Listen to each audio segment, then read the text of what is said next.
So we're going to start with Travis Kelce and Taylor Swift. They are still going strong despite staying out of the public eye recently. In fact, depending on how much weight you give to anonymous sources, they could eventually be gearing up to take things to the next level eventually. A source told the Daily Mail that everyone is just waiting for Travis to ask her parents for her hand in marriage. It will 100% happen, they said. I believe that. I believe it's going to happen soon. Yeah, it's heading there. While an engagement is not imminent, it is expected to happen after Travis is done playing football, with a conversation expected to be front and center after. They better do it soon because Billy Vera has some open spots on his calendar, and if they want him to play the wedding. He's not getting any younger either. So the couple, maybe they could book out, what was the name of the place, Case? St. David's?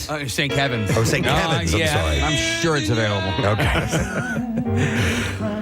The couple apparently sees this as their last relationship, with Taylor said to be deeply impressed by how Travis treats both his and her parents, seeing it as a sign that he'll be a great family man. And did you see he apparently has a Chuck D'Amico level hairy back? No, I didn't know that. Yeah. Wow. The source said she knows that it will be perfect because she has seen it firsthand. I wonder if they would dive right in and have kids and do that whole thing or not if they decided to get together. It's kind of poised that way. But I mean, she's a hard-working woman. So, yeah, we're looking at pictures. Travis Kelce's back. Yep, he's got a hairy back. All right. It's kind of patchy hairy. Yeah, I don't know what's happening. But, he's got some thick spots. So, Deborah Lee Furness has officially filed divorce from Hugh Jackman nearly 2 years after their separation announcement. The divorce is uncontested, with both parties agreeing on terms, including a handsome spousal support payment, according to a source. The couple, who share two adopted children, Oscar and Ava, reportedly had difficulty dividing their $250 million fortune. A separate source emphasized they are amicable, but they are both fully committed to being the best parents they can be. Rumors of Jackman linking up with his Music Man co-star Sutton Foster surfaced around the time of his split from Furness. Foster has since filed for divorce from her husband, with sources saying that she and Jackman are 100% together. Meanwhile, Furness has been rebuilding her life, supported by friends, and taking a healing trip to Bhutan. Oh, that's where I'm going to go for my healing trip. I want to take a healing trip to Bhutan. So in this case, she seems to have been a little broadsided by his wanting to leave the marriage, and it has to. Who knows? Do you think Hugh Jackman was seeing this woman that he's with now from Broadway? Sutton Foster? Was fostering this while they were married? Probably. I think it's, It's more likely. Okay. Most likely, all right. Yeah, I think that can happen when relationships are starting to fizzle out, and then you find someone else and you go, wow. You're doing 8 shows a week together. And yeah, it's also that. Yeah, and sometimes when things have been bad with me and Claire, I'll come in and I'll look at you, Casey, and I'll go, love the one you're with, right? Yeah. All right, here we go. I teased this earlier. Former Olympian Mary Lou Retton was arrested earlier this month for driving under the influence of alcohol, controlled substances, or drugs, according to online records. The 53-year-old, who most famously won the all-around women's gymnastics title at the 1984 Summer Olympics in Los Angeles, was apprehended by police approximately 2 hours outside of Pittsburgh in Marion County, West Virginia, on Saturday, May 17th, by the way. Retton, who is native of Fairmount in Marion County, was issued a personal recognizance bond of $1,500, which she posted. It comes as the latest knockback for the former gymnast, who experienced a major health scare in October 2023. After falling seriously ill with a rare form of pneumonia, Retton was nearly put on life support when she was hospitalized, remaining in ICU for a number of weeks. Do you know that the new sobriety test includes you having to recite back dialogue from Nell? I don't know if I could do that. It can be a little tricky. Yeah. At the time, her daughter, Kelly, had said that she was fighting for her life, and once she finally recovered, Retton said she had faced death in the eyes during her illness. While she was in the hospital, Kelly started a fundraiser and helped cover medical costs because she didn't have medical insurance. Yeah, which kind of blew everyone away. In the end, donations totaled almost $500,000 altogether, but she got dinged for a DUI. I don't know how out of it she was or what the story was, but yeah, so they made her walk a line, and she ends up doing backflips and all that stuff. Wouldn't that be funny? that'd walking be a straight awesome. line. It's like, you want me to do it in my hands? So the man with two brains, when he gets Steve Martin gets his roadside check, he's in, I don't know, Belgium or whatever, and he has to juggle on one foot and recite the alphabet backwards. This is really hard.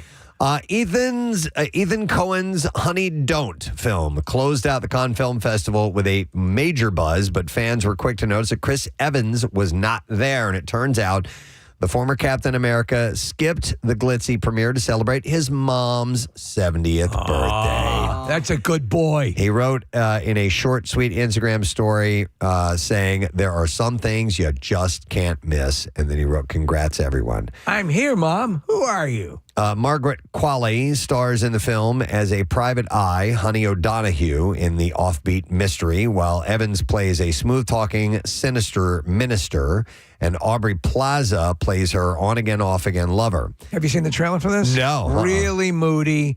Margaret Qualley is kind of this sexy detective and, or a PI, I guess. It's just oozing sort of noir charm. Our buddy Charlie Day's in it as well, and he was sharing some pictures on Instagram over the Memorial Day weekend from Cannes, and Aubrey Plaza was in pictures with him, and that's the first time I think I've seen her since her husband passed away. That's right. I was a little surprised to see her out and about, but I mean, good for her for doing something. Yeah, she had been keeping a very low profile. So the film's Cannes debut ended with a 6-minute standing ovation, and Cohen called it a fun way to end the festival. Honey Don't will hit U.S. theaters on August 22nd. To be honest, I would like to end our shows with a 6-minute standing ovation. Okay. We can work on that. I think it would help psychologically. HBO's Harry Potter TV series has found the new Harry, Ron, and Hermione. Dominic McLaughlin will play Harry. Arabella Stanton will play Hermione Granger. And Alistair Stout will play Ron Weasley. The three kids beat out over 30,000 people who all responded to an open casting call. That's how they got, initially... The whole cast in the original was an open casting call, thousands of kids. It took forever for that first swing at it, and they're so indelibly printed in your mind, that cast. But these kids look cute. They look like they're a nice fit for the characters. They are now set to appear in the new series that will cover all 7 Harry Potter books over the next 10 years. So they're going to they're going to forge like the relationship that the actors have from the movie series. Yeah. I mean, this is they're entering into a lifelong friendship here. And I'm curious as to whether or not that cast of the films was lightning in a bottle, or if they can do it again. It's a tough call to get that, but a lot of times it's sort of the same thing. You have been very honest about it. You were hired at DRE because you had a lightning bolt on your forehead. But I took the job. You took the job. Worked out all right. Yeah. So they will join John Lithgow as Albus Dumbledore, Janet McTeer as Minerva McGonagall, Papa Escido as Severus Snape, and Nick Frost is playing Rubus Hagrid. Which is a great choice. Yeah, filming is expected to begin on the series this summer.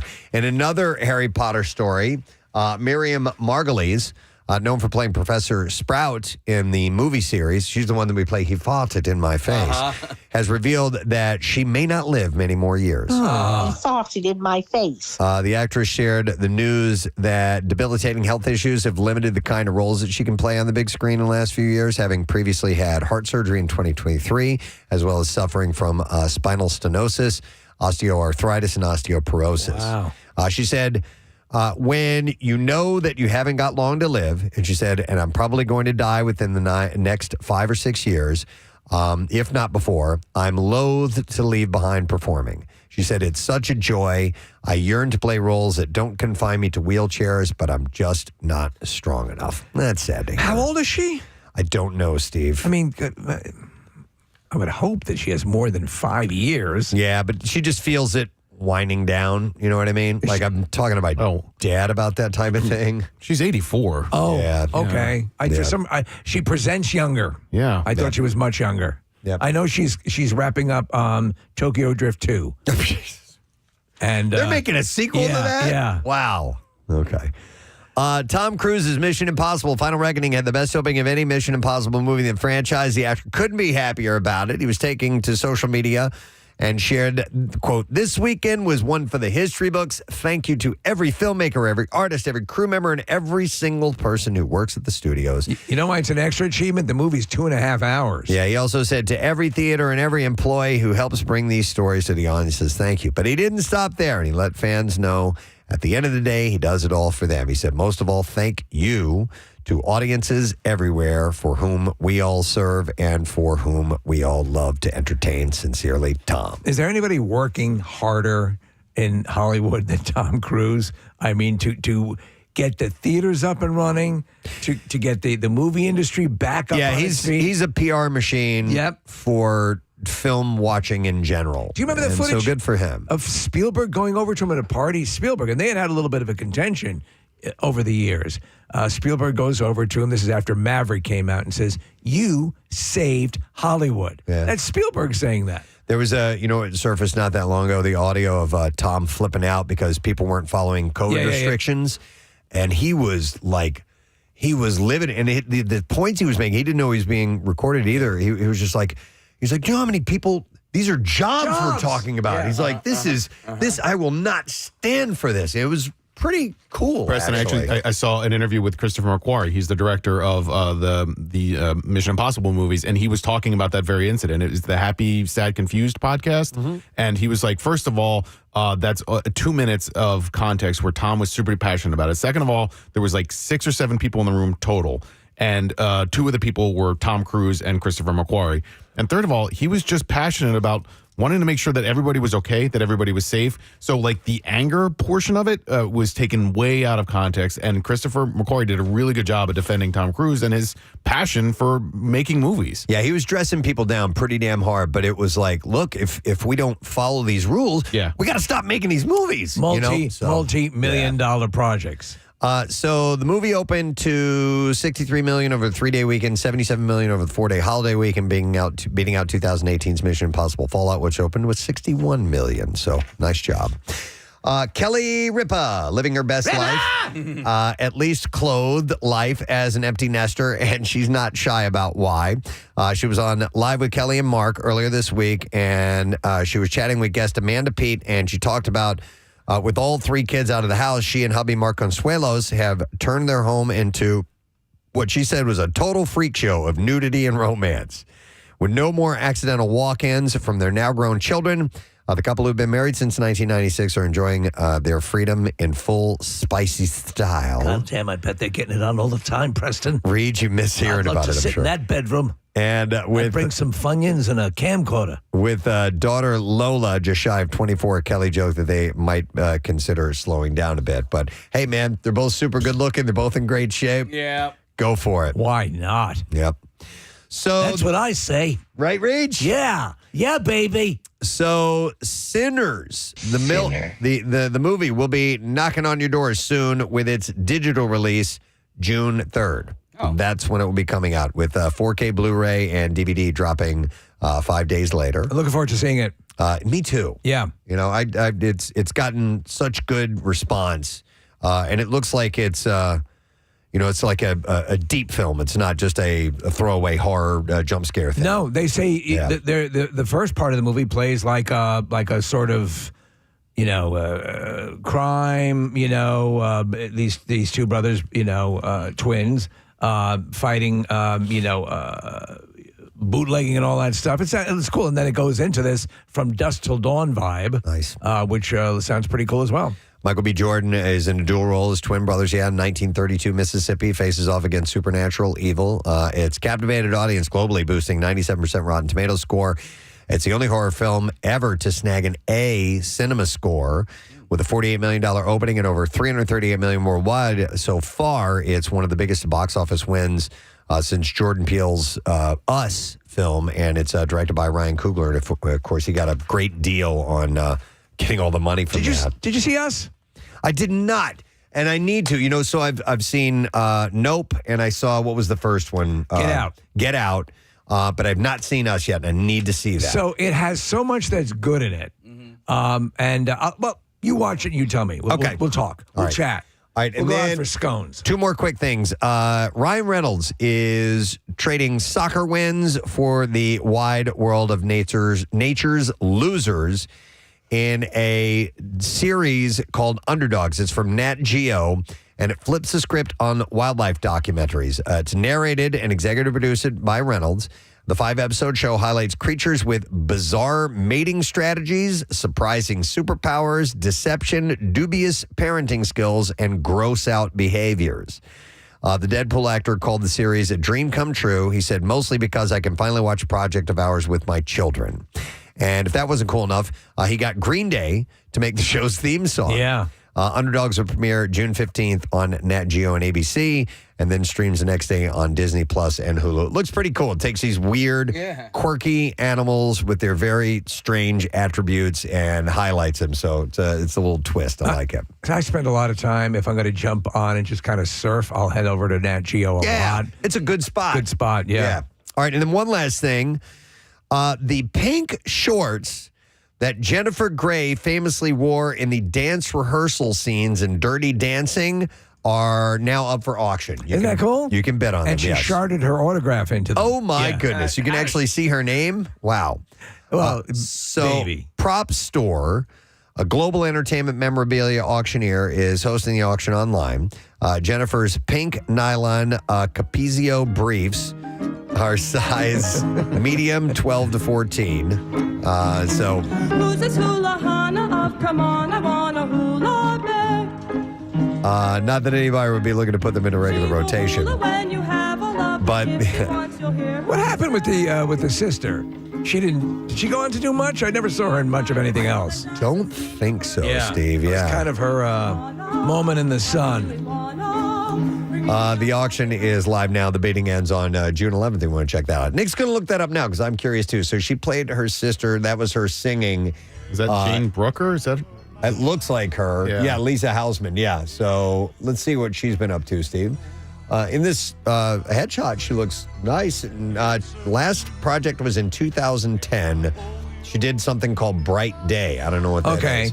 But I'm not. So she likes to work every 15 years. Not really seeing anything of any note. So I think it kind of fizzled out on her. So Stealing Home. Nick, go to that one. Wasn't there a movie filmed around here called Stealing Home? Yes, there was with Mark Harmon. Yeah, this is it. Yeah, you're right, Case. It was. Yeah, it's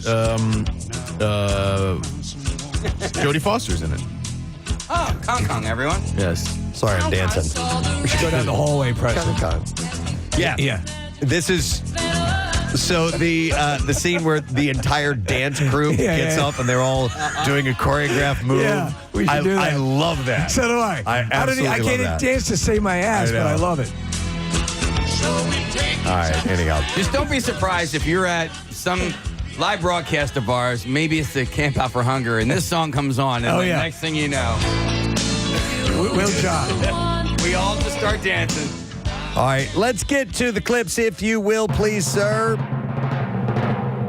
F1, the Academy, is a Formula 4 racing series for women. It says Formula 4 racing series for women. Founded by Formula 1 to develop and support female drivers. And in this clip, Chloe Grant talks about how F1 Academy needs to be separated, but it's not because of the competitiveness. Here we go. No, it shouldn't be separate. I think we should keep it to only F1 Academy that is separate. We shouldn't normalise it and have other championships do this, personally. Some say it's because we need to be separated because of physicality, which is completely nonsense. It's not true whatsoever. Translation, boring. I love that Scottish accent. Yeah, so good. F1 The Academy premieres today on Netflix. Here's our next clip.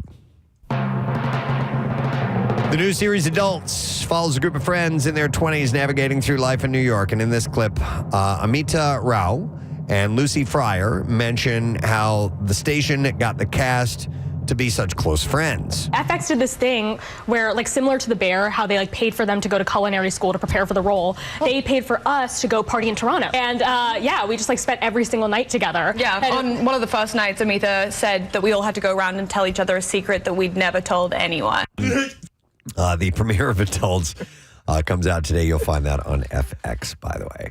All right, and there you go. That's your entertainment report for this morning. If you're just joining us, good day, friend. It's a Wednesday. It's kind of a crappy day. We're going to get rain. It's not really coming down in Bala Cynwyd, but it might be in your area because we have these scattered showers. They're going to kind of be kicking about all day long and a little bit cooler temps. So just a heads up on that.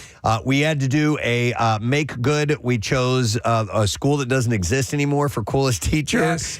It was what was it, Northeast Prep? Northeast Prep. We found out it's like Brigadoon, Preston, that it comes back every 7 years and then disappears. And that's the only time? Yeah, when the off time. So, no, we had to dive back in, and we chose Haddon Township High School in Westmont, New Jersey. So it's up to you guys. Text the word teacher to 610-660-9333. We'll send you the voting link, and then you can vote for your teacher. We had Alicia Sheely from Henderson High School call in a little while ago, math teacher. She said it was the best gift ever. And she sounds like she's really cool. Yep. You know, it's very legit. So let's find out who is next. We have a few guests on the program. We'll take a break. We'll come back in a second. We'll spell it all out for you. Just stay with us on this Wednesday morning. We'd love to hang out together. We'll be right back. Preston and Steve. It is a good movie. It's okay. Yeah, it's not Rocky V. Did you see the director's cut? Did Not you see yet. his edition? Have you seen it yet? He tweaked. No, I've seen. I've seen some of the things that they've done. They removed some of the cheese from it. Stallone did. You know, again, look at all the. Not only in those movies was Stallone getting into near pass out, ripped up shape to be in the movies. He was also writing and directing. But like for me, massive accomplishment. When did that come out? 87, 88, 89, something like that. Around that time. It was, you know, and they catered that movie to me. Do you know what I mean? Like Yes. to some 13, It was a 14, big hit. 15-year-old Yeah. kid. Yeah. But I think the one like Rocky III, Clubber Lang, you know, and then it kind of leaves the planet for a while was Rocky IV, and then Rocky V tried to be, you know, really, down to earth. They've tried to dial it back too much. And that's where they made Rocky just completely brain dead. I guess Rocky Balboa was the movie that Rocky V was actually trying to be. Exactly. It was just terrible. Exactly. Yeah. So is Creed in this franchise? Creed is in this franchise, Okay. but let's move on All to this list. Mike Cielski's column of the best and worst Philly sports movies of all time. Number 9 he puts down as Invincible as one of the best. It's a good movie. Franchises. Yeah, it is a good movie. There are things I liked about it and other things that didn't touch too well. That with are me. cheesy and hokey, but it captures, I think, the spirit of the Philadelphia sports fan. I think it's telling that there's really no victory. Yeah.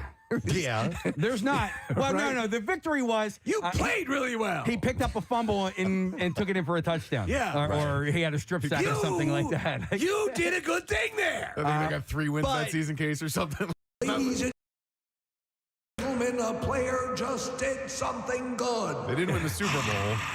They didn't win a playoff game. They won a game. They won a game. But he was a nobody. Yeah. who That's was the able story. who was able to make a difference in a game. And he got a couple of years out of a career out of it. Totally, So, yeah. And his friends and the bar and this kind of These things. Elizabeth Banks, the girl who she was a Giants fan. Remember, she's from she didn't. And they thought we were going to get together, but they got together. It was very good. Thank you. We met a kid yesterday named Holden, and Holden is the son of one of the stars of the movie. Oh yeah. Gosh, what was the guy's name? Greg Kinnear? No. Stink Fisher. Stink Fisher, that's it. So we met Stink Fisher's boy Holden yesterday. Yeah, And speaking of Greg Kinnear, he was good as Vermeil. He was. He was? Yeah. It was really good. So, Invincible, that's a good movie. All right, this one I never saw, Warrior. Yes. He has his number 8. That is a really good movie. That's one of the first times I saw Tom Hardy. Oh, that's the MMA movie? The MMA movie. Yeah, okay. 2 brothers, one from Philadelphia, one from Pittsburgh, battle in a mixed martial arts tournament, and in doing so learn how to love each other and come to terms with their family, turmoil, and the darkest mistakes and moments of their past. It's not a bad movie by any stretch. It's a good movie. It's engaging. It just sort of wraps up a little bit too quick. I actually just watched it for the first time maybe a month or 2 months ago. They should have had 6 jars of farts. Well, I just thought it just sort of wrapped up too tidily and too nice and very quickly. Agree. You know what, though? Here's the deal. Do you guys agree with this in general?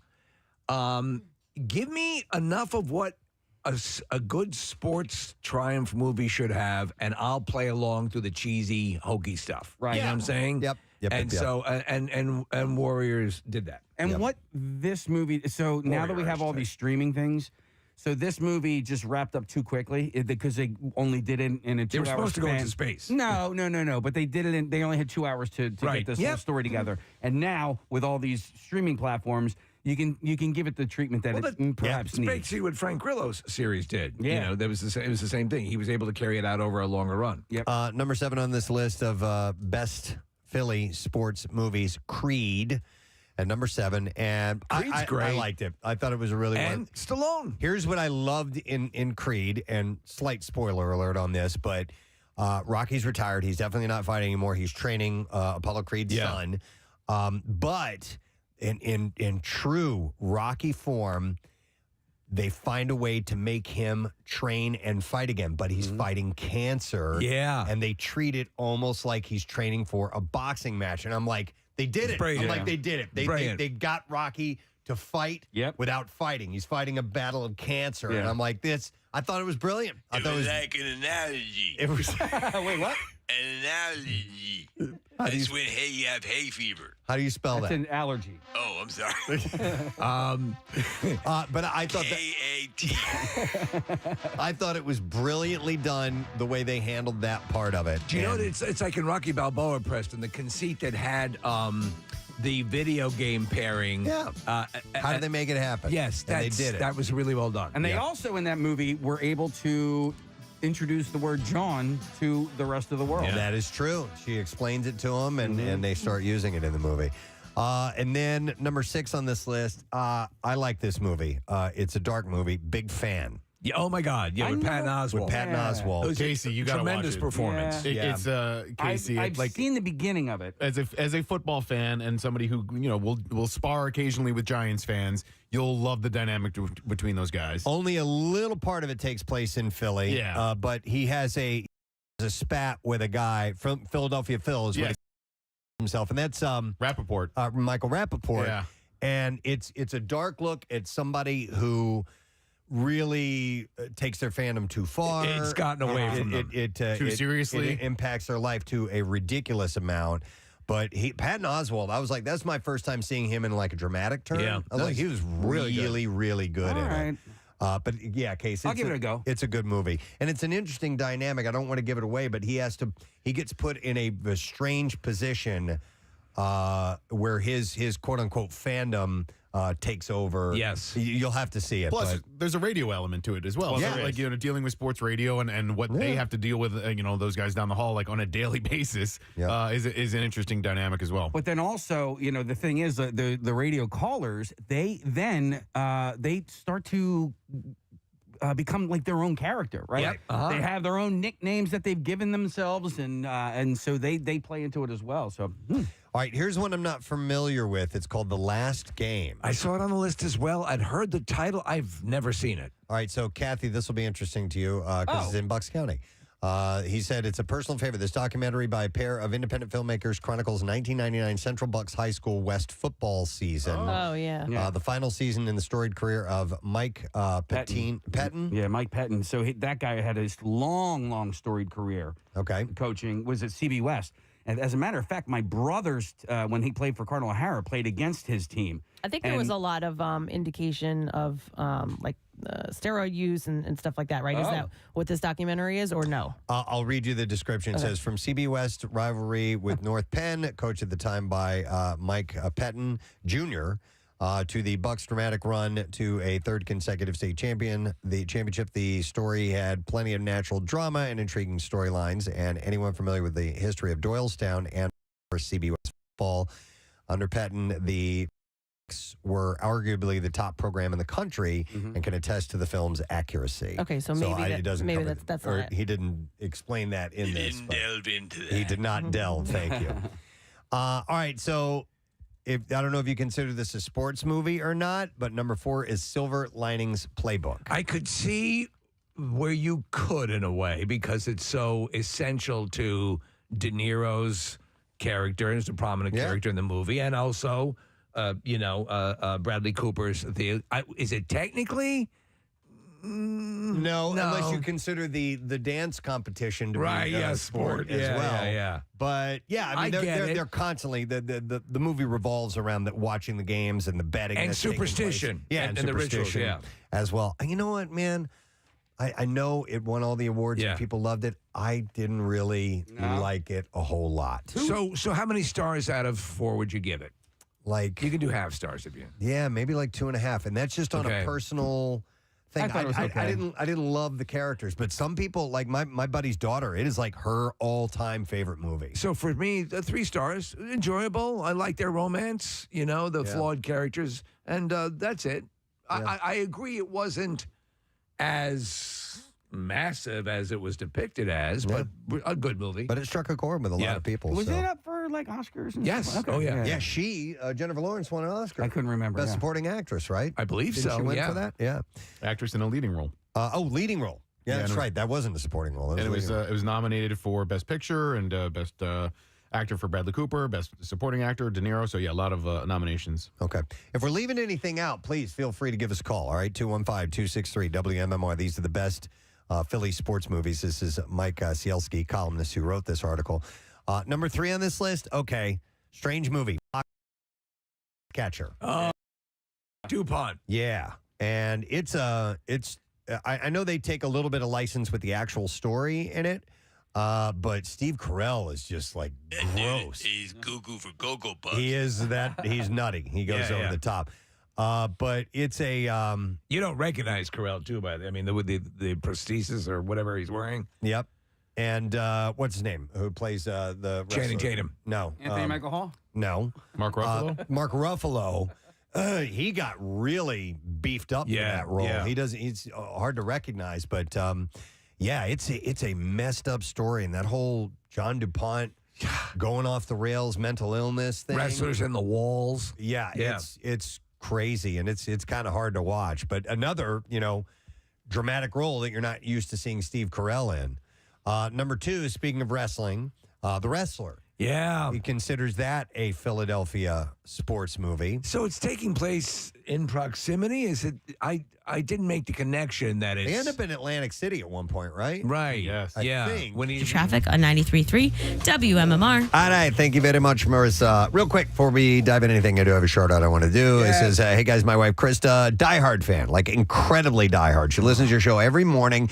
Your podcasted is always on during the evening/weekend drives. We spent a lot of time in Italy where she wouldn't go a single day without listening to your broadcast from abroad. And I asked her what she wanted for her birthday last year, and she said, all I want's a shout out. And he said, well, I kind of thought she was joking, so I didn't reach out to your show. And then I asked her what she wanted this year, and she said, again, Steve, seriously, all I want is a shout out from the Preston and Steve show. And I was hoping you could give Krista a Tom Jones shout out. Yeah. For last year and this year to help her kick off her fantastic 42nd birthday and to help make up for my big blunder last year. Thanks for your consideration, providing so much joy to my wife going all the way back to the WDRE days. And that is from Stephen Ferrari, by the way. So hit it, boys. All right. Yeah!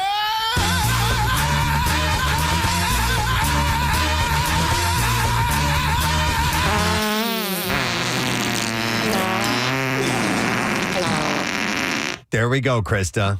Hope you didn't get too much on you, but happy birthday. It's chunky. I have noticed some things. It's time for the noticer. Yes, it was an extended weekend. It gave the noticer much more time to notice. Do you see my face? I'm noticing very hard right now. Across an empty field, down an alleyway, wherever, whenever you need noticing, he's there, having a full-blown hemorrhage.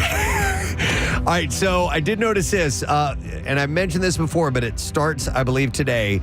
For more than 50 years, Southwest Airlines had bags fly free policy. That's all changing. Oh, no. They announced it from now on, and I have the costs associated with it, so it starts today, from what I understand. So let me understand this. For the longest time, you could put luggage on a flight and send it all over the country. Yeah, without you being on the flight or anything. It was free. Just send your luggage wherever you want. Bags fly free. Goodbye. Goodbye, night bag. I hate goodbyes. I hate this. Sammy, I call him Sammy, but his real name is Samsonite. What are By the way, what are other luggage brand names? Samsonite's the only one that comes to mind. Only one that I would know. You know, and you and I are fans of that travel expert, Samantha Brown. So I have all her luggage. Yeah, but I don't know the name of it. Swiss, like the Swiss Army knife, they have right. They do. Yep. And I'm sure that I'm sure there's a Bentley exactly of luggage out there. You guys ever seen the movie? You have Joe versus the Volcano. Yes. And he's like, I'm going on a trip, and he goes to this high end store, Right. and this guy does this full presentation of these steamer trunks. And it's just going to change your life and all that. And I don't know. I imagine there's insanely high-end luggage that you can pay for. And whether you go hard shell or whether you go, a more fabric approach. I'm thinking about the hard shell. Rochelle has bought like one or two of those hard shell cases, and I kind of like them a little bit better. Well, you know what? And it's a little incorrect to say a lot of people perceive it's a rigid hard shell. They're still flexible. They're just firmer. Yeah. So there's a high-end brand called Rimowa, RIMOWA. I've never heard of it before, but when I looked up highest-end luxury brand luggage, this is the one that came up. And see if you can buy a hard shell rolling suitcase called the Cabin for $1,500. Wow. $1,525. Yeah. I bet you. So they all the new ones come with Preston USB ports, charging stations built into them. There are some that are that will walk along with you, like those high-end golf bags you were talking about. Right. I just need to make sure that the wheels stay on. That's all. Yeah, that's always a nice added feature. So yeah, this one called the Cabin, $1,525, and it looks like your standard put in the overhead bin size. Wow. Okay. That's a TJ Maxx purchase for me. TJ Maxx or Home Goods. That's where I'll get my luggage, and I'll try to keep it for at least a decade. Yeah. Do you guys have matching? I don't. No. We have mix and match. We have one set of match, and we finally recently, we were collecting luggage for a few years, and just not that long ago, I'm like, let's get rid of some of this stuff. So we finally did. But I was thinking about doing the hard shell. Well, anyhow, if you're flying on Southwest, they've announced that from now on, the first checked bag will cost $35, and the second will be $45. And there are weight and size limits, of course. So it still makes them, on average, cheaper than other airlines, right? I think others start at like $55. I want to say American is like in the $30 range. I always thought they were, but I try to carry on now. But I check everything. I thought it was like $35, something like that. But I may be wrong. There are some exceptions with Business Select, / Choice Extra and A-List preferred customers getting 2 free checked bags, and A-List and Chase Rapid Reward credit card members getting 1 free checked bag.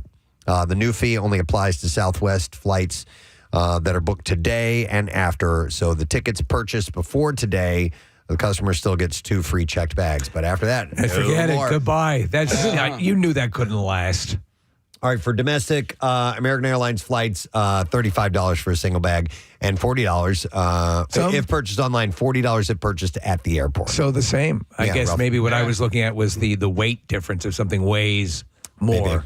So if you're flying Southwest, that's there you go. That's a new one for you. When you can fly Southwest, do you fly Southwest? No, I have rewards on both of them, but I usually choose American first because there are more flights out of Philadelphia, and that's usually I'm going to get the most. And for me, it's just convenient time is the most important thing. And you can sing the Lee Greenwood song when you're proud to be an American. And I do like flying Southwest. They've the staff has a nice sense of humor, and it's a little more loosely, and I don't mind the kind of cattle call, find your own seat thing. That doesn't bother me.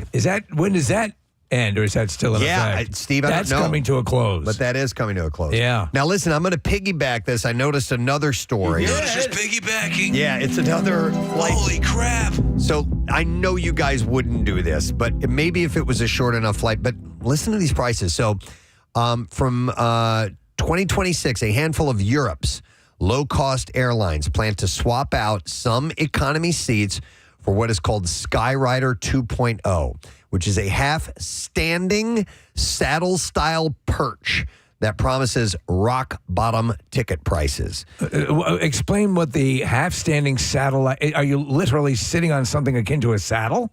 You're kind of, yes, and there's a back on this thing as well, but it's you're stacked up like there's another one right in front of you. Like there's very little room, but you stand up. So it says, imagine balancing on a padded bicycle saddle.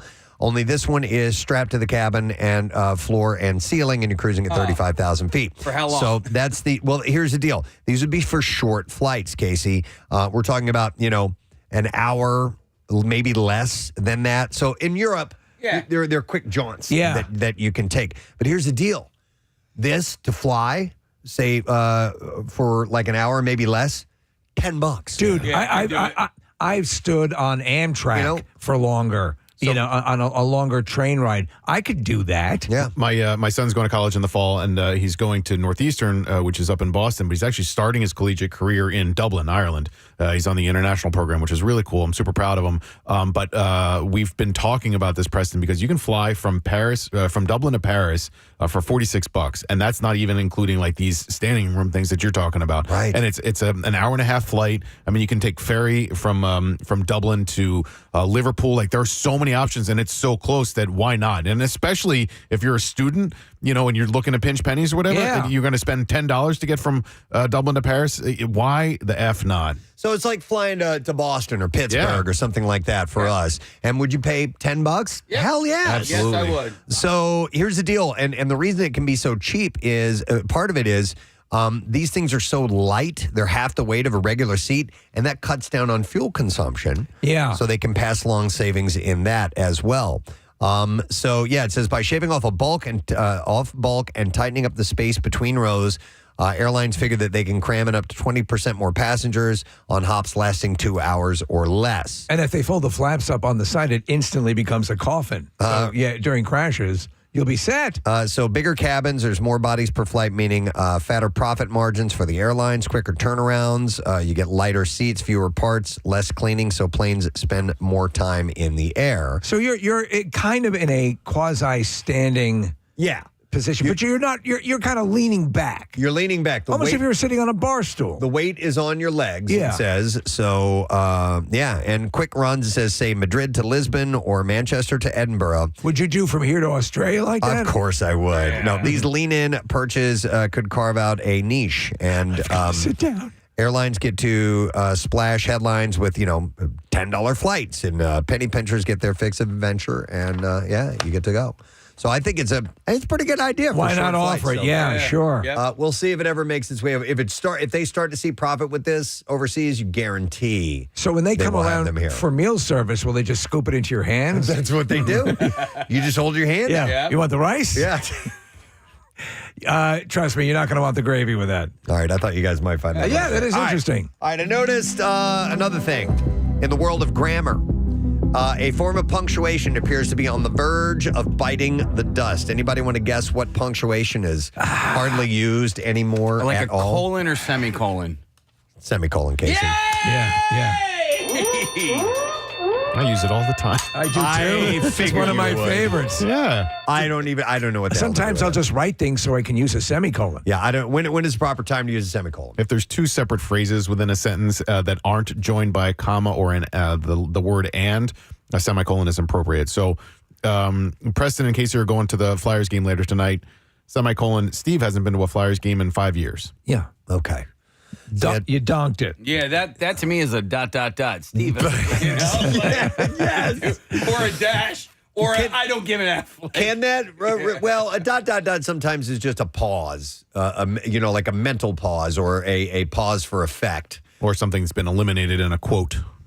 Oh, really? Like redacted? Or just if you're quoting the police commissioner in a news report and he goes on, and then you eliminate a sentence or two, like in the middle of that quote, you can put ... to eliminate something that he said while maintaining the accuracy of said quote. So a new study has found that the semicolon is dying a slow, certain death. Back in the 19th century literature, you could find a good old reliable semicolon once every 205 words. Yeah, those are the days, right? Quite a bit. You remember those days. Today, it can be found once in every 390 words. Everyone, Everyone loves the semicolon. It's the punctuation mark that's sweeping the nation. Goodbye, exclamation point. In fact, these days you might even be hard-pressed to find someone who actually knows what a semicolon is used for and if it's being used properly. So they're bringing in now the semi-period, which is which is a whole different thing. Wow. I wonder what that would even look like. Probably red. Yeah, I guess so. If you use it, you continue to use it. They're not going to eliminate it. Could you face legal charges? I don't know. Would it be possible to eliminate a punctuation? You know what I mean? Like make not a rule, but already well, it's happened. You're right. It has happened. Yeah. Things like the double space after a. These are just general rules that you follow. Double space. How do you enforce it? After a period, have kind of crawled to a null zone. You're absolutely bringing up something that I was just talking about. This very thing. I think social media and the pursuit of 140 characters or keeping has condensed, because you're right. After a period, it would be 2 spaces. Yep. Now it's very common to just trim that down to 1. I just automatically space. I just hit it. Yep. I just I was school, trained. We were born at the time of the semicolon. I was trained to do that. Again. Yeah. Do it again. Do it again. Do it again. Everyone loves double spaces after a period. But have you heard about the semicolon? Flappers love it, the elites love it, everyone loves a semicolon. There was a time where semicolons were very popular, and no longer. All right, so just thought that was interesting. And now a song from the aristocrats. All right, I did notice another thing. So there's a TikTok trend. I don't know if you guys have seen this or not, but it encourages men to call up their friends before bed and tell them good night. Yeah. So the interesting thing about this, it says, the majority of the videos are filmed by a wife, fiance, or girlfriend. And the interesting thing about them is it's a joke thing. You call up your bud, hey, man, how you doing? Hey, well, I'm going to bed. I just want to say goodnight. Yeah. And then they react, in a funny way. Dude, what are you talking about? But what they're finding out as this is going on is that these guys are appreciating the phone call. And that it's just kind of nice to hear that. It's not going to lead to a trend of this happening, but it's kind of opening up the conversation about, friendship and checking on people. Being more vulnerable. And being more vulnerable. Yeah, but also checking on people and just like, everything good? Are you dead? All right, good night. You dead? Yeah. I could see that. I mean, obviously, what time do you go to bed? What time are you actually asleep? 9:15 at the latest. I head up to bed around 8:30 or so. I just start drinking. Well, good for you. So the act of calling up a friend to check, in this article, it says to check in as a man isn't part of socialized norms. Ronald Levant, the emeritus psychology professor at the University of Akron, he said it goes against masculine ideals taught to boys in grade school. Said the author of he wrote a book called The Tough Standard, The Hard Truths About Masculinity and Violence. He said, I do think that we give up a lot of comfort and health, actually, in not being more connected with people. While the trend may be seen as a joke to many, it can also serve as a reminder to men about the importance of reevaluating ideals that may not be best serving them. Levant encouraged men to take this time to think about masculine ideologies that they were taught at a young age and be open to expressing vulnerability, like you said, Steve. See? I'm good at this. More genuinely. And I've talked about this before, that now saying I love you to my strangers, my men, my best buddies has become normal. Makes you feel good, doesn't it? Love you, bud. Yeah. Hey, man, I'll talk to you soon. Because you do. And you do. Yeah. And I think it's cool to say that. You just have to, it's almost like that first time you say it to, someone that you're interested in, and you're taking a chance by not hearing it back. And even if it's your buddy that you've known for 30, 40, whatever years, if you've never said it before, it can be like a little bit weird. Yeah. But I said this before. You know who broke the ice? I think Dr. Mike? Jackie Bam Bam. Oh, Jackie Bam Bam. Yeah. Well, I mean, Dr. Mike definitely is a love you guy for sure. But Jackie Bam Bam one time left a message for Casey. Yeah. And he's like, listen to this. He's like, okay, man, I just want to blah, blah, blah, say this. And all right, I love you, man. Yeah. And we were like, we both got a kick out of it. And now you do it. We do it. Yeah, absolutely. On average, how long do you wait to say I love you to a paid escort? Immediately. Because I know it's going to be accepted Do and you know returned. and you'll remember this. The show The Waltons. Yeah. Would always end with the entire family saying goodnight to everyone. Absolutely. Yeah. And the country as a whole responded to that segment on the series as a wonderful thing. And there was it was typical as kind of a joke to say "Good night, John Boy." Yes. To anybody and everybody. Good night, John Boy. Yeah. Good night, John Boy. All right. So try it out. Try it out. All right. Here's another thing. I noticed this via Steve Morrison. Oh, what did I do? So Steve sent me an article on weed delivery at the Jersey Shore. Yes, I was curious if you were aware of this. I was not.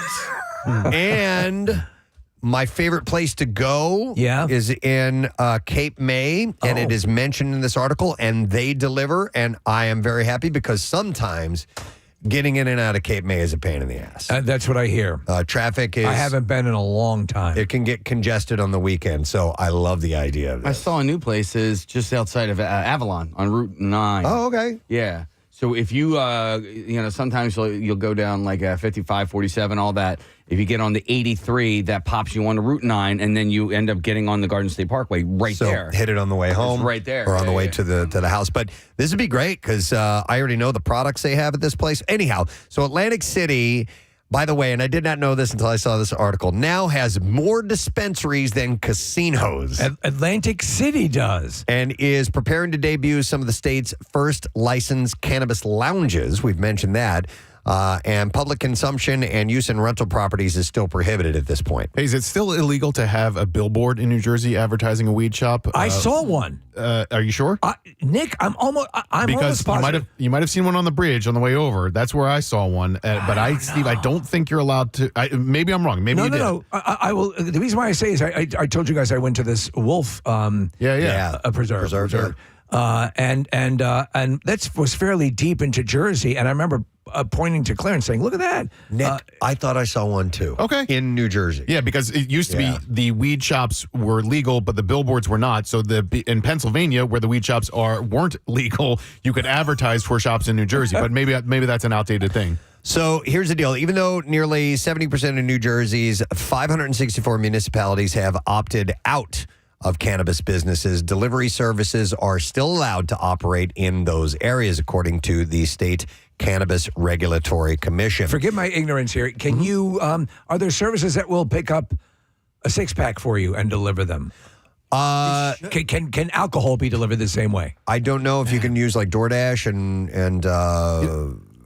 Instacart or those things for booze deliveries. I don't know. I've never done it. It was funny, Steve, because like during the pandemic, like in 2020, all of those rules were relaxed. Remember, in order to do anything to support those businesses. Right. Yeah. I remember Stateside Vodka was like, "Yep, we'll deliver whatever you need." Yeah. And then I don't know if those rules relapsed back into pre-COVID times or what. I have no idea. Yeah, likewise. By the way, a follow-up here, Nick. Our friend Heather, who texted in, and she's like a marijuana expert, said that it is still illegal to advertise marijuana establishments in New Jersey, so I don't know. Maybe it was something, I don't know.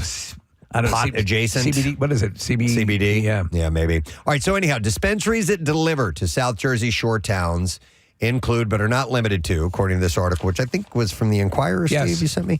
So, Shorehouse Canna, that's the place I go to in Cape May. Great little spot. Are you like Norm when you walk in? No. I don't go in that often. But they're really nice. It's a really cool place, and it's right across the street from the Cape May Honey. There you go. Location. Goddamn. This is the... So Listen, good, my two favorite honeys in the world are provided. One is provided by Joe Casey from Xfinity, who's amazing. And this Cape May honey that you got. So good. And what I really liked about it, Preston, is that it had sort of a granular thing going on. They have a bunch of different kinds. Yeah. All right, so Shorehouse Canna delivers from Cape May up to Ocean City, and you go to shorehousecanna.com. High Rollers Dispensary covers from Brigantine and Atlantic City to Ocean City. Wait a second. That's a great High name. Rollers. I love it. Works both ways. HighRollersDispensary.com. And then Sunny Tien, Tien. They serve Atlantic City to Sea Isle City. And their website is sunnytn.com. So ordering cannabis online isn't much different from ordering takeout. You visit a dispensary website, you browse products, choose between pickup or delivery.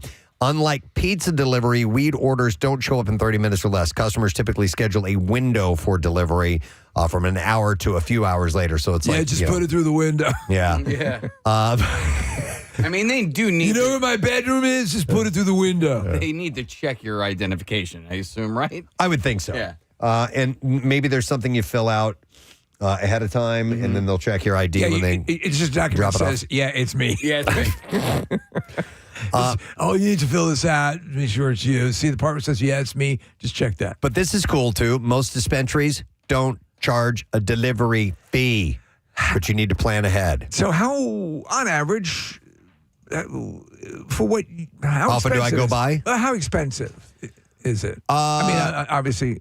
It depends on what you're getting. There's a variety of prices. Topping out at what would be the most expensive?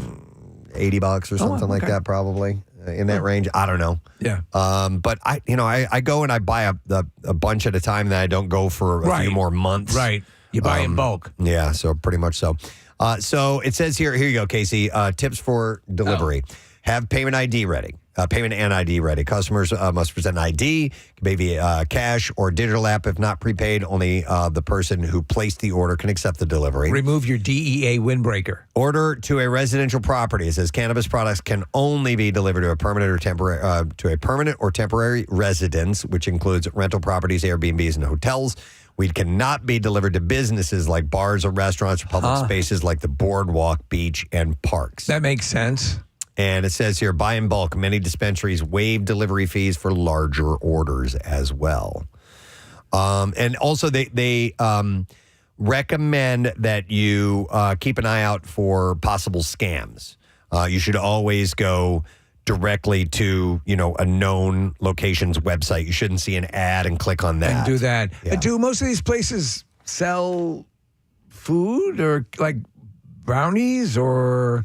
Edibles, but not food. Okay, because I know in Amsterdam that was always the thing. Like you go to... Yeah, like cookies, brownies, things like that, made with THC butter or something like that. That's not the case domestically. Not that I've seen. All right. Hey, does GoPuff deliver alcohol? I was wondering about that case because they kind of, their whole thing was kind of like... Marissa says thumbs up. Okay. Yeah, so... Definitely beer. I'm not sure about liquor, and that's in Pennsylvania. Right. All right. Remember, they were created hoping that this weed delivery thing would take off, but I think it's state to state they're having some problems. Okay. They keep trying for it here. Hang on a second. One more. I'm going to go to a call and we'll switch to another story. I have Janet who's checking in. Janet, good morning.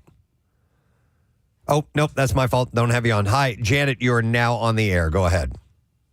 I am so happy to talk to you guys. I listen to you every day. Oh, thank you so much. Listen, by your dispensary that you like across from Cape May Honey is Sunset Liquors. They deliver. Oh, really? How far out West Cape May. will they deliver? I'm not sure how far out. They may go to Wildwood, but I have a house in West Cape May, and it's very handy when you're drinking and you don't feel like going. Yeah. So you're saying you can get your honey, ring them up, your ganj, your booze. If you can find a brothel that delivers, Preston, you will have everything right on one corner. I'll never leave the house. I mean, that Godfather Pizza's right across the street. Yeah, right. You just asked for a good-looking delivery guy. Yeah. All right, Janet, thank you very much. Appreciate it. Thank you. All right, we'll see you. By the way, text New Jersey police officer here. It is illegal to advertise marijuana in New Jersey, but you definitely did see a billboard in New Jersey. They are up illegally for a small independent smoke shop in Trenton. Okay, so maybe they're that's doing it illegally. That's what I might have seen then. All right. Can I mention one more thing? Or Notice he's asking if he can mention this something. is all right. Gives me a Fox good day. Yeah, it's a real quick mention. Mike from the Game is Afoot Arcade in Warrington reached out to me. They're the guys who set me up with the video game console. They're amazing. For my birthday years ago. They're celebrating their 10th anniversary, and I wanted to pass this along because they're big fans and they support us. And they're open on Fridays and Saturdays and Sundays and Mondays, and so they've got all the games you want, pinball and included. Yeah. And they're doing free hour Fridays. They'll give every player a free hour of gameplay for every hour purchase. So you can buy unlimited games and stuff like that for a certain amount of time. Sundays are their competition days to celebrate the anniversary. You can get the day's high score on retro game of the day, and the high score receive prizes. The 10th anniversary party is going to be Sunday, June 22nd from 5 to 8 p.m. So it's the Game is Afoot Arcade in Warrington, and it's their 10th anniversary, which is cool, man. That is cool because I remember when I think they first opened up, and was that when you got the unit, right? Yeah, I think it was right at the opening. Yeah, I think it was right at the beginning. It might have been 10 years ago. You love that friggin' thing. Oh, it's wonderful. So I want to give Mike some love and thank those guys for being big fans and support and everything. But go by and see them. The Game is Afoot Arcade in Warrington. All right, we do need to. That's all I'm done noticing. Notice she's got to go. God damn it! All right, God damn it! We're gonna go order some weed. We're gonna take a quick break. We'll come back in a second. Yes, we will go on Fox Good Day, and we'll get your bizarre files. So stay with us. Preston and Steve. Daughter. Yeah, I wouldn't consider it a Philly movie though. Me either, but I guess it's a great proximity. movie. Maybe that last match takes place in the Philadelphia region. I don't remember. The one It's been thing a you while. can't argue is that from beginning to end, it is so funny. It's hilarious. No, it is a brilliant movie. It's heart-wrenching. And it's tough. It's tough to watch. There are a lot of heartbreaks in that movie. But And it's you great. understand why he won the Oscar. Yeah. Number one on this list is Rocky. Yes. Of course. Yeah. So he puts that in as the great, and I agree. And the way it should be. Yeah. But I'm telling you, I think he really made a mistake by leaving Rocky Balboa off of here. Oh my God! that Yeah, no, movie's- that's more than Silver Linings Play. I know you go to the Rocky well a lot with these things because that is the most famous sports movie to come out of this Is city. that the best Philadelphia movie? Is it better than Philadelphia? Is it better than The boxing scene in Philadelphia is not as good because he's so sick. Is it better than The Sixth He Sense? didn't stand a chance. No, why did it even make that match? I think it's the greatest Philadelphia movie ever. Okay. Or it's the one that I immediately think of. But Even over the Philadelphia Experiment? but what did you mention? Sixth Sense, Philadelphia. Sixth Sense. Pretty Unbreakable freaking is a Philadelphia movie. Yeah. Oh, maybe that's another topic for another time. That's a tough call. Wow, interesting. All right, let me ask you this. Speaking of topics, and this is one to bring up out of nowhere. What is the Philadelphia sports movie yet to be made? What story? What story is out there that would make for a good movie? I know one. And you can't just say the Eagles Super Bowl because a team wins the Super Bowl every year. It's got to have Rob something Zombie's beyond that. Broad Street Bullies. Broad Street Bullies. was supposed to be made. It was Yeah. like 60% on the way. Yeah. And it was looked like it was going to happen, and it didn't. Yeah, that's a good story and sort of the rise out of coming out of nowhere because they were a young franchise at the time, right? They were 67, 68 is when they were started, and so they won the Stanley Cup by 74. For me, the Eric Lindros story is a fascinating one. The rise and fall of that guy and his departure when he left in 99, 2000. That would make for interesting. What was it? I'm sorry. The rise and fall of Eric Lindros. Okay. The taking of the captaincy off of his jersey. They did it on live television. The Bob Clark and Ed Snyder versus Eric's dad, Carl, and like all of that drama to me is fascinating. There was a brief period in time where Daniel Day-Lewis had signed to play Barbara. No. Yeah. He's amazing. He's amazing. He is amazing. In that He can pull it off. suit? Yeah. Oh, my God. No, I think the story of Leonard Toast, the former owner of the Philadelphia Eagles, I mean, he essentially lost the team because of, I believe, gambling. Is that right? Yeah. All right. Somebody pointed this out. Nick, you'll have to remind me. Somebody said the Flyers versus the Red Army. Didn't they play the national Russian team?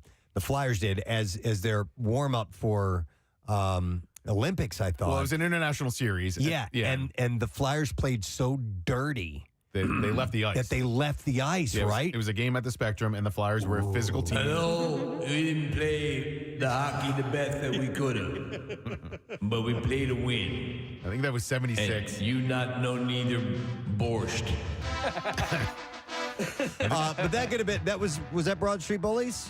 Yeah, I mean, it was after they won the Stanley Cup, but they were still the same team, essentially, and they played rough, and the Dave Schultz and the Watson brothers and the whole nine, and they played so tough against the Red Army team that the Red Army team said, we're not playing anymore. They left the ice, and it took forever for them to come back out. I would like to see the movie that depicts the setting of 3 world records in the dumpster pool. Oh, wow, in one day. In one day. Yeah, that could be a good one. I mean, we have a documentary of it, but I think, something a little bit more dramatic. A number of callers are saying that this one should be on the list. I'm going to go to Chris. Hey, Chris, good morning.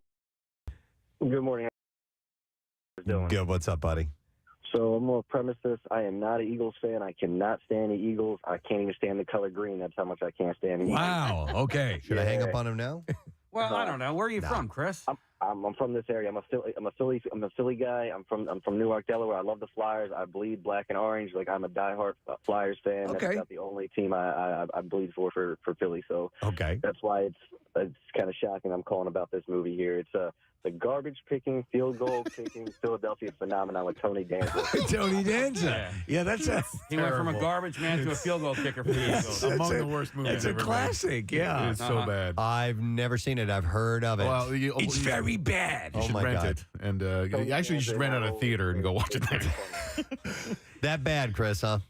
Yeah, somebody pointed out to me I have a phobia with green. They're like, you don't like Seattle, you don't even like the Dolphins, you don't like Green Bay. I'm like, well, maybe I just don't like the color green. Apparently, That's probably it. That's it. All right, thanks, man. Make sure you see it in IMAX. The trash picking, field goal kicking, Philadelphia phenomenon. Okay, it's bad, and he just happened to, yeah. All right, let me go to our buddy Craig Legons is online. Hey, Craig, good morning. By myself, I'll take his office. Physically and sexually. We'll go behind that shed there. All right, Craig. So, are you calling in for what needs to be told? The story that would make a good movie? Yeah, that, and there's also a movie that a lot of people haven't seen. It's called Snipes. That was set here in Philly. It's not a sports movie, but it's a competition film, and I would thought it made a good sports movie. It was about the culture of tagging. See all graffiti art in Philly? Right. Well, there was this movie called Snipes where rival taggers, rival graffiti artists, competed with each other to see who could get the best spot, like the most impossible to get spot to tag their name in Philly. That sounds familiar. Yeah. Yeah, it was made in early 2000, but I thought it was a great Philly sports film. As far as a movie that should be a film, Nick, you mentioned Eric Lindros. That's a great one. For me, would be the Chris Carter story. When Chris Carter was a Philadelphia Eagle. All he did was score touchdowns. Yeah. Yeah. And I was like, why would you cut this guy? All he did was score touchdowns and goes to Minnesota, goes in the Hall of Fame. His drug problem was so out of control while he was in Philly that Buddy Ryan cut him just so he would get into rehab.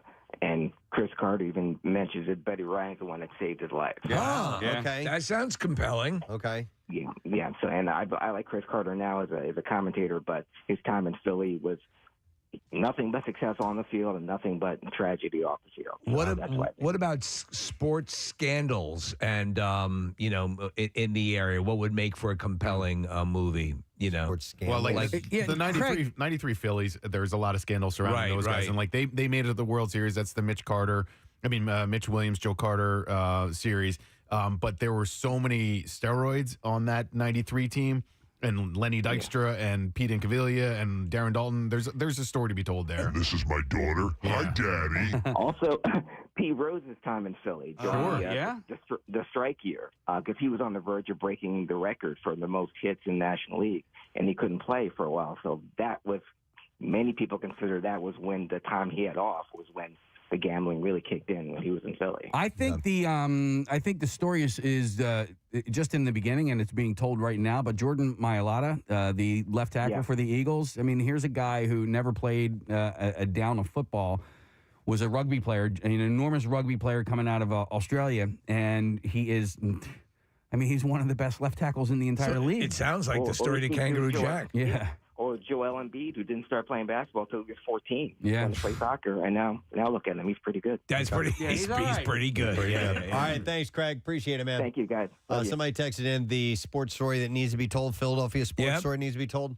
The Dick Button story. The Dick Button story. Yes, I love it. Skater. Yes, we should definitely do the Dick Button story. Button, Dick. Yeah, it sells itself. I see the poster right now. That's my name backwards. Some people are texting in Iverson. It's his birthday, so sure. It is his birthday. What do you think? What do you think? With that? Yeah. There's a story because there, right? There was a downfall there too, and a pretty bad one. And the fact that how much fame he had and how good he was, and the whole no practice and all that. I think there's definitely a story there. Do you think there would ever be, and would have ties to here, a Kobe Bryant story? I don't know if his family would want something like that, at least not now. Right. But I mean, because of the way he tragically died and all of that. But I mean, clearly there's a story there. I mean, he went on to be one of the absolute greatest. Look, they can take one incident and build a movie around it. They've done it many times. Yeah, true. Yeah. You don't have to do the whole life. Right. You just do a portion of what's happening in someone's life. Like the wrestler focused on mainly his good years. Yeah. Let me go. Hang on. Let me go to Daniel. Hey, Daniel. Good morning. Hi. Good morning, Gadzooks. Gadzooks, buddy. All right. What's the movie you wanted to mention? A movie I wanted to mention was about the Taney Dragons back in 2015, 2016. Yeah. When they went into the Little League World Series. They had Monet Davis as their pitcher. And Monet, that's right. They were destroying. Yeah. And that was a national story for a while. Yeah, that could be a good one. What is she up to, by the way, Monet Davis? Is she playing? Thanks for your call, Daniel. College softball? Here, Nick just pulled up. Well, she's 20. Oh no, she's 20 now. It's her birthday in a couple of weeks, and her middle name is IKEA. That's very cool, man. Yeah. My middle name is Walmart. Oh my God, I'm Target. Dude, actually, it is Michael, like Michael's. Yeah, that's true. Yeah. And Paul, I'm not after saying Paul McCartney. I think Ron has a great suggestion. All right, let me go to him. Hi, Ron. Good morning. Hey, you guys rock. Music, that means it's TV time, people. Look your best, Steve. Let's go. Yes. Primped and ready to go. I just got my hair cut, so I'm feeling you look solid. You look styling. Marissa, I have this on and up. This is where this comes up, right? And don't hear anything yet. Marissa is checking on something here. Was it configured for Keenan's? And I don't know. What's that? Okay. We don't have a connection, so all right. Marissa is talking to their producer, so we're going to have to... Okay. We're bailing. Bummer. You know, Steve might be right. It may have been configured for the Keenan's live broadcast and not switched over. So we use some of these components. Now I hear just someone walking around in the background. Components are failing, Preston. Oh, hi. Hey guys. We were saying that, you know what, the connection is always strong with us. Yeah, emotionally. Yes. Always. The bond is there. Yeah. All right, here's the question I was going to ask you and the whole crew. And we'll go through each of you. Preston, we'll start with you. Okay. When your plane lands and you hear the ding, which means you can get up, do you get up? It depends on where I'm sitting. If I'm in an aisle seat and near the front part of the plane, yes, I will do that. But I usually sit window, so almost always I just kind of hang out because it's going to be a little while, and why just kind of... And the roof is right up here, and I'm tall, and I end up hunched over, so I just hang out in the seat for a little while. That's exactly the way I handle it. Steve, what about you? Yeah, same. Though for the longest time when I was doing stand-up for the longest time, I would... The little thing I do when the plane would start to stop, I'd go, boom, boom, and that is the sound that. Oh my God! And you'd see people start to get up. That was in my more loose cannon phase, but I agree. Well, sure. You're not going anywhere. Yeah. You know, unless you're front row, first class. Sit the hell down and wait. Exactly. Which is Mike. Mike is front row, first class usually. Well, He's in the I like to sit cockpit. in the aisle. Yeah. Because of my... Yeah, please. No, but I will ask the person next to me in the window, do you need to get something? Let me get it for you. Yeah. All right. No, I wait till the last minute to get up, but I'm in no rush. Like, I'm in no rush to get on the plane. I'm in no rush to get off the plane. So I just wait, and then when it's my turn to stand up, that's when I stand up and I get going. You can't go anywhere, right? You're locked. You're locked in Right. place. Right. Yeah. The time I do feel bad is when they make an announcement like, please, guys, if everyone can stay seated because there's some people of a connecting flight that they have to make, so let them go by. And they never let them go by. No, that's and it's always awkward. That's when you see humanity at its best. When people have been told, by the way, we have a human lung in a cooler. We need to get to Oahu. Please let it. No. I'm visiting my uncle. I paid for this seat. Yeah. If I'm sitting in a window seat, I don't even bother moving until the people to my right have gotten out. I'm not even going to go anywhere until they've even stood up because there's just no room. You're going to bonk your head on the ceiling. You might as well just wait until the very last second and then trudge out with the rest of the cattle. There was a moment, I'm sorry to jump in here, but that I loved. I was on a flight and the plane was still taxiing. A woman gets out of her seat and she starts walking towards the front of the plane. The pilot stopped the aircraft and made an announcement. He's like, ma'am, go sit down. We're not going anywhere until you have a seat. And we all just, it was great. We loved it. Ma'am, sit down and I'll beat your ass. Was she embarrassed? She looked mad. She was angry. And she looked like the type that sometimes doesn't like being told what to do. Yeah. I know the type. So I think there's consensus here. We know those types. Yeah, that's me. Diva.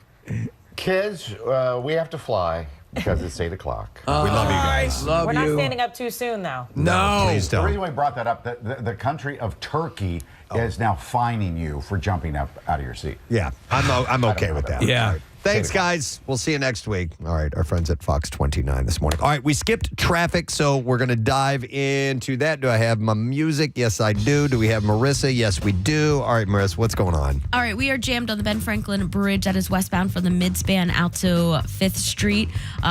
Blue Route northbound from 95 to the Media Bypass, Vine Street Expressway from 95 to 76. 95 southbound from Copman to Vine. Pennsylvania Turnpike westbound, we are slowing Willow Grove to the Fort Washington exit. 76 eastbound from the Boulevard out to Vine. Westbound from Passyunk out to Vine. And Boulevard out to Gladwin. And then on 55 in New Jersey northbound, we're slowing Deptford to the 42 freeway. This traffic report is brought to you by Ream, the local Ream Pro partners at thereamteam.com. When you want your home to feel like a dream, it has to be Ream. Stay cool with a high-efficiency AC system from Ream, RHEEM. Find your Ream Pro partner at thereamteam.com. And that's your traffic on 93.3 WMMR. Thanks, Chris. Before we dive into the B-File, a reminder, Haddon Township High School in Westmont, New Jersey. You guys are next up for Coolest Teacher of the Year, so make sure that you vote now.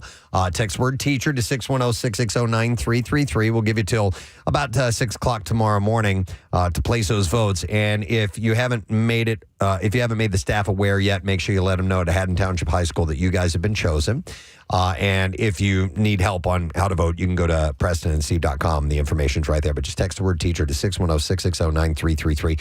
We'll send you the voting link, and then you can add the name to the list. Tomorrow morning, we'll find out who joins. Congratulations again to Alicia Sheely from Henderson High School. She won, and we're happy to have her on early this morning. If you missed the conversation, just really cool stuff. They do like chocolate day and eating cricket day. This is a math class. Yeah, exactly. All right, time for the Bizarre File. Here we go. WMMR presents Preston and Steve's Bizarre File. Brought to you by Pro Team Collision. If you find yourself in an accident, trust the pros at Pro Team Collision, your trusted auto body repair shop located in King of Prussia. You go to ProTeamCollision.com. All right, this is a pretty wild day in Florida. This has got all the Florida stuff you want in here, except somebody died, which sucks. But a man with an extensive history of methamphetamine-related arrests was fatally shot by deputies Monday in Lakeland after a chaotic series of events that Sheriff Grady Judd described as a bizarre and drug-fueled rampage. Timothy Schultz, 42 years old, allegedly swam across the lake, sustained an alligator bite, attempted to break into a vehicle, charged deputies with garden shears, and then tried to arm himself with a deputy's rifle or shotgun from a patrol vehicle. Now, the incident began with reports of a man acting erratically, drunk, or hot or something, Judd relayed from a witness account. One witness reportedly attempted to offer Timothy a life preserver while he was in the lake, which he refused. Another witness said the man growled at them. Jeez. Deputies arrived. It's got to be drugs. Yeah, deputies arrived. Deputies arrived as Timothy was emerging from the lake and attempted to break into a truck with a brick, having armed himself with a set of garden shears apparently left in a nearby yard. He immediately charged the deputies holding the shears. The situation escalated further when Timothy climbed into the passenger side of a running patrol vehicle. The officer said as he jumped into the seat, he was trying to either get to the rifle or the shotgun out of its holder. At that moment in time, all warnings had to stop and the action had to begin, and that's when they shot him enough to stop the threat. He was pronounced deceased. The sheriff, Judd, highlighted the suspect's lengthy criminal record. He said his record is long. It's meth arrest, meth arrest, meth arrest, meth arrest, meth arrest. And guess what? On April of this year, It's like a tongue twister. He was arrested for what? Meth. And then he said the shocking detail was that he had appeared to have been attacked by an alligator while swimming across the lake, which he described as a long swim from Highway 37. He said it appears that his right arm was bitten by an alligator. So apparently he was attacked by a gator while in the lake as well. The fact that he was bitten by an alligator significantly and still continued his rampage is shocking. But if you're alligator bit my hand. Oh my God! If you're on enough meth, then the person you see is not the person that's attacking. And a lot of times they're imbued with sort of superhuman capabilities. Yeah. So like being bitten by an alligator and continuing to swim. Yeah, exactly. I don't think I could do that. A college senior's frustration over her professor's behind-the-scenes use of artificial intelligence has sparked debate about transparency, fairness, and the changing dynamics of higher education in the age of ChatGPT. Ella Stapleton, a business major at Northeastern University, noticed something unusual in her professor's lecture materials. The notes included strange errors, a reference to ChatGPT in the bibliography, and AI-generated images that appeared distorted, some even showing people with extra limbs. Well, that was enough to prompt her to dig deeper. When she confirmed that her professor had been using AI tools without informing students, she filed a formal complaint and requested a tuition refund of more than $8,000, which was the amount she paid on the course. That's going to be a big part of a lot of business going forward, where you're going to be in the wrong if you don't inform people that you're using AI to get some results. Well, and here's the deal. She said he was telling us not to use it, and then he's using it himself. Hypocrite. So she sees it as a double standard. The professor, Rick Arrowwood, admitted to using several AI platforms to help develop his lecture materials, including ChatGPT, the AI search engine Perplexity, and presentation generator Gamma. He told The Times that he now realizes he should have taken a closer look at the materials before sharing them with students. Translation, I missed the watermark. He said, in hindsight, I wish I would have looked at it more closely. I'm too lazy. He added that that's why I'm using this. Should be transparent about AI use and thoughtful about how it's integrated into teaching. He said, if my experience can be something people can learn from, then okay, that's my happy spot. He's a teacher at heart. If people can learn. But listen, after a series of meetings, Northeastern University decided to not approve the refund request. Yeah. Northeastern's policy requires... we certainly understand your issue, but we're not giving your money back. Come on. Yeah. So their policy requires both students and faculty to provide proper attribution when using AI-generated content in any submitted work. It also emphasizes the importance of checking AI output for accuracy as well. All right, this is wild, man. A violent break-in occurred at the California home of Beanie Babies mogul Ty Warner that left a woman in a coma. Oh. A Nevada man now faces multiple charges, including attempted murder in connection with the home invasion and assault. The suspect, 42-year-old Russell Maxwell Fay, was taken into custody after violently attacking a stranger inside a private residence and barricading himself from deputies. Deputies responded to the residence about the victim with severe injuries outside and followed a search for the residence. The suspect had barricaded himself in an upstairs bathroom. So the Beanie Babies, that's what Kathy would collect, right? Exactly, yep. So, just wondering. Uh-huh. I mean... maybe she's had it and went on a rampage. I mean, doesn't have a job right now. Yeah. Maybe think, Son of a bitch. Well, this guy attempted to flee by climbing out of a second-story bathroom window. He jumped to the ground. He was apprehended by a sheriff's canine. The victim, El Malik Aslanian, was transported by ambulance to a local hospital, and the attack left her comatose due to brain injury. It's horrifying. Wow. I mean, Beanie Babies are, who knows? Who knows? Let's try to make sense of this. Yeah, so he entered the home with the intent of burglarizing, and then he ran into this woman, and then he beat her.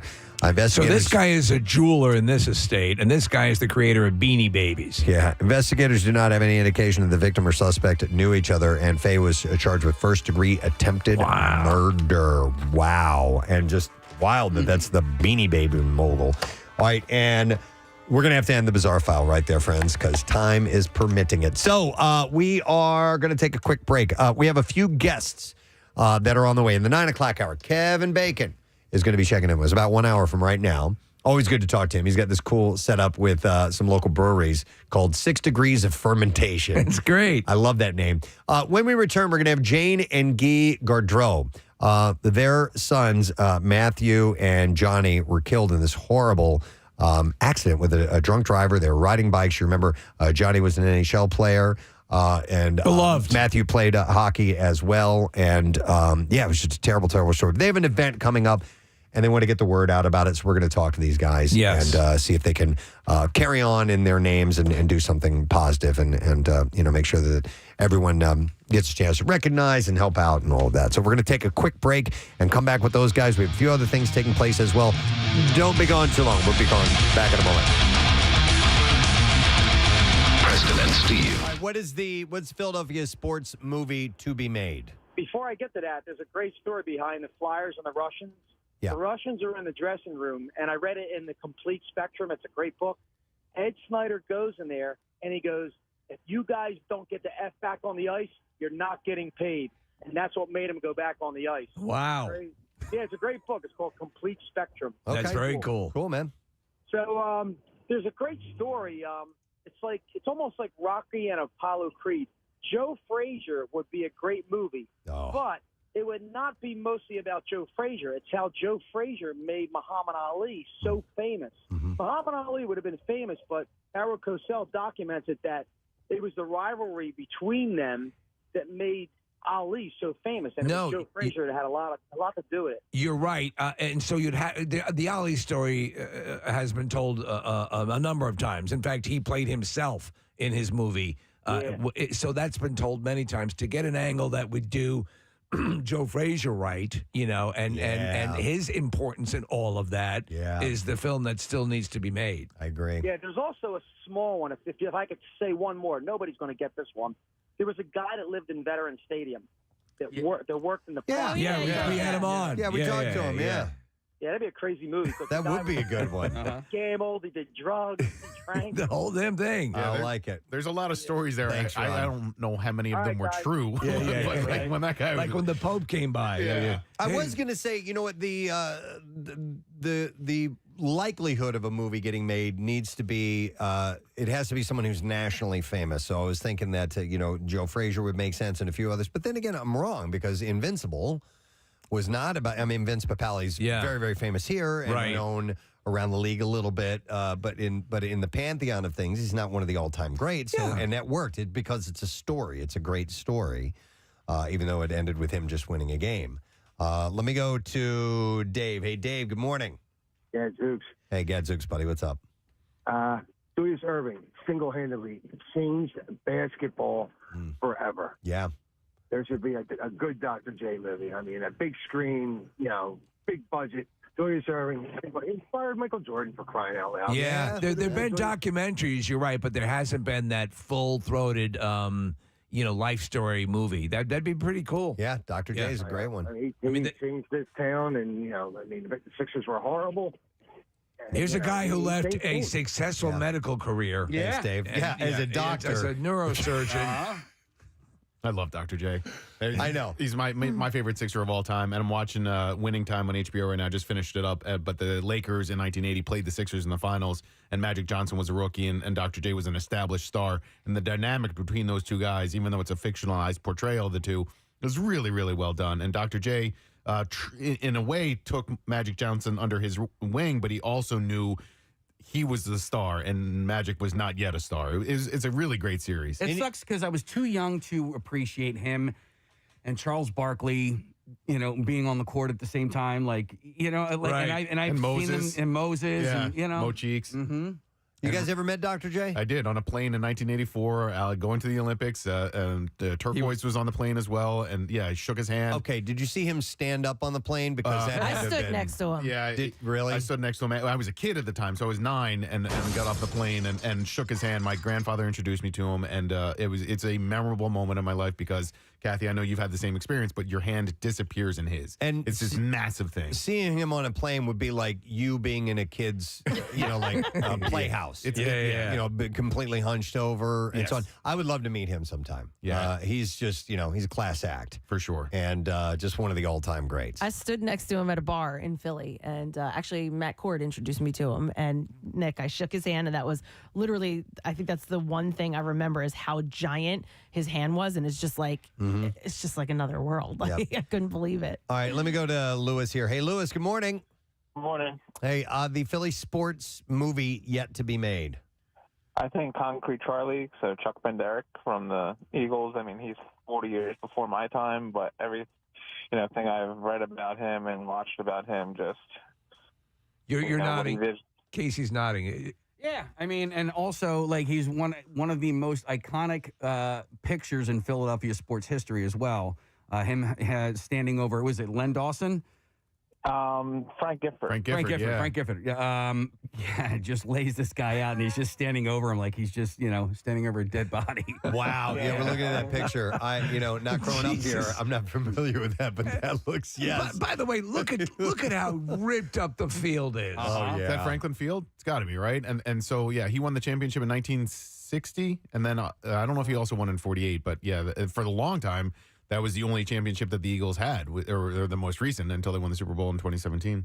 Wow. I think maybe a story of the making of Buddies Watching You. That'd be great. The composing, the long late night songwriting sessions. By the way, I didn't go through the three worst movies on Mike's list here. So the three worst Philly sports movies, and then we're going to have to take a break. Stealing Home with Mark Harmon. It was in the 1980s. Played Billy Wyatt, once a hot prospect for the Phillies who had fallen on hard times, has to figure out what to do with the ashes of his late friend / first love, played by Jodie Foster. Lots of shots at Chestnut Hill and a ridiculous scene set in Vet Stadium, he says. But other than that, for the local nostalgia, Stealing Home isn't worth a rewatch. It's, in fact, it's trite. He said Roger Ebert wrote that he, quote, left the screening wondering if any movie could possibly be that bad. It was on the heels of like Bull Durham and The Natural and other great baseball movies, and it just did not live up. Okay. How about a movie called Pride? Oh, yeah. This movie aspires to be Remember the Titans for swimming and fails for being too formulaic. Amid racism in the 1970s, Philadelphia Rec Center coach refurbishes an old pool, teaches several black kids to swim, and leads them into a big meet. The acting is overwrought, the characters are one-dimensional, and the script lacks any complexity or nuance. Never saw it, don't know. No, not familiar. And then the last one he mentioned, worst movie in Philadelphia, Rocky V. I think that's where we get Rantlers and the whole up on the roof thing. That's from Rocky V. It really is. Because, listen, because you compare it to the genius of Rocky and Rocky Balboa and all the stuff we love about Stallone, that attempt, that as Nick pointed out, that first swipe at a Rocky Balboa type story was so bad. We need to go through that movie. I'll bet you there's some other gems we could Oh, my find. God, We yeah. have only scratched the surface, and that's the reindeer on the roof thing. The Rantlers. Can we play the whole Rantlers clip? Do we have that whole thing? He's going to have to... Sorry. No, we got it. Dig that up. But we forgot about Mighty Max. Oh, yeah. Yes, you were in Mighty Max, right? Yeah, for Star. what was that the flight attendant? I think it was. You were the hooker. You were the hooker. So many roles. I know, but Nick, I've had so many roles. You think I can remember all of them? God. Was that a basketball movie? Yeah. Immaculata College. Yes. Okay. The women. Stop the press. I can't believe we'll just come up on the roof, will you? He just landed there and crashed, and who do you think it is? Do I hear reindeer on my roof? You know, Rantlers, unbelievable. It's like $1 billion. Whoa! Come on, look who's here. You know this guy. He's gonna be next Christmas before he gets down. Hey, they put it together for Santa. Hey! Merry Xmas, yo. Hey, I don't think you got it right, Santa. No. It's ho, ho, ho. I need you to stop talking. I've said this many times. Shut up, man. You're gonna try to Santa Claus. So that was the best take. Yeah. You know? Yep. There were other takes that weren't as good. Let's watch it on playback. Perfect. That's the one they went with. All right. Well, anyhow. Interesting. But this movie, Hustle, Looks pretty damn good. Yeah. I don't know any feedback. We do have that screening tonight. We'll do a couple more movie passes in a little while to give away. I'm going to hang on to those. What I need to give away now as we take a break are some passes to our sorority party at Parks Casino next Wednesday. Ladies, we want to welcome you to the fold of Zeta Eta Pi. We have not had one of these in years now. Years. And it is time to get you on board for this event. And our activity this time around, we're going to square dance. Just like we did in high school or junior high. You know what? I actually did do it in high school, too. I'll guarantee you a lot of the people that'll attend have never done it. That's fine. It's a stupid, fun activity. Yes, and it's next Wednesday, so it's rapidly approaching. Bill, I'm going to take 10 callers right now. 215-263-WMMR is the number. And you need to be ladies, you need to be female and able to join us, 21 and over only at Parks next Wednesday. And we'll set you up with a free drink, and we got a free happy hour buffet. You can bring a friend, ladies only, invitation only event, 215-263-WMMR. Call only if you can go. We're going to be back in just a moment. B-File up next. Stay with us. Clearview Regional High School, Mullick Hill, New Jersey. You're up next for Coolest Teacher, you, and then we choose one more tomorrow, and then we're done. So make sure that you do vote. Take advantage of this. It's a way to let your teachers know that you care about them and you thank them for what they've done for you. So just text word teacher to 39333. And if you go to Clearview, make sure you let the faculty know that we are doing this. One of the more frustrating things that can happen to you as an individual is in a moment when you're trying to tell someone about something and there's a word that you just can't remember. And you start flipping through the card catalog in your mind. The inability to articulate. You just can't find it. You know what you're talking about. You know what you want to express, but that actual word doesn't come to you. So on occasion, you will find a suitable replacement that you feel will get the job You done. rig something together. Yep. In your mind that makes sense to you. And sometimes it sounds ridiculous. So I found a list that is titled Times That People Failed to Remember What a Simple Thing is Called, so they came up with the most hilarious new name. And feel free to share examples, because sometimes once you say these things and they get out there, it becomes, like what your friends will bust your balls over or something like that. So 215-263-WMMR. So I have examples of these. I can't think of anyone's personally, but maybe I will if we go through this list. But people responded, and one of them said, "My boyfriend's mother once referred to a peacock as a disco chicken." Yes. Oh my She couldn't God. think of Disco the name. chicken. Why does that sound familiar? Disco chicken. Disco chicken. I don't know, but she felt that maybe the plumage. elaborate flowers, Yeah. the plumage, flowers. See, there you go. I did it. Bird Feathers. flowers. Bird flowers. the fluffy the bird things, flowers. the bird flowers that and the grow things. out of That's the it. bird. That's exactly it. It's a bird flower. Yeah. You just, I just you created said you one. didn't have one, and you just Bird flower. created Did a it. bird flower. My dad one time was trying to say catapult, except that he said boomerang. And from there on out, every time we ever had to refer it, again, catapult's one of those words that doesn't come up nearly often enough. So it's now known in my household as a boomerang. All right. And this isn't quite the same conversation we had a little while back about your dad. Casey, what did he say? He said pita meat. Right, pita meat. That's mispronouncing something. So this is just coming up with a completely different name. Right. So this response, but they are trying to do the best that they can to carry on the legacy of these two gentlemen, John and Matthew Gaudreau. You remember this last August? It was absolutely horrible. Riding their bikes in New Jersey, drunk driver hit and killed both of them. I'm sure we all recall, and obviously Johnny was a professional hockey player. Matthew, a hockey player in his own right, not in the NHL, but still both, very, very active. And they're obviously, you can imagine their parents, their lives were, completely encompassed by their sons and taken from them way too early. But they have an event that is coming up, and it is a first annual Gaudreau Family 5K Run and Walk and Family Day. And it is this Saturday, and we'll get to the details. It's in Sewell, New Jersey. We would like to welcome Jane and Guy Gaudreau to the show this morning. Guys, thanks for coming in this morning. We appreciate it. Thanks for having us. Absolutely. I mean, we can't imagine the tragedy you guys have gone through. It was only this past August. It's hard to talk to people who have had this happen because it's just so difficult to wrap our minds around it. But you guys seem to be, coping as anybody would have to. But trying to bring a positive out of all this. Is that a fair statement to make?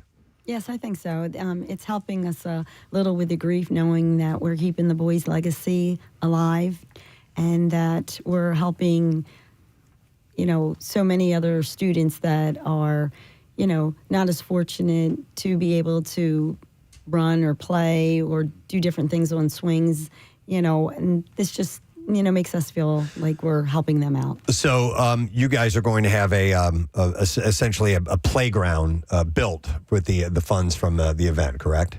Yes. Okay, and where is this, and what type of playground is going to be made? The playground's at the school that I work at. My oldest daughter works at. My mom worked there. My brother, who has special needs, he went there when he was young. And the boys volunteered when they were in Gloucester Catholic at Archbishop Damiano's school. So it's kind of like a family affair. Even Guy had volunteered before there. When the kids were young, we would go up on weekends. And they've been trying to build a playground for several years now. And we've been getting, the donations through like different outlets.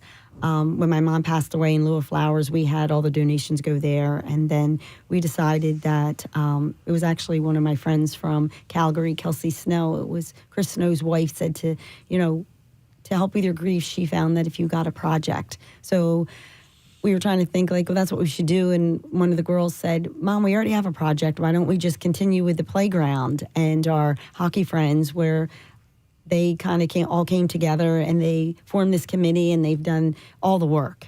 Guy and I and, our family, we weren't quite ready to do anything.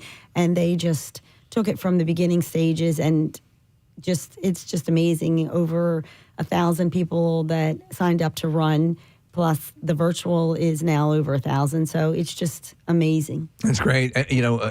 So I was watching a number of the day after news reports, after this horrifying incident occurred.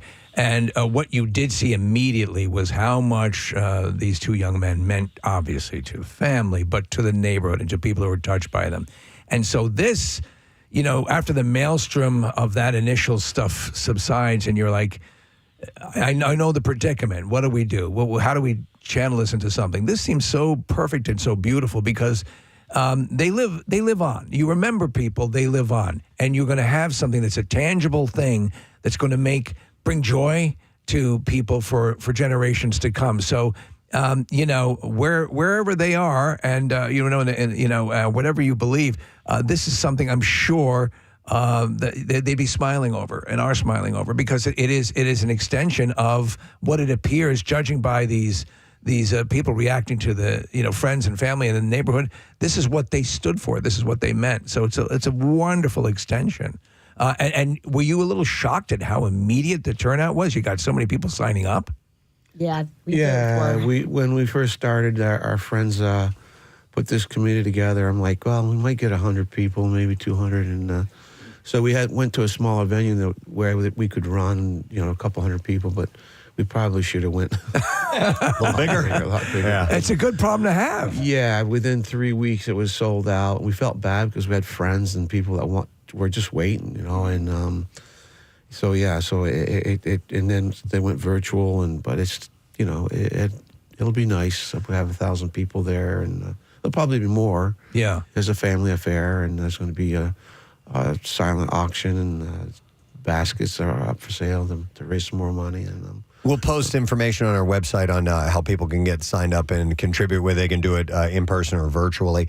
I wanted to ask you guys about raising these two boys, because when you're talking about raising athletic kids, there is a lot of time that has to be invested into supporting that, encouraging that.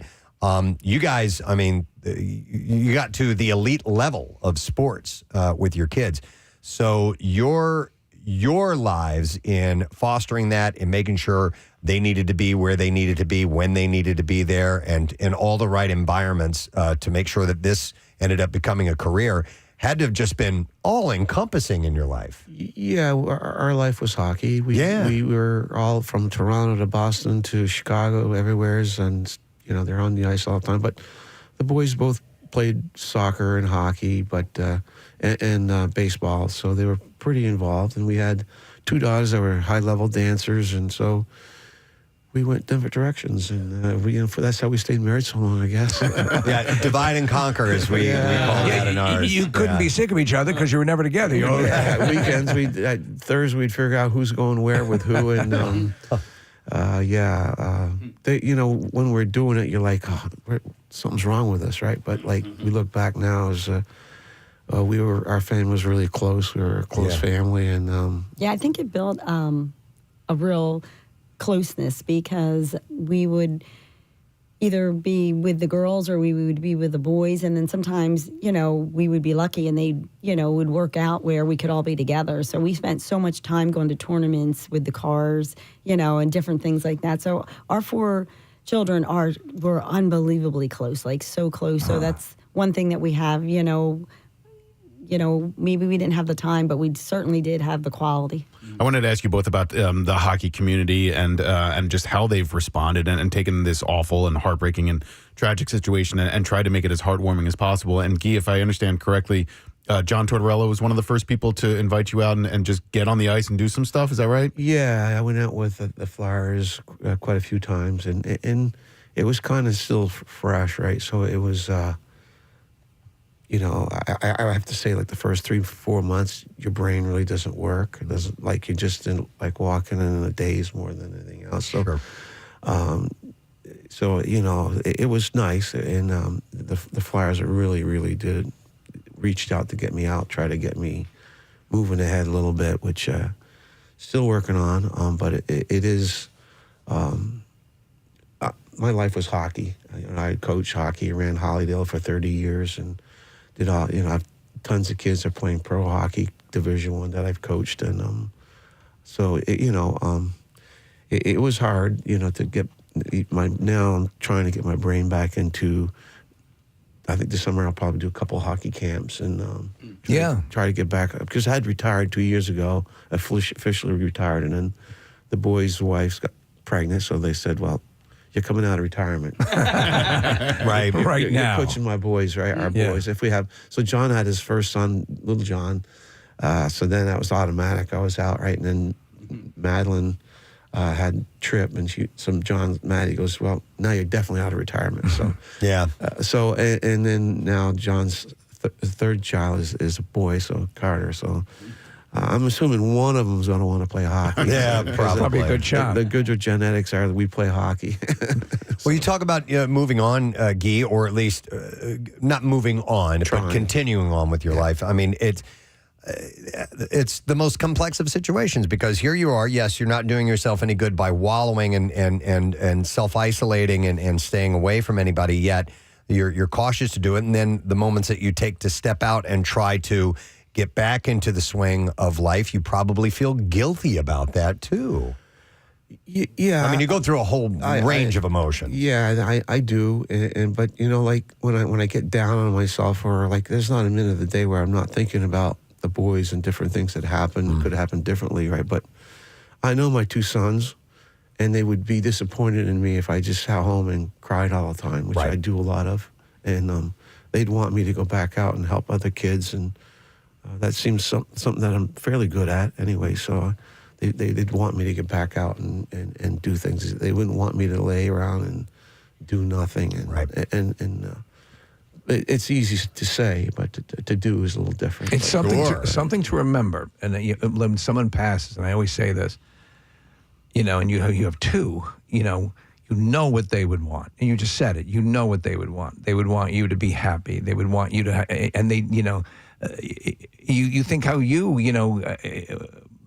when you pass on, you don't want people to be dragging it. It's just these weird dynamics that exist. And the truth of the matter is that what you're doing now with this walk run and this event is a great extension. And everything starts to shift out, and then the memories, the moments to laugh, the moments to remember.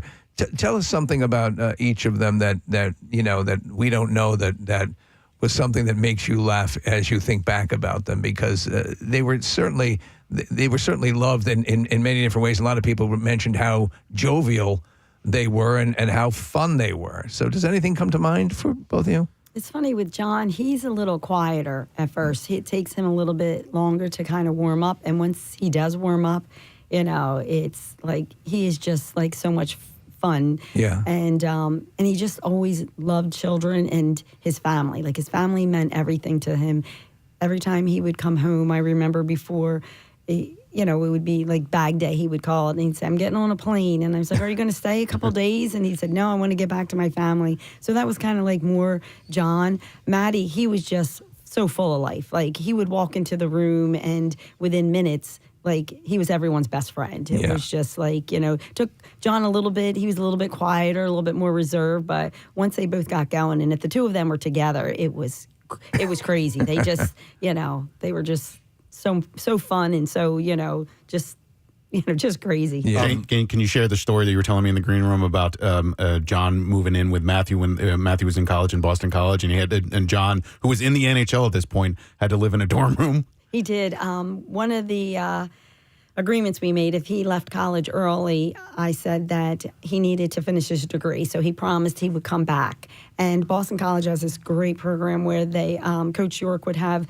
the students either do the first part of the summer or the second, and that was to get them back in. I think it was also a little bit where he could kind of keep an eye on them and make sure that they were still working out. You couldn't officially be on the ice or anything.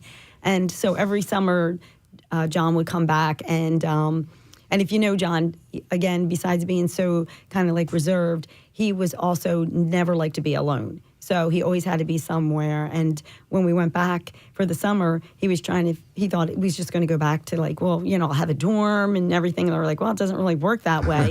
And he said, well, that's okay. I'll just live with Maddie. And Maddie said, I'm in a double with, my friend Chris. He said, where are you going to sleep at? He goes, I'm going to sleep in your bed. He goes, we'll sleep together. He goes, it'll be fine. And Maddie was like, this is crazy. Like, you're coming back. He said, now you're on my territory. And John goes, oh, it'll be fine. It'll be fine. But I know deep down, like, even when they would come home and, my oldest daughter had moved out. She had gotten married. And I was like, oh, you guys, we have the extra bedroom. And they were like, why would we want different rooms? Like, they were... When I say inseparable, they were inseparable. Like, I mean, it's so tragic what had happened to them, but because they were both together, it was just the way, it was always John and Maddie. They had all the same friends, and it was just, that's and always being together. It was a terrible thing to say, but if one living without the other would have been incredibly difficult. You know what I mean? Yes, for each other. I just... They wouldn't have survived. Right. One would have... Yeah, it would have been hard for either or. If they were that close. I mean, they would have had their families, their children, their wives and everything, but it would have just never been the same. The boy's good friend from Boston College, Kevin Hayes, when his brother passed away, I remember the boys, that whole next week leading up to the funeral, they were just so devastated, and they were like, we could never do this. We could never do this. Wow. If you're just tuning in, Jane and Guy Gaudreau are here, and they're the parents of Matthew and Johnny Gaudreau, who passed away that terrible accident last year, killed by a drunk driver while they were out on their bikes. They have this event, and it is coming up on Saturday. It's a 5K run walk, and it's to raise funds for this new playground that is going to be built at Archbishop Damiano's school. Did I say that right, Damiano? Yes. Yeah. Okay. And you can sign up at runsignup.com/Gaudreau Family 5K. We'll post it to make it easier for you in case you don't know how to spell Gaudreau or anything like that. We'll make sure that that's up and easy to access. Guy, you had on a lighter note, you last night threw out the first pitch at the Phils game. Yes, I did. And I threw a strike. Hey, there you go. No easy feat. You're an athlete. I was like, oh, geez, Yeah. A lot of people looking at me. I'm like, so yeah, it was. They did a nice job. The Phillies got us there, and a lot of media to help promote the event. The event. Yeah. Well, just a quick question on that. So, is the runsignup.com the website mentioned to sign up? Is that where people can also virtually participate as well and make donations, even if they can't participate in that way? Yes, if they can't. Of course, the in-person is sold out, but the virtual, I mean, anyone can do that. You just sign up and then just go run 3.1 miles, and you'll, give your information in, and then you'll get a certificate saying that you were in the Gaudreau Family 5K. And as long as the money's legit, you can you can say you're in. Well, yeah, it is for a good cause. It is, yeah. And these It's for a great special needs cause. kids that are, if you go there, if you've never been there, they do a tremendous job with the kids. But the playground really needs to be updated. And I have a brother that has a special need. That a daughter's in a wheelchair, and it's like when John bought his shore place, he had to have an elevator for her to get in and up. And so he bought a shore home that had an elevator to go all 3 floors for her. And so, people don't realize that when you're in a wheelchair, you don't walk, whatever. It's Hard to get on a swing. And we're fortunate enough to be able to have regular jobs, have regular life. So, it's really important. And that's why we for our thought about family. the playground, because we wanted to do something that was important to the boys. And we thought, there's a lot of things we can do, but this was our first one, and we thought, well, you know what, let's do the Archbishop Damiano School Playground, because we know the boys would be so proud. When the accident happened, I'd never met John or Matthew, but it impacted me in a way that I was kind of surprised by, and I think that happened for a lot of people in and around Philadelphia. John played for Columbus and for Calgary, and but Flyers fans loved him. It didn't matter where he played; he was just embraced by Philadelphia sports fans, as was Matthew. And one thing that's just been resonated with me over the last couple of months is that I've gotten to know people like Jillian and Maureen, who are in studio with us, who are connected to the hockey community. Stacey Stevens, who is John Stevens' wife. Stacey has been so instrumental in helping to make this happen. And just one hockey person after another has been kind and supportive and wanting to do whatever they can do to help and just to find some positives, find some paths forward. So for me, and I hope you guys feel the same way, it just does feel like as awful and as tragic as this always will be, there are these spots that we're like, man, we can find some positives here. Not that there's a silver lining, but at least there's some positives that can be done. Do you think that that's accurate?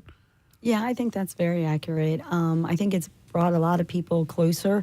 We've gotten letters from people all over the country that, especially from parents who, this is just unfathomable. Like no one, ever would think that this would happen to them. And I think it's made people kind of appreciate different things.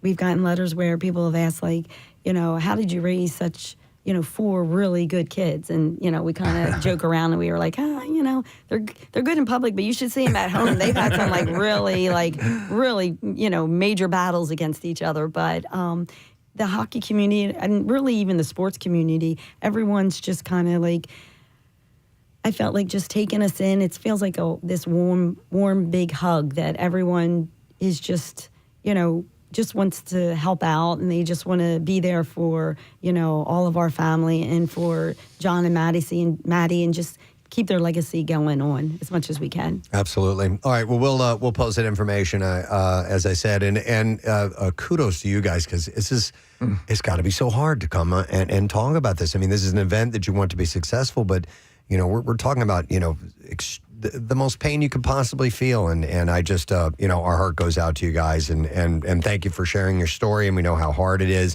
And we'll do what we can to stimulate our, listener base to get out and support this event. So we wish you nothing but the best. Thank you so much. Thank you. Thank you guys for coming by here. It's Jane and Guy Gaudreau. Information, like I said, PrestonSteve.com. We'll have that up. We're going to take a quick break, and we will come back in just a moment. So stay with us, please.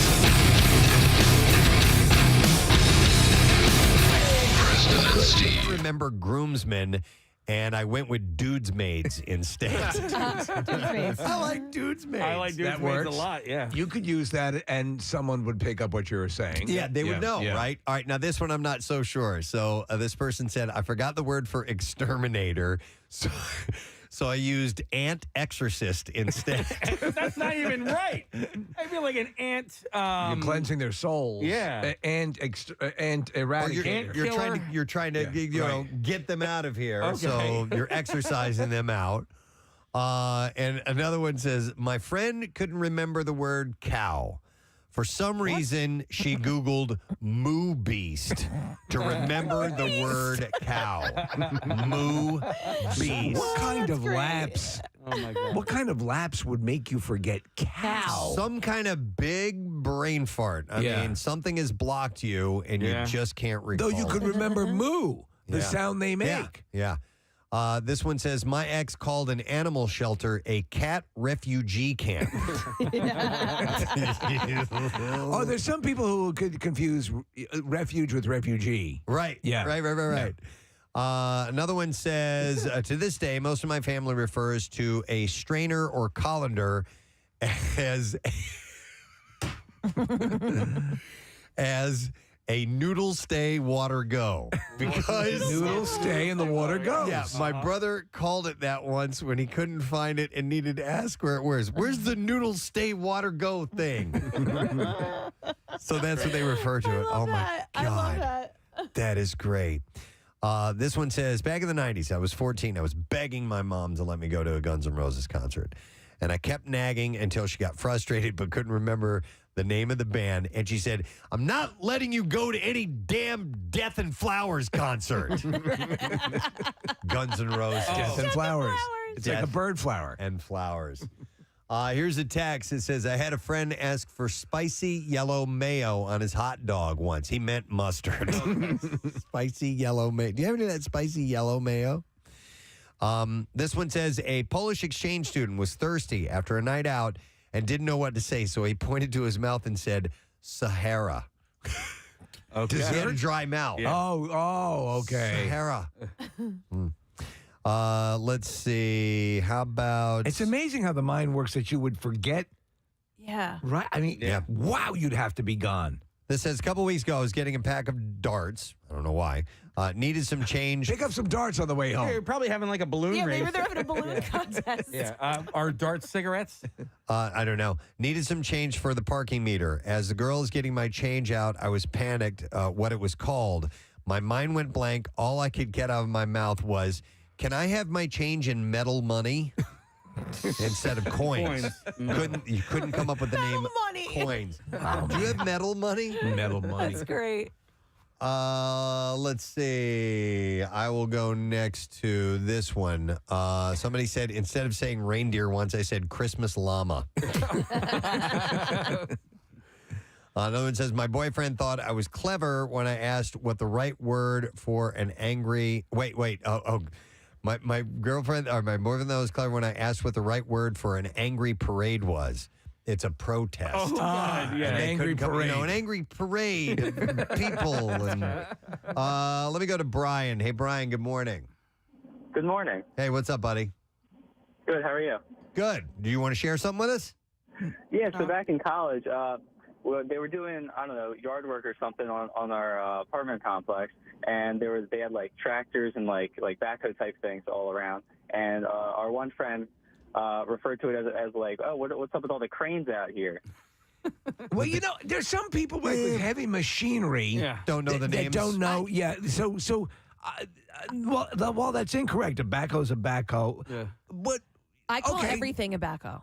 Like, Do I mean, you? I would know the difference between a backhoe and a crane, but like, I Like don't. a bulldozer, you I'm- call it a backhoe? I'm like, oh, what are all those backhoes doing over Think of the there? movement Like, of the. It's scooping. I know, but like, I don't know what the other things are, so I just call them all backhoes. But a crane, yeah. I would know a I crane. would give that person a pass on that. This one says, I can't remember who said it, but ever since I heard a person call a cupcake a party muffin, they were permanently renamed in my mind. Love that. I like that too. Once I had to listen to my mother tell a 10-minute story about all the honkers she saw in the park. She meant geese. Oh, right. Not knockers. So she would call them honkers. Here's one that said they were in Target, and I forgot the word for insecticide or even bug spray, and so I asked an attendant for a can of bug murder. Oh, my God. Mom, it says, my mom once referred to Guitar Hero as carpet banjo. All right. I like that one. Another one says, couldn't remember the word athlete, so I went with sportican. Couldn't remember athlete. Yeah. Wow. Yeah, listen, it's a common word that will escape you, Right. and it happens. In fact, this one said, I forgot the word for pants, and so I called them long-sleeved shorts. Oh, yeah. When this That's what we did growing up. They were long sleeve shorts. Really? Yeah, yes. Exact Okay. same it's usually you're doing something like, you know, and you're trying, And by the way, that's where these words are born. I've often posited that when you can't think of a word, that is contagious. That can be like, if I can't think of a word You and can cause other people to forget the word. Yeah, I don't yeah. know why that is. Yep. And there is there a word that anytime you try to say it, you forget what it is? Well, you know what? A word that eludes you because I have one, and I'm trying to think of what that actual None word occurred to is. me. What is it? So, okay, because I would often say this because, when I would drink, I would get out of control. Right. And I have my best friend never did. So he always had the ability to control it. And there's this word, and every single time I talk to him. I don't know what you're talking about. Moderation! Moderation. Oh, you can moderation. You can never think of the word Can't moderation? think of the word moderation. Okay. Every single time. Okay. Yeah. Everything in moderation. Everything It's one of those things you just have a hard time recalling. Right. For whatever reason. Okay. You know what happens? People will make me forget actors or things that they're trying to remember. If they try to remember a name, who is that person? Now, if they didn't seem to be forgetting it, I would probably remember it much quicker. But there is a level of contagiousness involved with that. There was 3 different conversations that Chuck and I were having, and he couldn't remember the word hipster. And all 3 conversations, we sat there for like a half an hour. Right. Could not remember. And even after the first one, we knew that it was hipster, but we couldn't remember the term hipster. And I actually just listened to I love Gary Goldman, and he had an album come out in 2016. And he's got a whole bit about synonyms because he had a friend who was telling him about a documentary about Hitler. And the word that she was searching for was atrocities. But she didn't come up with atrocities. She called them shenanigans. Okay. Hitler's shenanigans. Here's a text that says, my son's friend didn't know the word for tank top, so he called them hot shirts. Yeah, that makes sense. Another one says, my son calls the aquarium a fish zoo. Okay. There's a difference between a little kid name and you just not being able to remember it, and you all of a sudden give it another name. I'm going to go to Joe. Hi, Joe. You're on the air. Good morning. Hey, Gadzooks. Hey, Gadzooks, buddy. What's up?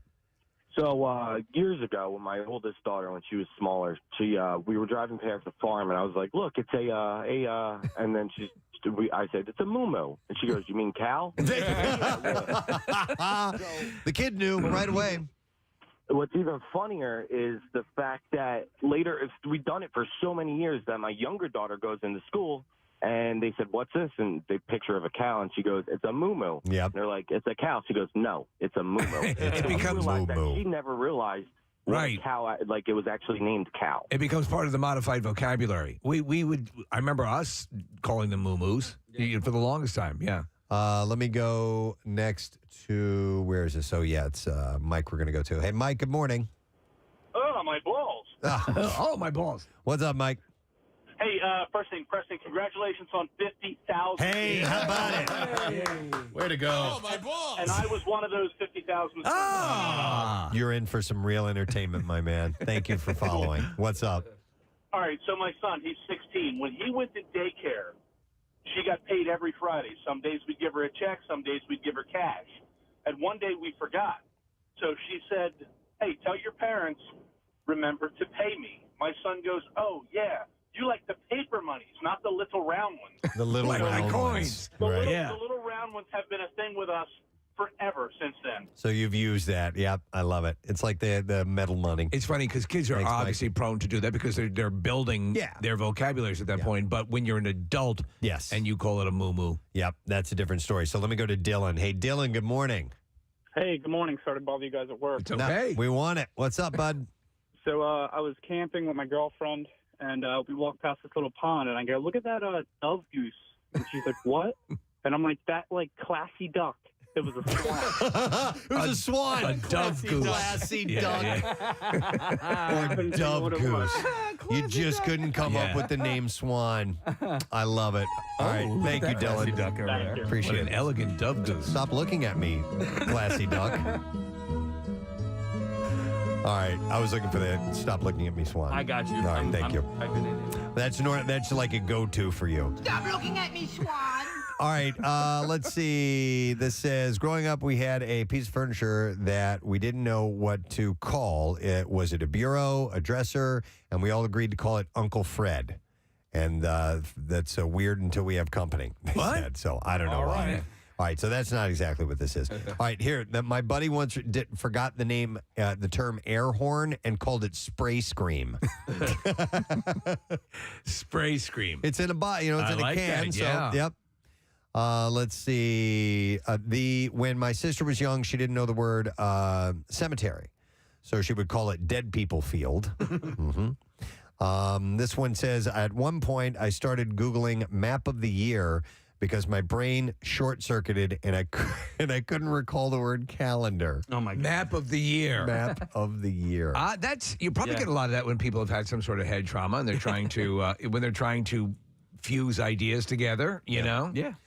This one said, my husband wanted me to pass him the cooking tongs, and instead he said sausage tweezers.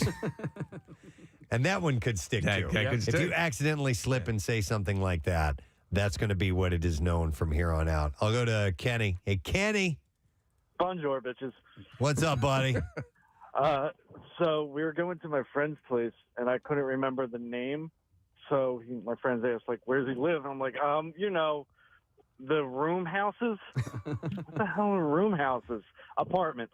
Oh my God. So instead of room, you houses just full of couldn't rooms. remember apartments. Yeah. Room houses. Yeah. Yeah, and it makes sense. Condos would be like that as well, right? All right, thanks, man. Appreciate it. So earlier I was talking about feathers. Yes. And I accidentally said flowers. This one said a girl called a feather a bird leaf. There's like minds. This says my buddy couldn't find the word for lungs, and he came up with breath sacs instead. Oh my God. And another one said at a house party, when this trash bro came up to me, he said, hey, man, I'm about to score. You got one of those plastic penis socks?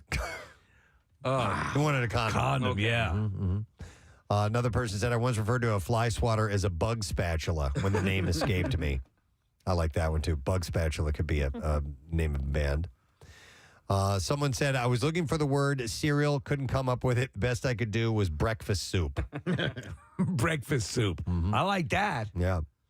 Let's see. I'm going to go to, let me go to Joe. Hi, Joe. Good morning. Hey, bitches. Hey, what? What's up, Joe? What's up? So, for some reason, I couldn't think of the word mango, and I was slipping with my words and be like, oh, yeah, that orange fruit. And then I thought I had it. I said, exclaimed, oh, yeah, Mongo. Blazing Saddles. Right. Yeah. There's a character in Blazing Saddles named Mongo. So Mongo instead of mangoes. I think that's exactly what I was thinking of. That's just where my brain went. Yeah. Instead of mangoes. Thanks, So Joe. It's the way you transpose things in your mind. So apparently, and the way behind that, the meaning behind that, Steve, or the reason, we're going to go to Dottie, who is a speech therapist and can help us out with a little bit of this. Hi, Dottie. Good morning. Hi, you guys rock. Thank you, Dottie. So there's an actual word for this not being able to think of a word? Yeah, so it's called word retrieval. So you're not forgetting what you want to say. Imagine your brain is like a four-drawer filing cabinet filled and filled and filled with files, right? Which are the words. You're just having trouble finding it. So it's tip of the tongue phenomenon. It's very common, and it actually gets worse as your vocabulary expands because you don't want to say pancake flipper. You want to say spatula. So you're hesitating so that you find the exact word that you want to say. So you're saying that the more elaborate your vocabulary, the more likely you are to struggle for the perfect word. Yeah. That's right. All right. That's right. Interesting. And It's so funny. can I- Dottie, because when that guy called in, he called the cow the moo to his daughter, and his daughter's like, no, that's a cow. I was thinking, I'm like, dude, you don't even know that many words yet. Of course you know the word cow. Like, you know how many words we've learned over this, And I often thought of that, too, like, as a kid, and, like, an adult will come over and didn't remember, like, all of our names.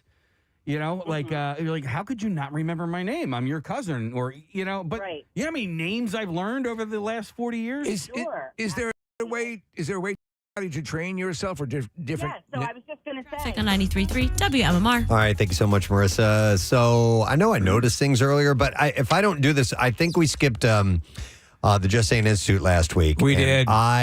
These things build up too much. And then you risk an explosion. And we don't want that. So we're going to the Just Saying Institute right now. The Just Saying Institute, home of the Preston Elliott School for People Crowd Surfing. That was so much fun.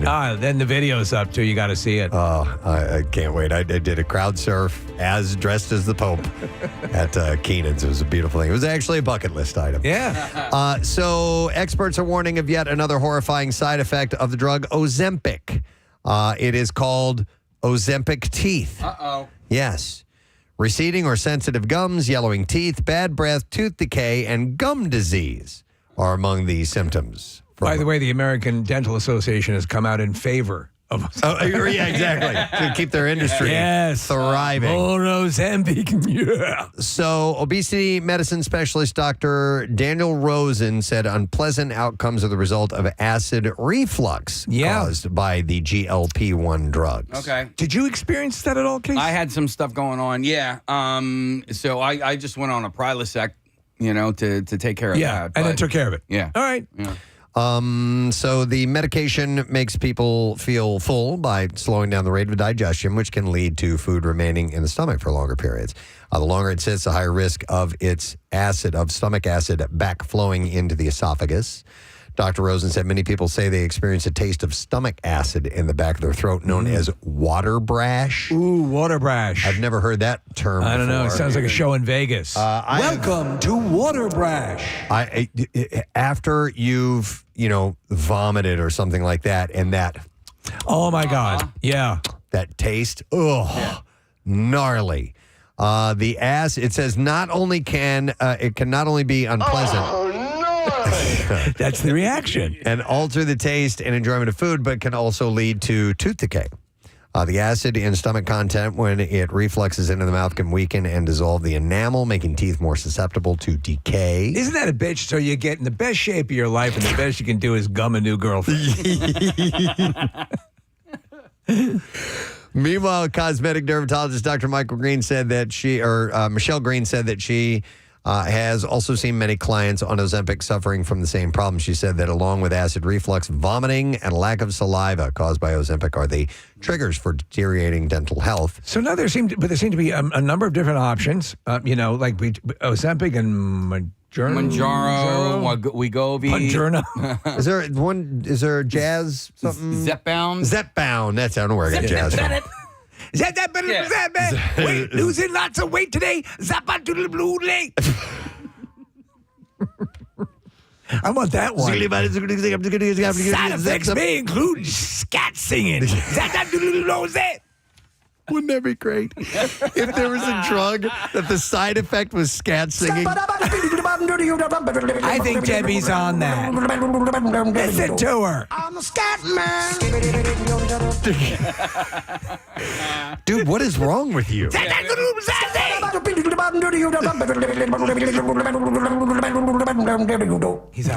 on the jazz one.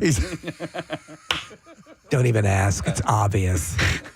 It's not Wegovy. It's not Ozempic. That's definitely Zepbound. Zepbound. Yeah.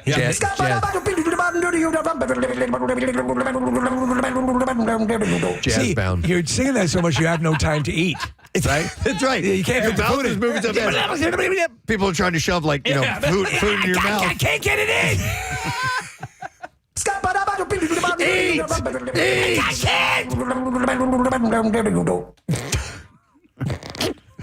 It doesn't stay open long enough. I just did it.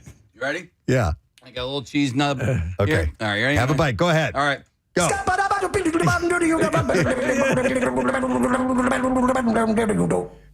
There you go. Please tell me the camera was on Casey's face during that.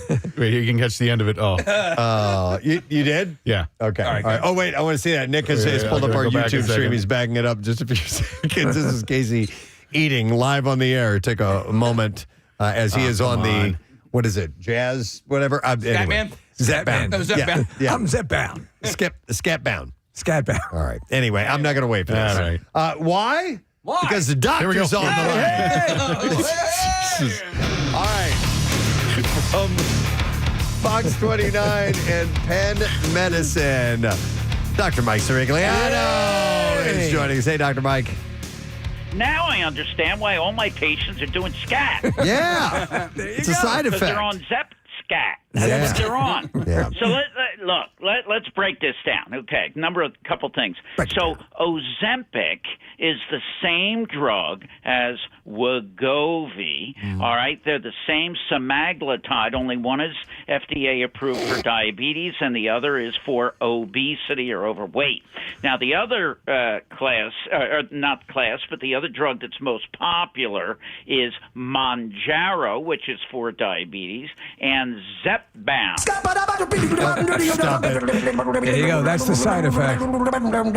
Okay. And how is There you go. Does Zepbound differ from the others? Or are they Okay. Zepbound is the same as Mounjaro. It differs somewhat in its composition and receptor interaction than Wegovy. But the bottom line is these drugs, GLP-1 receptor agonists, basically what they do is they can reduce your appetite, making you get dehydrated. So the reason that the teeth take a hit sometimes is because you have dry mouth. It's almost like a condition like Sjogren's, where you have dry mouth, and that leads to an increased risk of tooth decay. The other is Dr. Mike, you're saying that it's probably less a result of reflux than it is dry mouth. Well, they talk about vomiting. I mean, look, Casey, if I put you on one of these drugs and you call me 2 weeks later and say I'm vomiting all the time, I mean, unless I'm Dr. Kevorkian, I mean, I'm not going to keep you on. I mean, what the heck?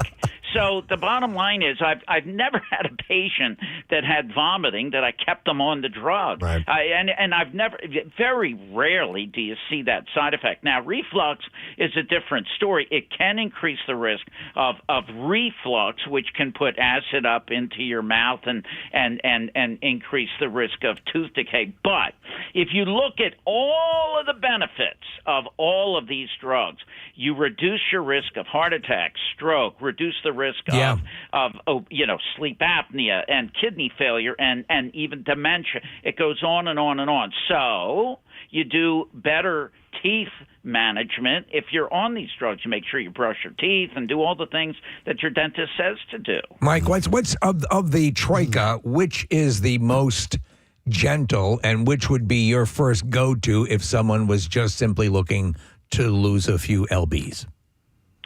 Well, you start all of them at a very low dose. There's another drug that's similar called Trulicity, but the bottom line is you would start on a very low dose, and it's 2.5 milligrams for Zepbound and 0.25 milligrams for the Wegovy, and you start very low. Usually wait a month, and then you increase very gently to give your body time to kind of acclimate, if you will. And a lot of the symptoms are bloating, diarrhea. You can have a lot of constipation, a lot of those things. But when it comes down to it, you start very low. Now, there was a study comparing Zepbound to Wegovy, and Zepbound had some more weight loss in that one study. But look, right now, to get them is the big problem. And compounding, by the way, a lot of folks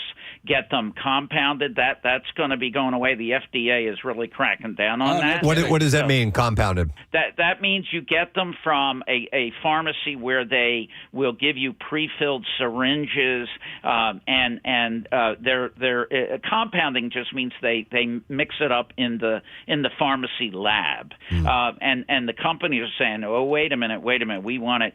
So Eli Lilly, you can get Wegovy. You can get Zepbound and Zepbound directly from Lilly Direct.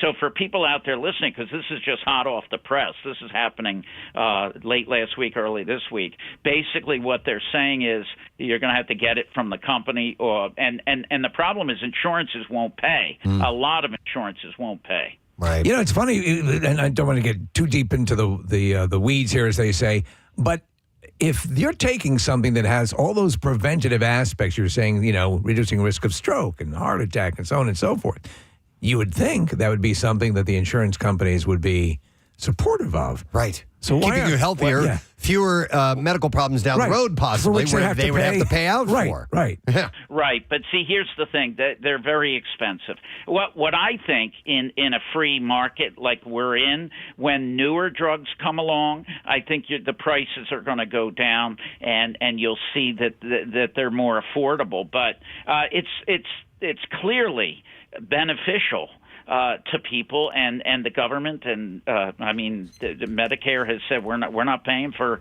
obesity. They will pay for the diabetic side of things if you have type 2 diabetes, but it's a real challenge. Before they didn't have it. And that's why compounding pharmacies were allowed to take the medicines and mix them up and give them to people. But now there's plenty of the drug. The problem is you can't get it because insurance won't pay. Hey, Dr. Mike, I want to ask you kind of an off-subject conversation. Well, it's on subject, but a little bit of a diversion here. When these drugs started to surface and people, they realized, kind of like Viagra was, it was intended for something else. They found out there were other effects. They found out it was used to great effect. Now we're finding out, obviously these things are working tremendously well for weight loss. Are there any other things you see down the road? Is there any rumblings about up-and-coming drugs that may have interesting benefits to us as people? Like boners? Well, look, we're always finding things that we didn't think about when it comes to medications, and I'm trying to think. Minoxidil is one of them, and that was for high blood pressure, and it was found to grow hair somewhat. But I think that there's always a nouveau way of looking at a problem, and one of the things I love about medicine and science is that we're always finding new ways to skin the cat. Just 30 years ago, when I first started, the treatment for cancer has just been remarkable. People that were dying 30 years ago are now living lives, and some of them are cancer-free. It's just unbelievable. Isn't it like often just standard protocol to check what you might already have, that might off-label, work in another way, as a treatment? Is that right? That seems to have happened quite a lot throughout medical history. Oh, absolutely. And you can repurpose drugs. They'll look at a drug that's been around, and then all of a sudden they say, wait a minute, somebody found that this does this. And you mentioned off-label prescribing. That's definitely something that goes on because you don't have the absolute confirmation from multiple trials and studies, yet we find that it works, and in many patients, I'll do that. It's amazing. We're living in an age, Preston, where your hairy boner can now lose weight. How about that? It's amazing. It's a wonderful thing. All right, Dr. Mike, we love you. Thanks for the call. Love you. I love you guys. All right, we'll see you. Dr. Mike Sorigliano, Fox 29 in Penn Medicine. Yeah, what I was wondering about, so we've tackled the boner issue. Yeah. That got taken care of a long time ago. Now we're getting on the weight loss thing, and if this could become even more, ubiquitous, it'll be even easier for people to obtain and keep weight down. They haven't perfected the hair thing next. I just heard about. I know they're something. getting close. Yeah, and it's really not. It's not a lotion or a. What they're learning is this is the latest study. I should have asked Dr. Mike when he was on. that said that really what's happening is the hair follicles, the cellular nature of your hair follicles, just sort of go dormant and can be reactivated. And I forget what methodology they used, but they were saying this is basically patches of your scalp go to sleep. And that's what it is. Yeah. And so you're just reactivating it. And I think that's done with a large hammer. Okay. Wake up! All right, Steve, sit still.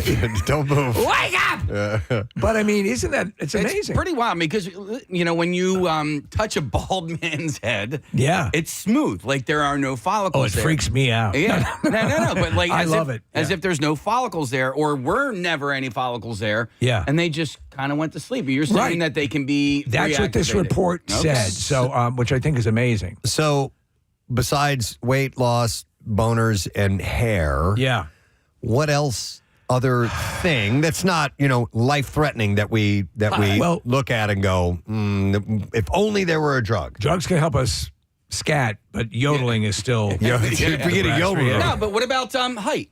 Height. All right, there you go. Yep. Just read a story about, and I asked this question to my wife. There was a guy who was 5'6", 5'5". He wanted to be 6 feet tall. He had those extensions put in his legs. That's way too much. That's a lot. Yeah. I mean, to me, and you're 5'5", and you listen, everyone's experience is their experience. And who am I to judge what makes you sad or happy? If you're an adult and you're going to do your thing, God bless, you're not hurting anybody else. Got it.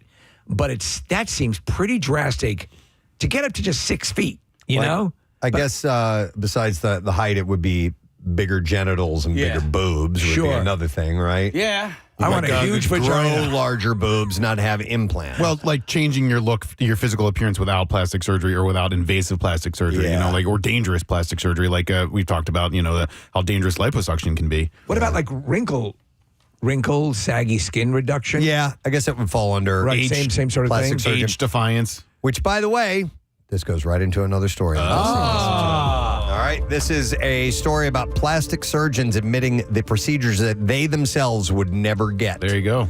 Because they're too invasive or too dangerous. Can I guess number one? Yeah. Lipo. No, lipo is actually not on this list, Steve. I've always heard that that's the most dangerous. It is. It's very invasive. Or is it even necessary? Well, circling back, has Ozempic and all these other drugs eliminated? Probably not eliminated, but maybe cut back on that. So, body-altering surgery that these specialists would never get. So, one of them is a Brazilian butt lift, better known as the BBL. Transfer fat to the booty to give it more volume and shape. Can you pick them out now? If you, I don't know. I saw a woman yesterday walking across the street.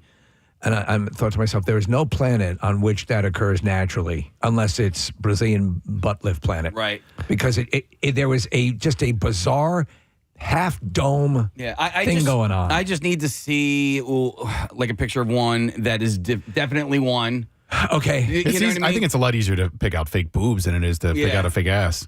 Don't Possibly. you guys? My ass game's getting better, but I would agree. It's hard to say. Some women are very, very curvy. Yeah, I don't know. I've never really look and go, that's a fake butt. If your ass is on your chest, it's much easier. So Dr. Sam Fuller said that it has some of the highest complication rates with plastic surgery, including bleeding, deformity, pain, blood clots, and death. Don't like that. He said the recovery, which involves lying on your stomach for weeks, is another reason that he'd pass on it. Dr. Brandon Richland points out that he wouldn't have a BBL as they have, quote, the highest mortality of any cosmetic plastic surgery procedure. So quick question on that then. I didn't even think about this. If you have to stay on your stomach prone for a while. I mean, how are you? Probably. How are you defecating? Going to the bathroom. That's a good question. All right, here's another one. Liquid rhinoplasty. Liquid rhinoplasty. Yeah, it is a non-surgical nose reshaping done with fillers and cosmetic surgeon Andrew Kwan warns of the complications that come with it. He said the nose and area between the eyes carry fine arteries that can cause severe skin damage if they're inadvertently injected with a filler. I remember with my first exposure to someone who had plastic surgery was a girl I went to elementary school with. You got to remember, they were just fresh off the Civil War at this point in time. And she got a nose job, and it was completely noticeable. Yeah. And she was, probably a kid, but pretty girl prior to it, but it's the way she felt about it. So she had surgery. She had surgery. Yeah, this is cosmetic different. surgery. Yeah, this is different than that. This is done with injected with fillers. So Richland says that when done by untrained providers, which a lot of times these are, the procedure has a high risk of skin necrosis and even a risk of blindness. Because remember, it's in that the triangle, and it can travel too. Yes, your eyes and nose is a dangerous spot. Oh. Jennifer Grey looks like a very different person. You know, she had her nose done at some point. Jennifer Aniston had her nose done. I think nose jobs in general are not that invasive, but this liquid one, no, thank you. Yeah, my buddy Keith, when I was in high school, he had like a Geddy Lee sized nose. Yeah, big old honker. I can see that. And when he got that done, it was the best thing ever. I mean, like it was like you'd look at him and the first thing you'd go is nose. You know what I mean? And then once he got it done, it looked great. He was a totally different person, and he was really happy he got that done. There's actually a TikTok star, this woman who had a very pronounced Geddy Lee nose and had the surgery and looks dramatically different. And by my aesthetic, hers too, apparently, she looks better. Yeah. She does. Like Princess Vespa in exactly. Spaceballs. No! Gotta give her original nose back. Yeah, part of the torture. Your original nose back. All right, here's another one. Buccal fat removal. Buccal. No, not buccal. Buccal fat removal. Is that your cheeks? Buccal. Yeah. So this is for creating more sculpted cheekbone. Yeah. If it's overdone, Dr. Richland warns that it can lead to, quote, severe deformity and skeleton appearance. Well, but that's the thing you want to be doing is sitting on your couch at home and then a skeleton appears. No, the skeleton won't appear. You will look as if you are a skull. Okay. I recommend against that procedure. This is a very trendy one you just mentioned. And buccal fat removal. Yeah, because buccal fat removal. It's a buccal because it's sitting again in that triangle, and a lot of people don't. We've talked about this before, and some people ask when you bring that up, what are you talking about? There is, if you pop a pimple or a zit in what is the triangle down from your brow to your nose around your mouth, think of like a Bermuda Triangle on your face. If you get infections, it can be dramatic. Yeah, and you mentioned this fat removal thing and the cheeks. I forgot the woman's name earlier this morning. Birthday. She's from Shrinking. Krista Miller. She has clearly had that done. She's had a lot of work done. Yeah, and it looks. I love her character on the show. Yeah, but I do get distracted by her face sometimes. In that it looks like Terrence and Phillip. Yeah, it looks like she's got a She was on a show with Courtney Cox for a stretch. I can't remember the name of it. Cougar Town. And Preston, everybody on that show at one point or another had plastic surgery. I mean, the show was called Cougar Town. It's about aging women who sit around and drink wine. It was actually a pretty good show. I love that show. I did too. But it was distracting to see all of these, in my mind anyway, beautiful women change their appearance so much that it becomes... they just become, and again, this is a subjective opinion, but in my mind, a lot less attractive. No. Well, and I guess that kind of thing is, it's kind of like by osmosis. You're next to this person, they get it done, and you're like, oh, well, maybe I should get that done, you know? Well, when you and I had the experience of going out for this event, we went out to L.A. For this radio event, and Nick, I completely agree with you, but it's easy for us to say in that environment when you're surrounded by people getting all these procedures done, and you don't quite look up to that. Who they're talking to, who they say has had a good, pretty extensive makeover is Kris Jenner. Oh, really? Have you seen Kris Jenner lately? Not in a while. So no. she clearly had, the Army Corps of Engineers came in on this one because she looks like one of her own daughters. I always found her pretty attractive. Yeah. So I'm interested in seeing what current Kris Jenner looks like. Nick is pulling up some current photos of her. Wow. Okay. Yeah. Still, I'm looking at the photo on the right here. We have side by side, and this looks like a younger version of her. And definitely smoother lines. Yeah. And not as drastic as some procedures that I've seen done, but still, it's a little off because you know how old she is, and you can see there's some a little bit different. But what are you, 11? She looks how old is she? She looks good. She's over 70. Okay. Yeah. Oh no, I'm wrong. She's 69. She turns 70 in November. Okay. One last thing on this list of procedures that plastic surgeons would not get done themselves: the fox eye trend and thread lifts. So, give you the fox eye. This procedure is popular with celebs and influencers who want to create an almond-shaped eye. Okay, very anime look. Yeah, Dr. Robert Schwartz, a double board certified oculofacial plastic surgeon, calls the fox eye procedure abused and destructive to the eye area. Oh, man. He explains that the main concerns are cosmetic deformity, damage to facial nerves, scarring, and alopecia as well. My friend got an oculi facial in college, and she ended up with pink eye. Oh, Jesus. I mean, that's actually true. She ended up with pink eye? Yeah. Oh, You got to dude, watch that that's stuff. Terrible. Yeah. All right, so anyhow, these are from the experts, so I thought I would pass that along. Okay, we're going to move on to another story in the Just Saying Institute.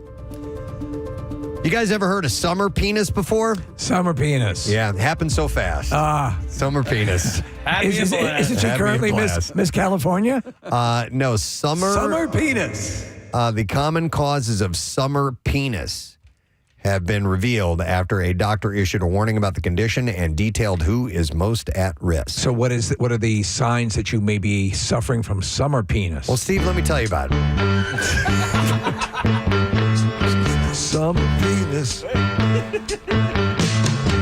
Summer penis happens so fast. It's more common in older men. I better intertwined with that is summer penis. All right, anyway, I'm going to stop reading this. So, all right, between I was sitting in bed, my balls touched my ass. No, that's a rupture. in the U.S. between I have nothing. Erections. Erections. I got the way to do it. Okay. Erections. Erections. Summer penis. All right, anyway, between 30 and 50 million men in America have erectile dysfunction. The condition is more common in older men. Intertwined with that is summer penis, a simple biological reaction to the heat as blood vessels expand instinctively to help us cool down. So, and it says the question here, what is summer penis? Even they don't know. Medical experts have explained how as temperatures across many countries soar in the coming weeks, time spent in the bedroom may be less intimate than usual. Dr. Donald Grant, senior clinical advisor at the Independent Pharmacy, said that the warm weather can pose many health conditions and exacerbate symptoms like erectile dysfunction. While summer penis is not an official term, there are symptoms that you can look for. I always figured, well, I don't know. I always associate the warmer weather and with more likely to be sexual. Well, here, the penis with summer penis, it can look larger. Especially when flaccid, it says here. And the presence of a summer penis can also worsen ED symptoms from those who suffer. So it's you look more like a shower than a grower. Yes. But when it comes to performance, you might have a little bit of difficulty because of the heat. I never knew this. And that's never been. I've never had that experience either. That it's warm. I'm sorry, it's warm, honey. I can't get it on. Yeah, you know? and my penis looks much smaller compared to the ocean. Some men are more likely to experience ED on hot days due to dehydration as your body uses. Can I talk to you for a minute? Jesus Christ. I think I have summer penis. What's that, son? So can you hit that again, please? Dad, can I talk to you for a minute? Do you have the whole clip? Yes. Can you go up to? All right, here we go. I have a strange. Dad, can I talk to you for a minute? I have a strange discharge. All right, thank you. I can edit that. All right, so anyway,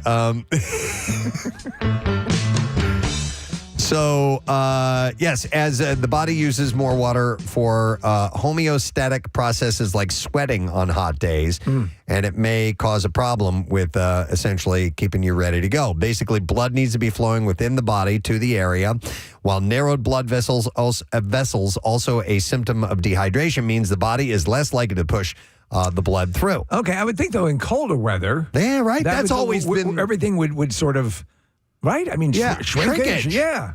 ED symptoms can worsen through the summer months including that of how fatigue and tiredness can also cause issues. I think you guys are discounting cuddle season versus get away from me season because the other person's too hot. You know what I mean? Like in the summertime, you don't want to necessarily be next to somebody. Right. I'm not disagreeing with anything you're saying. I understand your points. But in the winter, you're going to cozy up to somebody, your partner, and make sweet love. Yeah. Do you? So I when I'm sleeping or in bed, I don't like to be wrapped around someone, especially in the summertime. Yeah. No, I don't either. I'm off me. And it's nothing. It's not, I love my wife dearly, but I know, and she feels the same way. Yeah, I love somebody and not want to be next to them because they're gross. Well, sometimes skin-on-skin contact is just after a little while, it gets warm and maybe sweaty. And when I'm sitting on the couch, and both my wife and I have the same thing, we're adorned by multiple cats, and the body heat and everything, you go completely comatose. I think Chuck was telling me that he likes to sleep like big spoon, little spoon.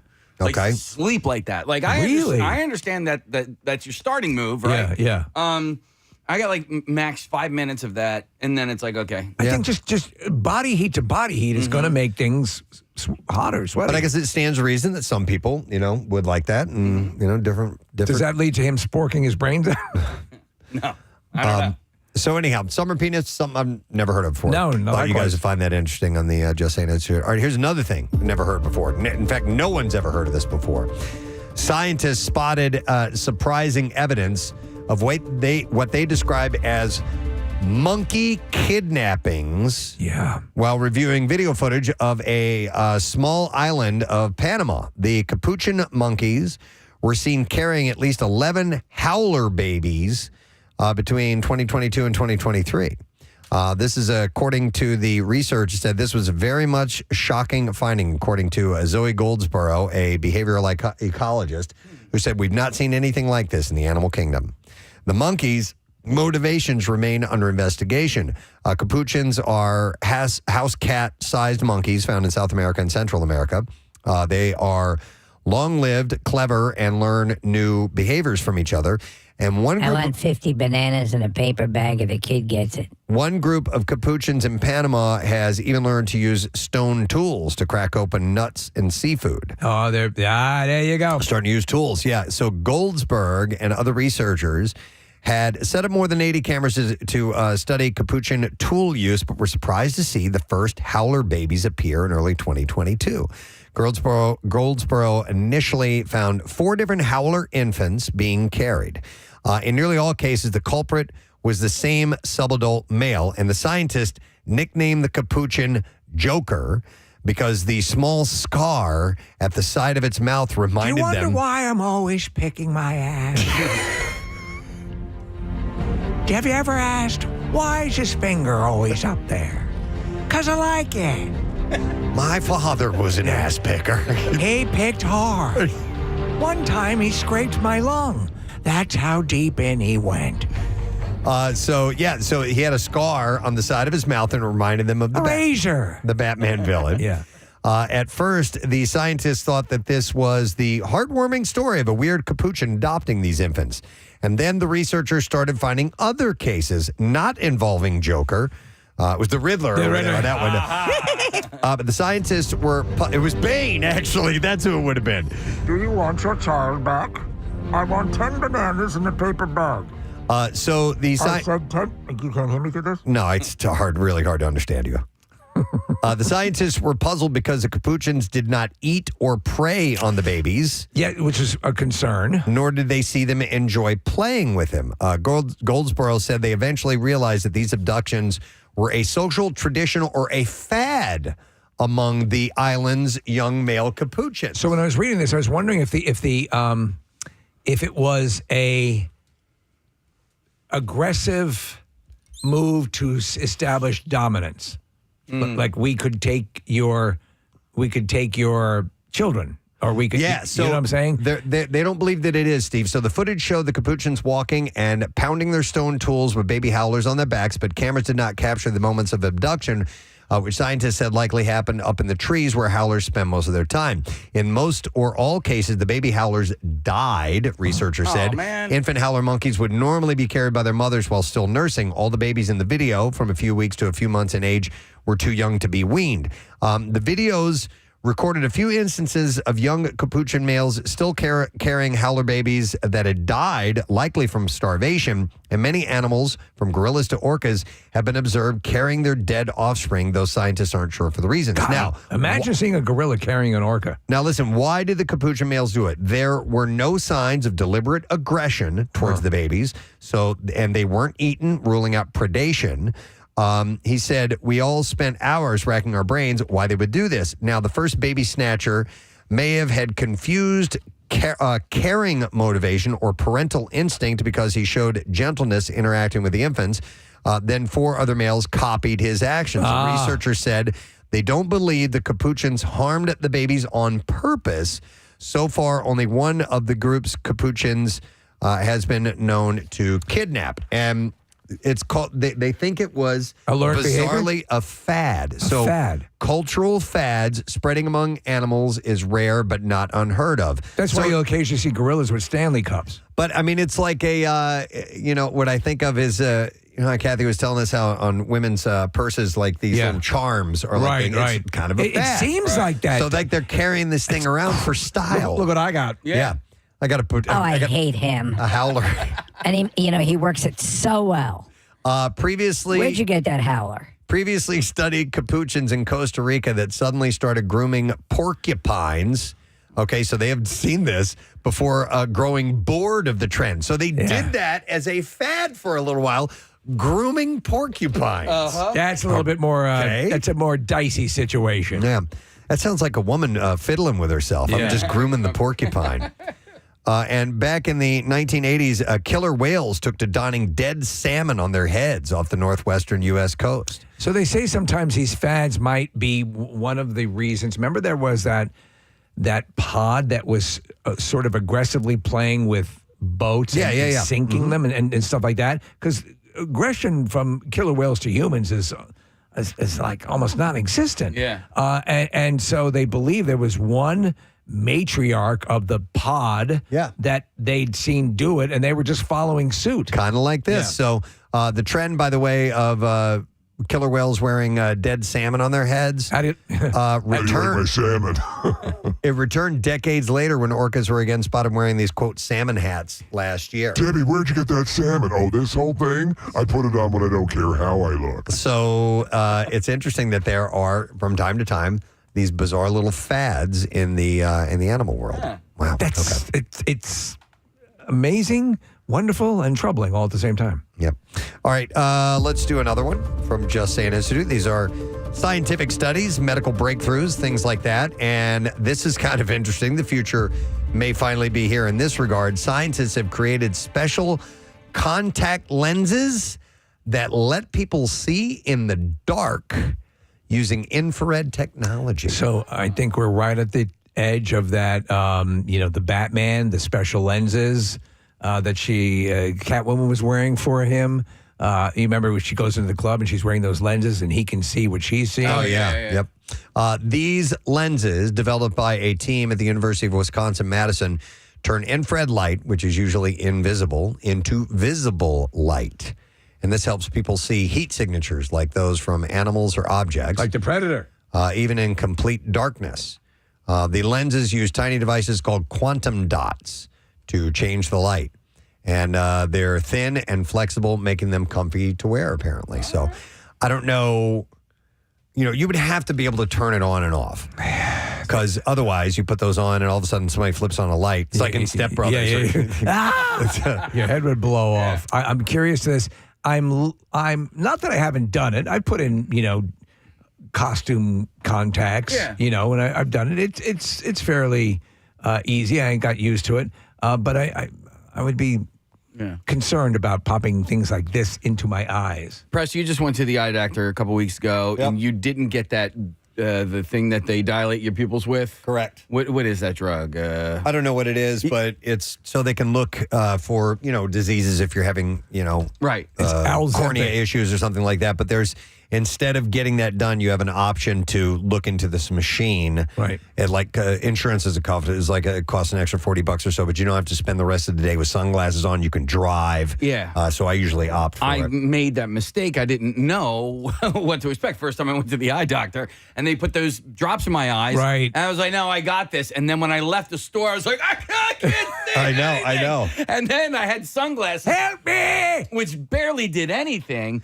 But I'm wondering, like, does that help you? I mean, is it... It helps them do the checkup. I know it helps them do, but like, suppose I put them in at midnight. Would there be a benefit for Would you? I be able to see better in the... I don't know, Casey, because one of the things, I had that done, and then it was evening. And the weird thing that happens with any light that you see, like headlights from a car or something like that, do you know, have you ever put on like goofy glasses and you'll see like prisms and like, you know, these kind of big cross type or star type things? That's what it looked like. Right. So I can't, believe that it's good for you. But if I was playing like Manhunt at night and I was out in the woods... I don't remember being able to see way better or anything like that because they were dilated. Anyway, in tests, back to these infrared contact lenses. The lenses help lab animals see infrared patterns clearly. The researchers say that these lenses could help soldiers spot dangers at night or let regular folks see better in low light, like during a power outage. Well, and there's also just night vision goggles, and they're getting smaller and smaller. So if you did need them, Well, but these are even like there's no equipment. It's on your eyeball already. So I would think if they can turn them off and on, it's going to be much more you practical. probably have some like power cords running out of your eyeball. Yeah, out of your eyeballs. You can plug a USB into your ear. Just going to plug my eyes in. The team is now working to make the lenses even better by improving how sharp the images are. They also hope to test them on humans soon. Well, do they come with now? If you have these, will banner ads pop up? I don't know. But more work is needed to ensure that they're safe and practical for everyday use. Yeah, and Steve, you never know when they might be able to. I mean, there's also not only in Batman, but in Watchmen. So a Night Owl has those special goggles, and it can look and identify people and give you all their information. So we're right around that now with the Google glasses and the Meta headset and all these. Ray-Ban has some stuff that's coming out. We're right on that precipice. And you're talking just a couple $100 for a lot of these things. Yep. All right, I think we got time for another one. One more? Yeah, I'm going to do one more. I got a few other things I could get to, but I told you there's a lot going on. Yeah, there is. So countless patients, female patients, have suffered through in-office gynecological procedures like IUD insertions or cervical biopsies with nothing more than ibuprofen and white knuckles. Pain is complex and individual. One patient might feel little to no discomfort, and for another, it can be excruciating. But some clinicians don't offer pain management because they believe it is unnecessary. And in its new recommendation for cervical and uterine procedures, released last week, the American College of Obstetricians and Gynecologists says that there is an urgent need for this to change. Because if that changes, I think you'd see perhaps women, who are reticent to go get the checkup, maybe be a little bit more embracing. And I would completely understand if I was going and getting something that was a painful procedure. It happened years ago with, before my current dentist, Dr. Petula, it was painful and it was not good. And now it's gotten much better and I'm more likely to, follow up on things. So ACOG directs clinicians to have an upfront and thorough conversation so patients know pain might occur and are offered options to manage that pain, such as a paracervical block. Marissa, is this stuff uncomfortable to you? I'm scared to death of an IUD because it's actually like putting it into your body. Yeah. But I have friends that have gotten them, and yes, a lot of people have experienced the pain, and it is one of those things where a lot of doctors just brush it off and say, "You'll be fine. Take some Tylenol. You'll be good. Suck it up." And that's You're exactly the it. problem. Yeah. That's what this is like saying, no, this is a real problem. Now, not everybody gets an IUD, but at some point, maybe a cervical biopsy is going to happen in your life, and that. Sure. Have you had it before? Yeah, well, you get like a pap smear Scrapes. every other year. Yeah. Ugh. Yeah. You can actually take them at home now. There's a new test. Really? Yeah. So this block that they're talking about. I pooped in a box for a test, but it wasn't attached to any sort of thing. I just wanted to see if I could do it. A paracervical block, it is done by injecting a local anesthetic, often lidocaine, on top of and near the cervix. Lidocaine cream and spray are additional options for patients who want to avoid needles, though there is less research on their efficacy. My friend has gotten this, and she's like, I can get Novocaine to get a cavity filled, but I can't to insert something into my body inside of me. Right. Yeah, it seems insane. Right? Yeah. Some physicians use a combination of the methods by applying a topical to numb the area first before going in with a syringe. Sedation and anti-anxiety medication are briefly mentioned in the recommendations, which note that these options might be beneficial for certain patients, including adolescents or survivors of a sexual trauma. Yeah, who they just want to be out for it. I'm surprised that this is not something that's done already, to help mitigate that. So the new guidelines seek to prevent problems like the ones experienced by Melissa Stewart, who's a Memphis-based attorney whose doctor didn't warn them that IUD insertion might hurt. For Stewart, the insertion felt like, she said, being stabbed. And this kind of experience can lead to a patient's distrust and even make the pain worse. Guidelines come just 9 months after the CDC updated its guidance on IUD insertions, which also emphasize shared decision-making. But while the CDC only acknowledged that local anesthetic can make an IUD insertion hurt less, the American Gynecology Organization explicitly states that a clinician should offer it along with other options. So they're hoping to make that more the norm, Maurice. Yeah, actually, I just did an interview with her name is Emily Sheridan, and from Virtua. I wasn't sure if it was Emil or Emily, but it's Emily Sheridan from Virtua, and we talk about all sorts of things like this. So if this is something that might interest you, very important for women or just anybody who is interested, maybe has some important women in your life, we have lots of information to help you out here. Cool. Preston, you mentioned like medical advancements that, almost like a magic wand type of a thing that might happen over the next 10, 15 years or whatever. Pain management must be up there, right? Like the ability to sort of, at the beginning of the story, you talked about how different people feel different pain at different levels, no matter what the procedure is. So if you can mitigate a pain from a surgery or from an injury or from something like a medical procedure like this, wouldn't that be a great advancement? I would think so. We talked about people who live in chronic pain world, and it's like I don't know, like nonstop. You have my just. I have to say adoration, but I mean, I'm blown away by your ability to do that. It just seems something that's insurmountable. Yeah. And I guess sometimes you're left with no option but to have to learn how to deal with it. Yep. All right. Well, anyhow, thought these were interesting stories passed along from the Just Sayin Institute, so therefore I have done that. Yes. All right, we're going to take a quick break. And by the way, Kevin Bacon's not on the show. Yeah. I never mentioned that. Well, we said, listen, we really want to do Just Sayin Institute. Yeah. He said he understood. No, there was a scheduling conflict, so we'll try to get him on soon. But we're going to take a break. We'll come back in a moment. And Bizarre File. Yeah, that's on the way next. Stay with us. Preston and Steve. The next time that you're searching for the word moderation, you're actually supposed to go through the alphabet quickly, and you'd be like A, B, C. And I promise you, when you get to M, moderation will come out. Oh, that's an interesting. Just take the time, even if you. I do it. Go ahead. I do it all the time. I work in a school, and the kids' names, like, I'm like my 37th year in a school, and all the kids' names blend together. So I'm like A, B, C. Oh, Jalen, hi.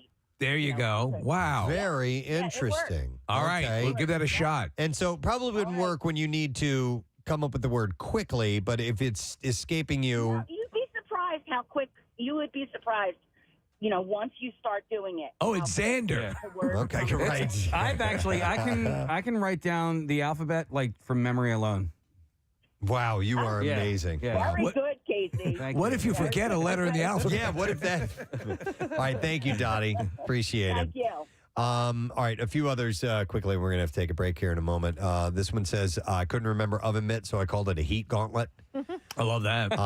Another one says, I couldn't think of the word robe, so I asked my friend for a towel jacket. Yes. I mean, that's essentially what it is. So, I always laugh about the way the Dyson company names their various appliances. So we have Dyson fans in the house, but they don't call them fans. They call them air multipliers. Oh, well, air multipliers. Yep.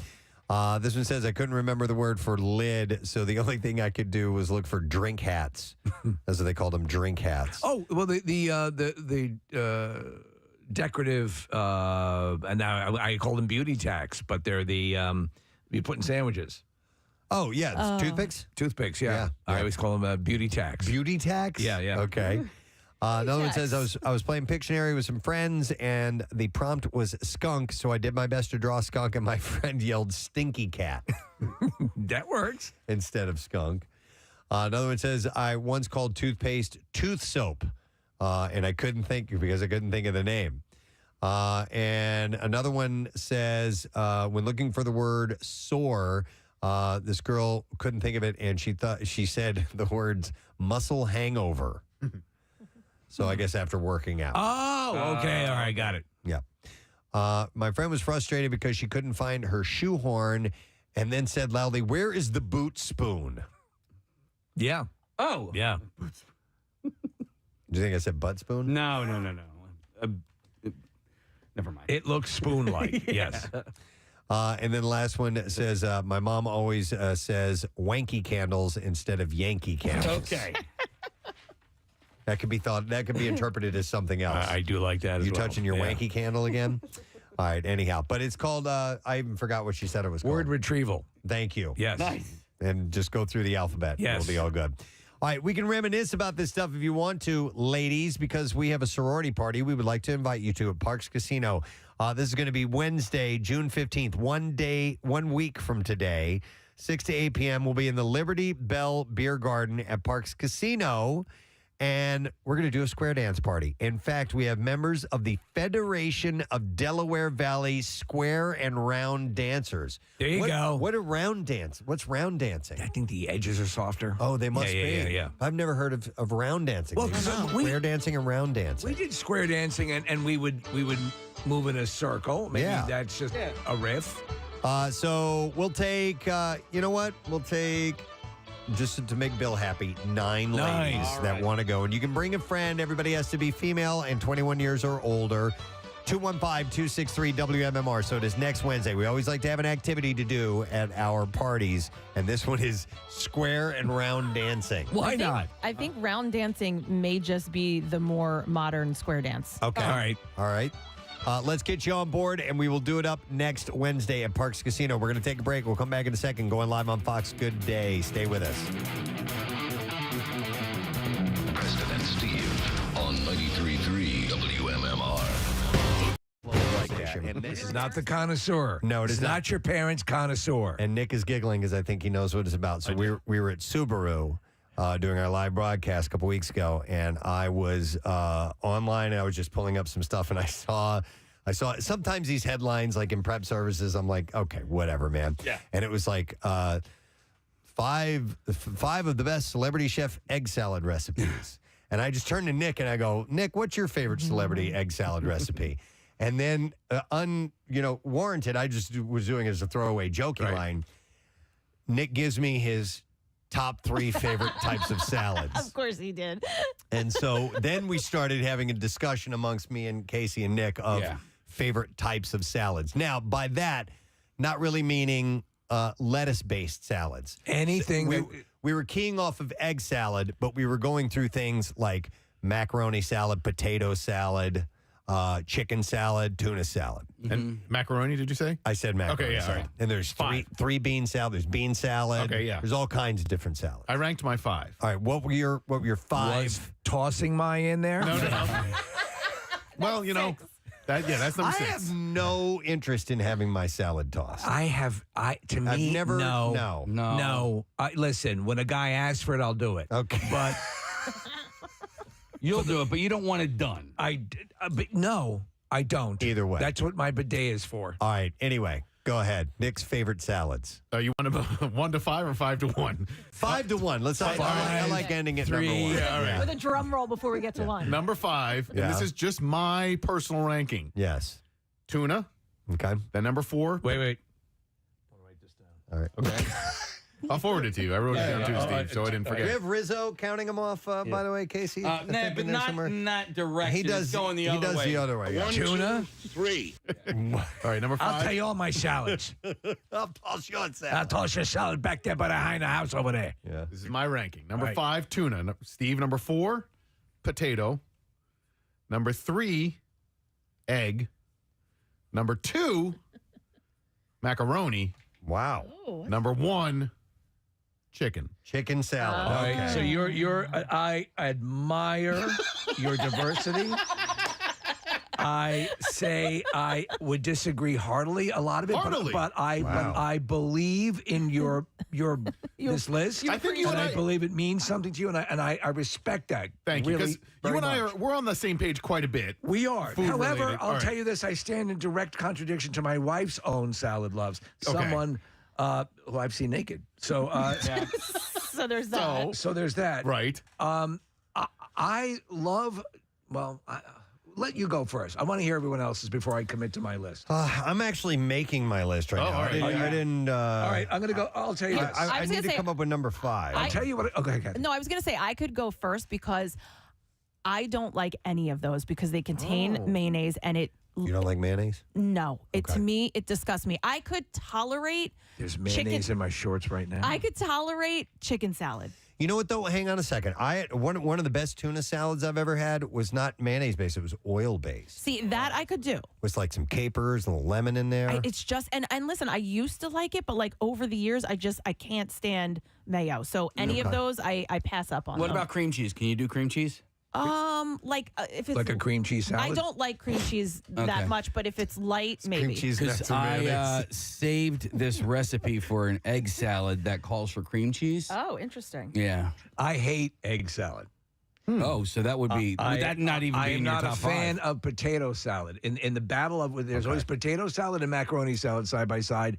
Macaroni wins every time. All right, I got my list here. All right. All right. So, and 2 of them are kind of the same. same Why thing. is there no TV coverage of this? Well, I'll explain here. So I have number 5 is pasta salad, but number 4 is macaroni salad. In case he's like, well, they're the same thing. No, not the way No. Thank you. No. Yeah. Heathen. So Pasta salad doesn't have mayo. Yes, I you're right. could go with pasta salad. That's oil based, Yeah. right? Yeah. So that's usually oil or maybe some Italian dressing or Yes. something like that. I love Wait, pasta does salad. macaroni salad have mayo in it? Yes, Yeah. it does. Oh, okay. And then you're thinking maybe a different version of macaroni salad, but yes, it's got mayo and sometimes a little sugar, so sometimes they make it a little bit. I've had sweet. macaroni salad. cheese. I've had pasta salad with something that was very similar to like a mayonnaise-ish type of thing, but I macaroni salad can operate on many different levels. man. And Casey, I mean pasta salad. Excuse right? me. Yeah. So Casey has a point though that pasta salad can be made with macaroni, but that's not macaroni salad. Right. No. Yes. Right. Agreed. Unless you're a Agreed. jerk. Now, somebody just texted something that I completely forgot about and would put on my list. So Is it ambrosia? It's ham salad. You guys ever had ham salad? I don't like it. Is that like hoagie salad? Because I've had a hoagie No, salad. it's not quite like hoagie dip is kind of hoagie Yeah. salad, I guess you could call that. But Yeah. But no, ham salad is essentially it's ham and some relish and mayo and salt and pepper, and it's kind of blended up. And the ham is finely, like not even minced. It's like even Yeah, smaller okay. than that. It's kind of blended. I've had it with like cubed ham in it, Preston. Oh, man, That too, Right. That's So that's chunky ham salad. All right. So anyway, let me finish my list. All right. Get on my back. It's over. It's over. All right. So Coming back, Vietnam. People trying to tell me what their favorite salads were. I got my own list. remember, this is stupid Preston and Steve chat, by the way. Yep. Number 3, I would make tuna salad on my list. I do. It's got to be made the right way, though. That's the thing. I'm really picky about it. One of my favorite tuna salads is from Panera. Number 2 would be chicken salad. And without question, no holds barred, my absolute favorite type of salad is potato salad. Wow. Potato. Wow. Do you boil them? I love it. I mash them. I shove them in a stew. No, but I like all different kinds of, I like the German potato salad. Potatoes. Yep. I like Boil them, mash them, stick them in a stew. tons of different. My mom made this really great potato salad, which every now and then, it's a lot of work to make it, but every now and then we'll make it. It's got bacon and egg and pickles and bread and butter pickles. I know you hate those, Casey. Not a big fan. But yes, I think potato salad is by far my number 1. And so that's we're just not me talking personally. about any lettuce-based salad, kale-based So salad. I think we're spinach staying salad. away from No, that. because Okay. that's Just wanted to make that's sure. a standard. And there's Yeah. so in that case, I would love a Mediterranean salad. I would love. I love a Greek salad. Spinach, arugula, also as well, Preston. But like a feta, olives. Actually, I will go with a wedge. I like a good wedge. All of that in a classic wedge. Mediterranean stew. Yeah. All right, Steve. I want to hear your list. Salad stew. Okay. I don't even know if I can put this. All right. So I love tuna salad. Okay, is that your 5 or your 1? Okay, this is hard, man. I This is harder know. than I thought. This seems frivolous and stupid on this- you try it. Wars have You been fought over this. You try and make your list of top The salads. Peloponnesian War was a salad-based war. I did The not Peloponnesian know War? Yeah, was? absolutely. I'm gonna go. You twisted my melon because of the last second introduction of pasta salad. Okay. Yeah. Because pasta salad is so versatile. You could put tuna in a pasta salad. You could put chicken in a pasta salad. Absolutely. But I think that it still remains at its heart, whatever you add to it, a pasta salad. I love tuna salad prepared. I'm like you, man. It's got to be the right way. If you F it up, I'll slit your throat. I will tell you this. We actually have a tuna salad brought in from the Broadway Deli on Hicksville Road in Long Island from our relatives every time they come down. That's the best? That's the best. Your favorite? That's our favorite. Okay. All right. And then you move on to, I would say, chicken salad's okay. In a barbecue setting where you have potato and macaroni always wins. I'm going to go with tuna and pasta salad as my favorite salads. Okay. I don't like potato salad. I hate egg salad.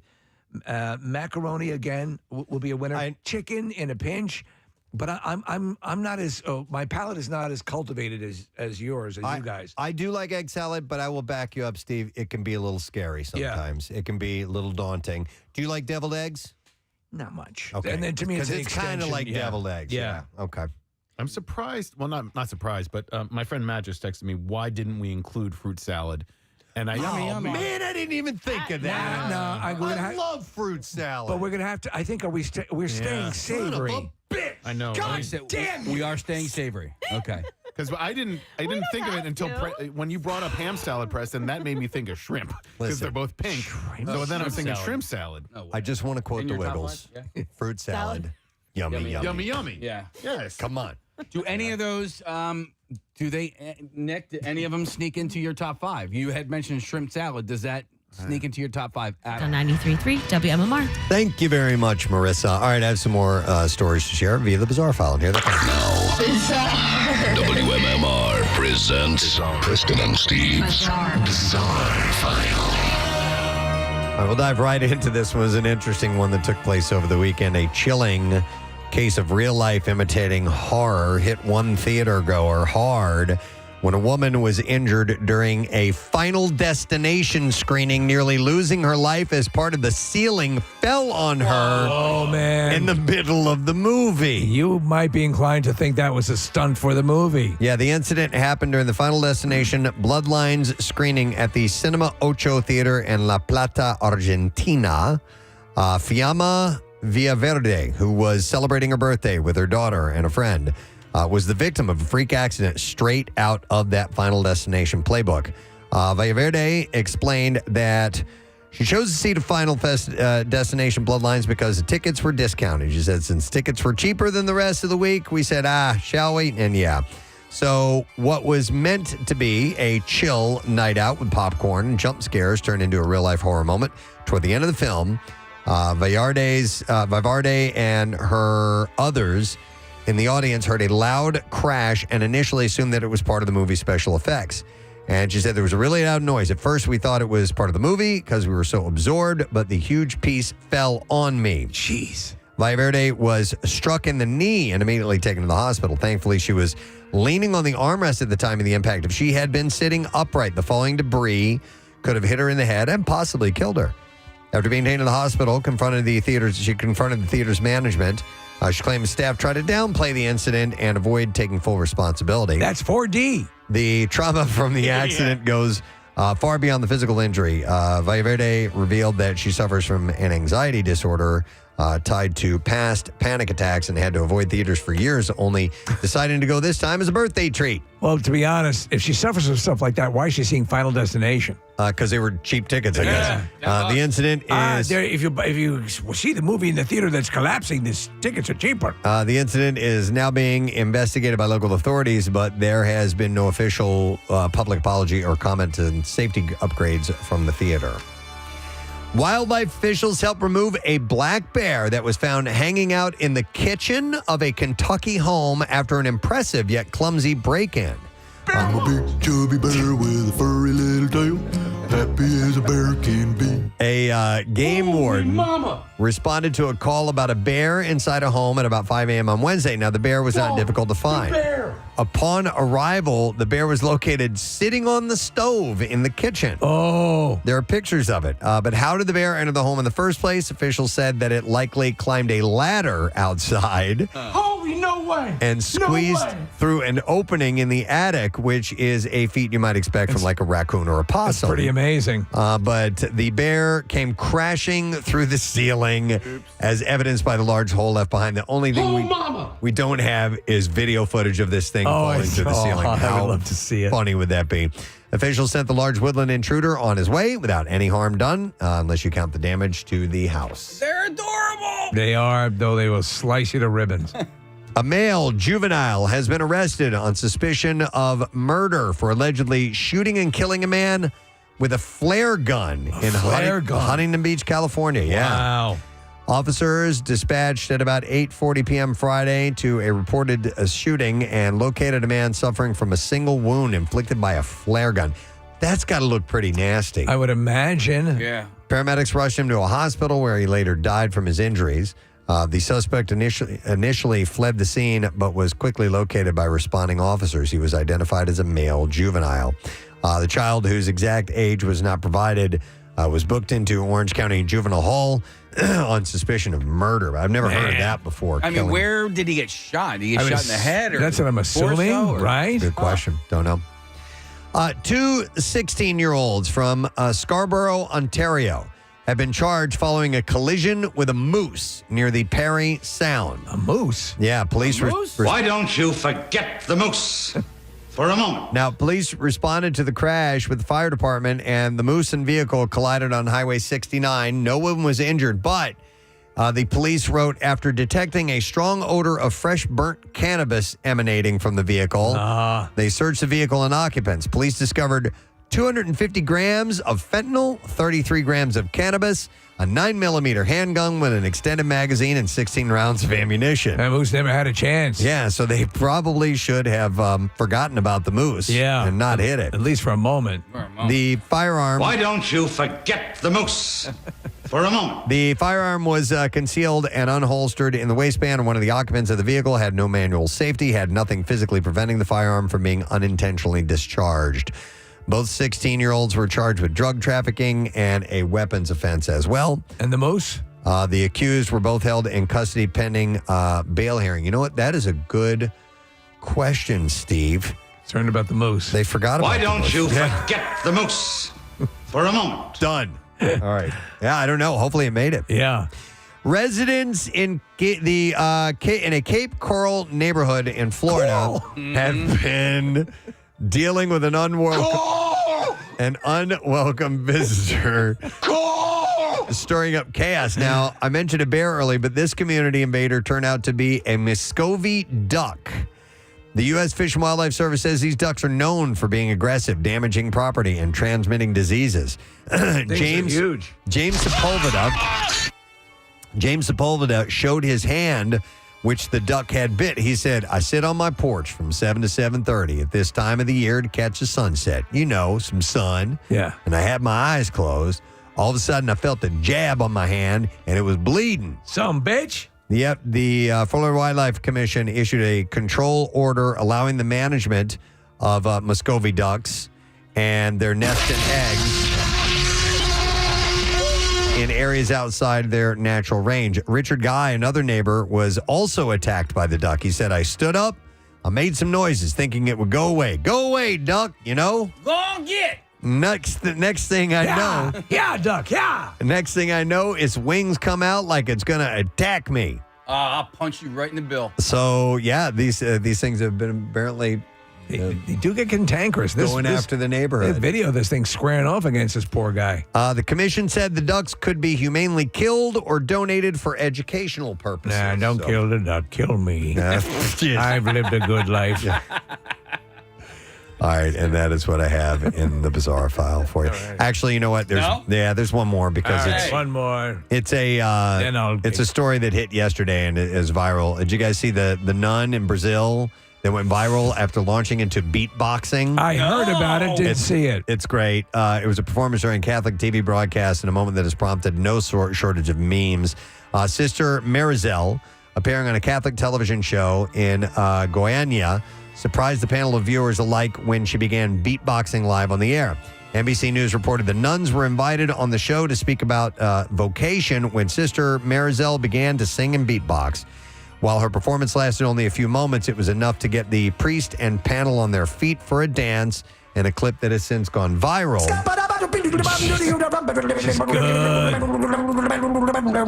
And drawn a flurry of reactions on TikTok and Instagram. The internet was here for it as users drew comparisons to the 1992 Whoopi Goldberg film Sister Act and complimented the nun's talent. Marissa, you look like you're trying to grab that. Yeah, I'll pull up I'm sorry I didn't let you know ahead of time. Marissa, I love this, that the priest and the other nun are dancing. Yeah, they're totally getting into it. They've got some good moves. And actually, her beatboxing skills are solid.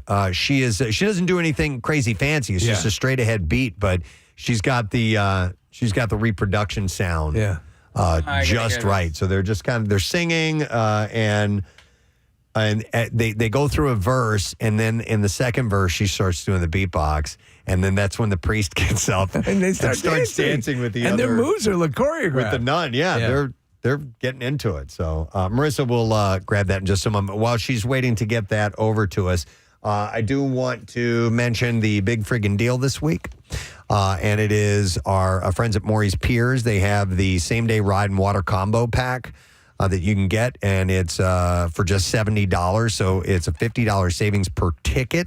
You have to jump on this if you have any plans of getting down. If you got a family of four, you save $200. It's insane. So it's one of the best deals we offer. Unlimited rides, by the way, on 3 piers in both water parks for the whole day, and you can make the summer unforgettable at Maury's Piers. You can get the exclusive offer at WMMR.com/deals, and like I said, that's while supplies last. And it will sell out. Just a warning, a word of warning. But we would get this every year because my daughter's birthday is in June, my son's birthday is in July. So what we would do is we would buy these all up, and that would be like their birthday. You know, friends come down, they all do the Maury's Pier for the day. How often do you end up? I mean, I know you get over there fairly often as well, right? I'm more of a water park guy, so I'll get there in the morning. You know, get there like 9. You know, especially on a Saturday because turnover days on Saturdays. So cool. Yeah. All right, we have this. Here's the nun. You ready? Yeah. Here we go. Então vamos lá.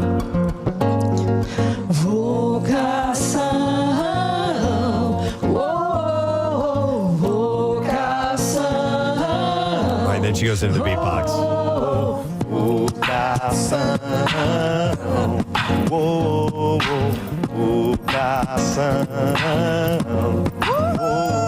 Rapaz, que é isso? That's so cool. Yeah. So sweet. I love it, man. All right, let us take another break. We'll come back. Lesson question, trash music news. That's up next. Stay with us.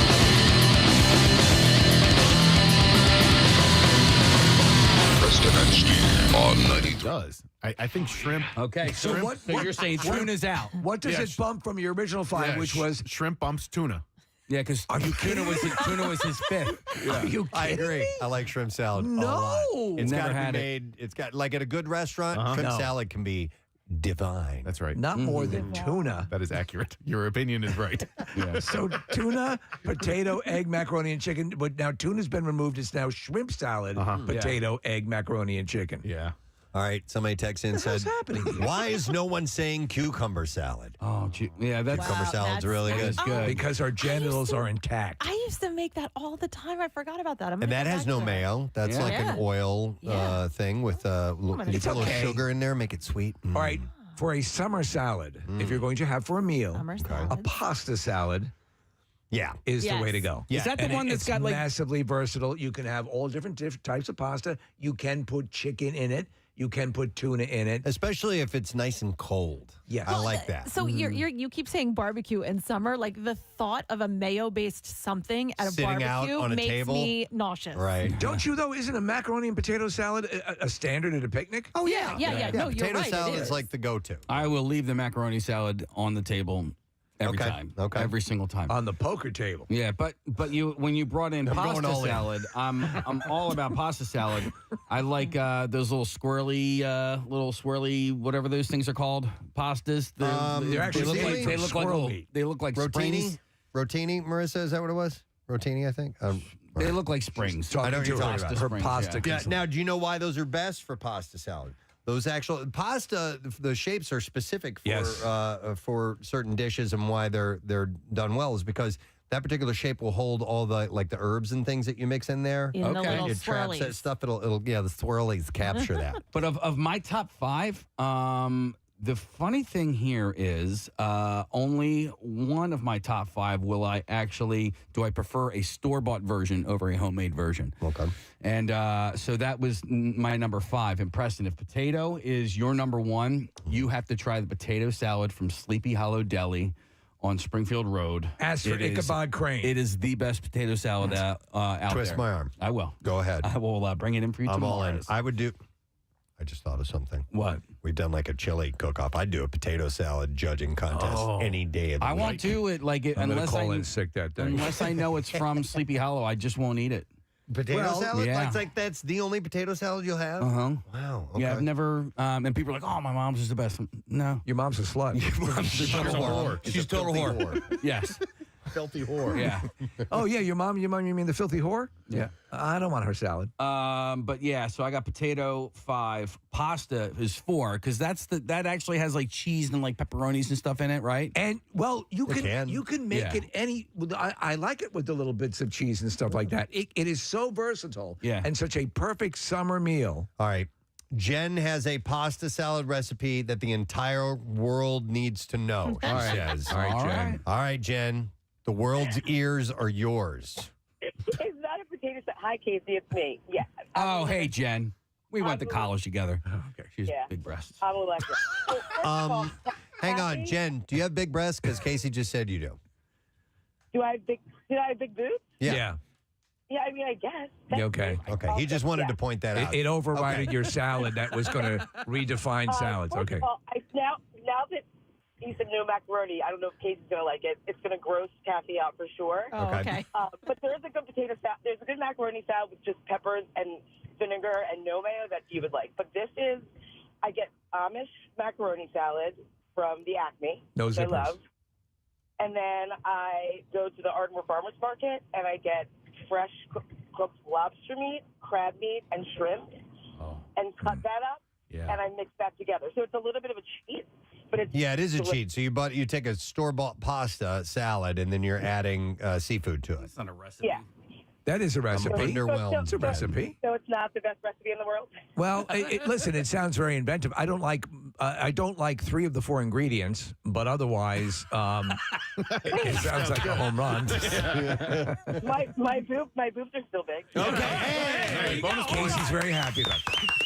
Wait, well, time out. What about this, Kathy? You might like this with the swirly, squiggly pasta. Uh-huh.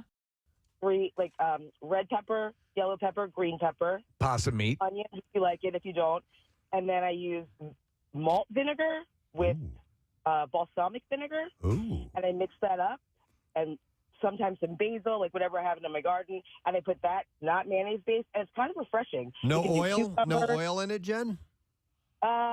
No oil. Okay. No. All right. Just vinegar. Interesting. Jen, do you have a kitchen or a laboratory?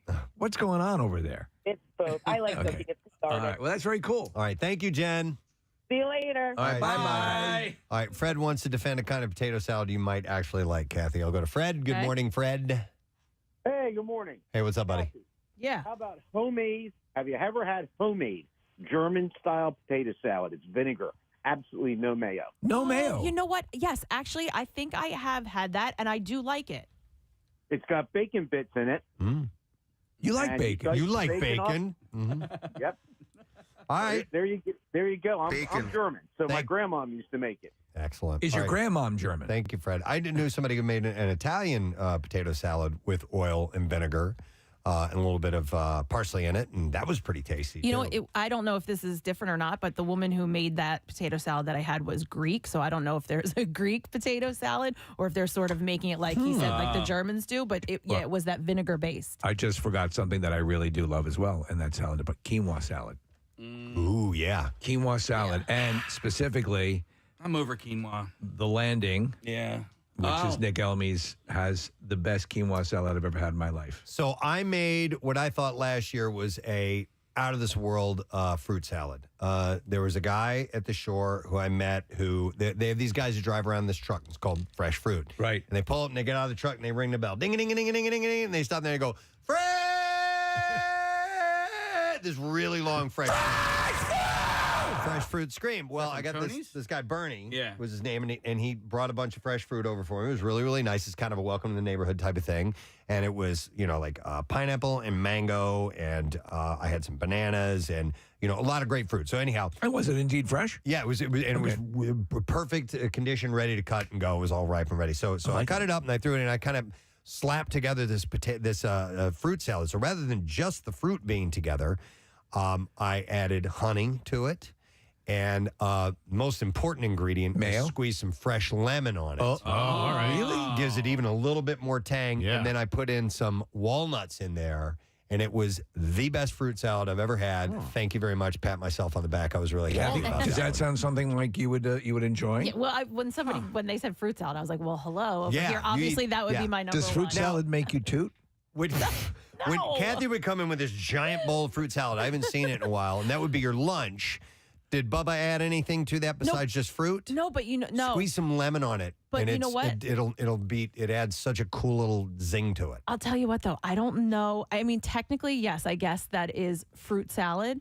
But what I have to say is, if it sits for a little while and the juices from the different fruits mix together, I'm out. It has to be fresh cut fruit. Why are you even putting them in the same container then? I don't know. Well, because what am I going to do? Bring different containers? Yes, you would. But it's fine if it's fresh. You're usually good, but if it sits for a little while, you get that because then they all start to taste the same. They mix together. It's like a cocktail. Let me get this straight. Are we accepting fruit salads into this conversation? I think we should. Started I think we should. Yeah. Well, then I have to rethink my I know. Me too. I got to rethink the whole damn list. Our eyes are opening disgrace. up. All right, hang on. Jessica, and I agree with her on this if she's talking about potato salad. Hey, Jessica, good morning. Hey, good morning. Hey, good morning. So, Jessica, you wanted to add a secret ingredient? Yes, pickle juice. Pickle juice. To potato salad? And potato salad. Yes, me too. That's a big part of what makes my mom potato salad awesome is we add that pickle juice to it. Yes. Yes, you can't add as much mayo because it'll make it too runny, but Yes. it is amazing. Yep, I agree. I agree. I do like... Thank you, Jessica. I like all ribs on potato. I do not like baked potatoes. I do not like potato salad. However, I like... You like mashed potatoes? Like red potatoes, And sweet potato fries. You like love. sweet potato fries. roasted potatoes. Roasted potatoes. Do you like mashed potatoes? I do. Okay. I do. So my baked potato, no. Okay. No. So Southern style. However, I like steak fries, which are very almost... That's probably why you don't like potatoes. Yeah. I don't like baked potatoes either. Really? Yeah, no. Okay. I like potatoes. But just to wrap up that part of the conversation, somebody texted this in, and I was introduced to this 2 or 3 years ago, a watermelon salad with tomatoes and feta cheese. And the watermelon is this sweetness, and then you add a little bit of saltiness of the tomato, and then cheese makes everything better. So that salad is fantastic. Okay, that sounds interesting. It's really I'm good. open to trying it. Yeah. But you're Kathy, still skeptical. I thought of another ingredient for fruit salad too. Is add a little mint, a little fresh cut mint in there. And that kind of brings it home. Okay. Somebody, a couple of people had texted in. We had a caller. They're not up there any longer. But I want to get so if you're just tuning in, it's Salad Chat on the Preston and Steve Show. Stupid conversation. Best salad ever. Does taco salad even count? No, because You're it's taking like a it. salad. You're That's taking more, it. No. Yeah, that's more of like a casserole. Great version of that song. Tom Petty on 93.3 WMNR Land to Fly. It's 10:21, Preston and Steve program. Just skipping on through this Wednesday morning. We'll have letter of day coming up in just a little bit for the Word of the Week prize. I'll remind you about all that stuff. And in the meantime, we have something else that we would like to give away via our lesson question. And today, we have a pair of tickets for you to see Ace Frehley at the Event Center at Rivers Casino. It's coming up on Friday, June 6th. And the question that can get you those tickets is this. What's one of the unfortunate side effects from the weight loss drug Zepbound? Now, don't go look it up because it's not a legitimate side effect. It is one that we made up on the show, and you need to have heard it. That's the way this whole thing works. We want to make sure that we reward people that were listening earlier and have stayed listening through the morning. So what is one of the unfortunate side effects from the weight loss drug Zepbound? Thank you to the hard work of Marissa Magnotta. There's now a video recap with the answer to this question on our YouTube channel. So if you were to pay attention earlier in the morning and watch us on YouTube, you would have seen Casey's version of it. All right, 610-660-9333 is the number. We'll do the trash while you're calling in. The trash business is a gold mine. 93.3 WMMR with Preston and Steve's Hollywood Trash. Let's just get them stories. Steve, what's going on this morning? My pleasure. Courtney Stodden revealing that she had her lip filler completely dissolved. Stodden realized things had gone too far after she used her mouth to blow up a car tire. Yeah. Oh my God. Britney Spears getting in trouble after trying to smoke on a chartered jet from Mexico. Spears says the whole incident was a misunderstanding and that she is actually a Boston Terrier. And finally, Chrissy Teigen coming clean about recent surgery to restore her hairline, which had thinned after having babies. Teigen wanted thick, dark hair and gave the surgeon a picture of Eugene Levy's eyebrows. That's your Hollywood Trash. All right, let us see if you know the answer. See if we can find someone who knows the answer. We need to find out what of the unfortunate side effects of the weight loss drug Zepbound is. And we're going to check in with Mike, see if he knows the answer. Hey, Mike, good morning, bud. Hey, good morning, Preston. All right, How Mike. about scatting? Yeah, scatting is correct, yes.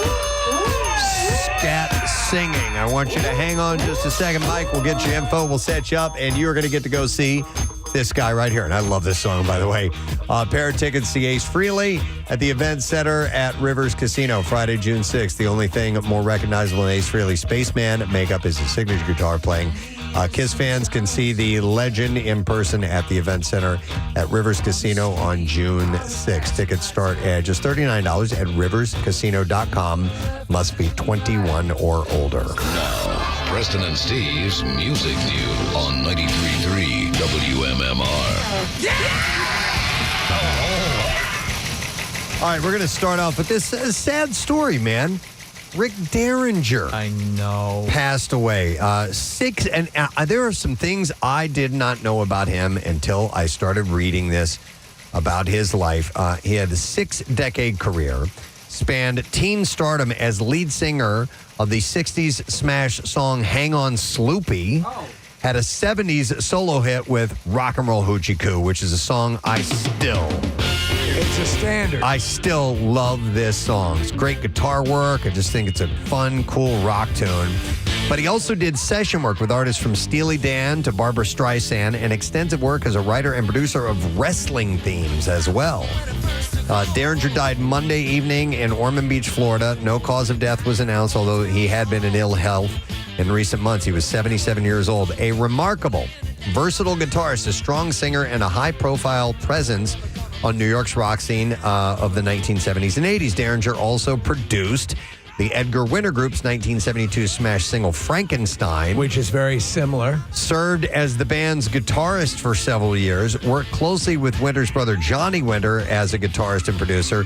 He produced Weird Al Yankovic's first album and even gave Patti Smith her first major credit on the song Jump from Derringer's 1973 debut solo album All American Boy. That's pretty. I always like that song, Hang On Sloopy. Yeah. Apparently, he also sang the Real American theme song for Hulk Hogan. That's correct. Yeah. His eponymous band released several albums and toured heavily through the 1970s. The band's final major incarnation featured Neil Giraldo, who immediately afterwards scored major success as Pat Benatar's co-writer, guitarist, and husband to this day. Derringer and his first wife, Liz, were also members of Andy Warhol's extended circle. and frequently appeared in rock magazines of the era. And in his later years, he worked extensively with Cyndi Lauper as well. It's pretty amazing. What a career. Yeah. And I was just... Best known for this, though. Yeah, Rocket. I mean, this song. I love this. I love this guitar part. That's just a great tune. So I was sad to hear, and I just was not aware of all the stuff that he had did. Beyond Rock and Roll Hoochie Coo, that he had a lot of input with other musicians and writing songs as well. In fact, I thought he was involved with the Eve of Destruction. It says here, no, hang on, Sloopy beat out Eve of Destruction. Okay, he did both on the chart. So sad news about Rick Derringer. Yeah. A couple of other things to share. Slipknot guitarist Jim Root said that he is working on new music for the band's next album. He has 6 songs finished and 4 more that he's developing, which he hasn't shown to the bandmates yet. So he's done these arrangements, but he hasn't finished them up completely. Root wants the album to feel raw, like their first 2 records, and hopes to take time for proper writing and pre-production. And he mentioned that the band's been busy touring since new drummer Eloy Casagrande joined in 2024, which hasn't left a lot of time for working on new music. Slipknot's last album, The End So Far, came out in 2022, and they're gearing up for a European tour starting on the 4th. Ryan Reynolds, I mentioned this because there's a music aspect to it, is trading soccer wins for the wild world of nature's losers in a show called Underdogs. It's a new Nat Geo series, and it flips the script on wildlife documentaries. Narrated and executive produced by Reynolds, a 5-episode show highlights creatures with bizarre mating strategies, surprising superpowers, deception, dubious parenting skills, and gross-out behaviors. He called the series a dream come true, mostly because he said, I can finally watch a project of ours with my children. And if that wasn't cool enough, he got Green Day to make the show's theme song. It's excellent. Yep. Underdogs will premiere June 15th on Nat Geo and ABC, and then streams the next day on Disney Plus and Hulu. And then finally, I believe we have a clip. Steve sent this over. Case, do you see anything from Bono and the Edge on Kimmel last night? I didn't look at the Vox Pro. Not just yet. Marissa's saying one moment we'll send it over. But they were on for an interview. And they hinted at new stuff coming from them. You know what? I think I'm kind of excited for a new U2. You know. Here we go. This is the clip. Are you working on anything right now? Oh, yes. You are. What stage of the process are you in right now? Are you in a studio? We've been in a studio. You have? Oh. It is, and I think you've sometimes got to deal with the past to get to the present in order to make, the sound of the future, which is what we want to do. All right, so no idea when something like that will come out, but new music from U2 could be very, very cool. And that is all I have in music news for you. All right, let's take a quick break. When we return, we'll get you that letter of the day for your Word of the Week prize, and we'll see what Pierre's got cooking. We'll tell you what's coming up tomorrow, stuff like that. We'll be right back. Oh, no, I was thinking taco salad is a salad. I'm sorry. I was thinking of like a taco dip. Yeah. No, a taco salad, yeah, that's lettuce. There's lettuce in there. We're staying away from the lettuce-based salad thing. Because we're it's thinking too more easy. Potato salad and pasta salad, macaroni It's salad. too easy. All right, I'm just sort of thinking out loud here, but my butt hurts. What if my butt feels fine? Okay. What if you were to make potato salad with hash browns? Cooked hash browns? Well, like fried? You cook them first, so you know that they're like all cooked through and everything like that, and then you make it, and then you have to put it because you have to when you're making potato salad, you got to cook the potatoes anyway. So yeah, you boil them. You boil them, mash them. Maybe you stick them in a stew press. I don't know, but like, do you wait for when you make a potato salad? Do you wait for them to cool off before you like mix it all together? Ideally, yes, but sometimes. So what if you'd have a big issue if they were still in a mashable condition? Yeah. So what if you were to do that with hash browns? You don't cook them to the extent if they get too soft, then it's going to fall apart. What's that? What if you were to do that with hash browns instead of like cut up and diced up potatoes? My head hurts. I don't like it. Okay. But maybe should try it. I'm going to try it. Talking about AI and this in one day is just... Nick, can you look up hash brown salad? Yeah. and see if anything comes up. Yeah. Somebody is probably Go to tried that X before. Hamster. Yeah, right. All right. Go there, and then... Yo, ever heard of jerk meat? Pops up every time. Damn Come it. on. Come on. All right, hash brown salad recipe. Hash brown potato salad. Yeah, Case. All right. Did you remember done. Salad Works? Do you remember the there was a The original salad tossers. That was their slogan. Yeah. And we're not Sure kidding. was. Yeah. We'd eat there a lot when we were at Y100. They Yeah, had one right in the mall. Because they toss your salad Yeah, for absolutely, you. right there. Right there in the mall. Drop trout, let's go. Right there. I'm going to go to Got Rob. a tongue like a cat. Hey, Rob, good morning. Gadzooks. Gadzooks, what's up, buddy? Hey, have you guys ever tried summer corn salad? No, but go on. I don't know. Go ahead. So you obviously have it's better with fresh corn, especially from the summer, Jersey corn, and you mix up with cubed mozzarella, fresh basil, lemon juice, garlic, and fresh pieces of garlic and cherry tomatoes. Ooh. It is a really good salad. And you serve it cold. Put it in the fridge. Make it the day before. What do? Do you boil the corn ahead of time and then cut it off? You make your corn like you're basically boiling, but it's better to cut right from the cob. Yeah. Cob. Yeah. Okay. I dig it. All right, Rob. I like the sound of that. All right. I'm not a big corn dude on Corn that level, salad. but the other ingredients sounded enticing. So this hash brown potato salad, I think I'm going to make it. The only thing I would do differently, it says poke some holes in the hash brown package. So it is saying buy prepackaged hash browns and then microwave it. I wouldn't want to microwave it. I would much rather cook them on a griddle and cook them through that way. You don't want to get too crispy, though. That's the thing. Oh, I wouldn't mind a little crisp in my potato salad. All right, yeah. all right. Hang on, Back John. off. John has an interesting potato salad story. Call with your potato salad stories. Hi, John. Good morning. Hey, Steve. Yes. Let me show you how it's done. What is that from? That's a mom teaching her daughter how to. Oh yes, Here, let me show you. Right. That's how every porn movie which the mother daughter. No, Stephanie, not like that, like that. Yeah, so a couple years ago, we were at a barbecue at my brother's house. My mother, who's like in her early 70s, brought over some potato salad. It was delicious. I went over to my mother's house a week later. I saw the mayo jar. Expiration date was written on the top of 2005. So is that the secret? Is that the secret? So and her excuse was, well, it's been kept cold. Yeah. Oh, dear God. I don't know if I believe I that. would have died. Wow. Yeah, Okay. Interesting.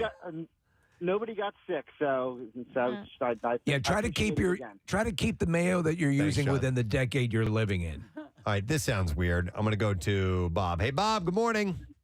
Hello. Hey, Bob. You're on the air, bud. Yeah, just want to say something. There used to be a Cajun cook on the TV. I can't remember what channel. His name was Justin Wilson. Yeah. He used to That'd be hot. I guarantee. He used to say that all the time. Yeah, and he used to make a potato salad without potatoes. It was made with saltine crackers and salad dressing instead of mayo. What? That sounds disgusting. That's Interesting. I like Justin Wilson. I used to watch him. I used to watch him all the time. You know what that is? That's filet mignon. I made it with crackers. Did you ever try it, Rob? Yeah. And was it good? No. Yeah, it was real good. All right. He says it was real good. All right. Nick, I don't know how the hell you do that. Nick actually found a video of him in the recipe. I'm going to check that out, Rob. Thanks, man. Hey, you're welcome. You guys have a good day. You I too. love Thanks. listening to your show. All right. Oh, thank you, man. buddy. I appreciate. Actually, his name's Bob. I called him Rob, but yeah, Justin Wilson. I used to watch him. Was this right before he was committed? It may have been. Look at this. I'm making potatoes out of crackers. Nick found the video of him. He looks pretty advanced in age when he did the non-potato potatoes. I'm making chocolate milk out of corn. All right. Well, anyhow, I would like you to further these discussions amongst your coworkers today. Make sure that they feel safe. Don't approach them too hard with outlandish salads right off the bat. Right. Ease into it a little bit. Yeah. Make them feel comfortable. Look, we completely forgot about fruit salad. We needed your input today to determine the greatest salads of all time. Given my druthers, though, I will take savory salads over sweet salads any day. I'll take any of those. Wow. Okay. Interesting.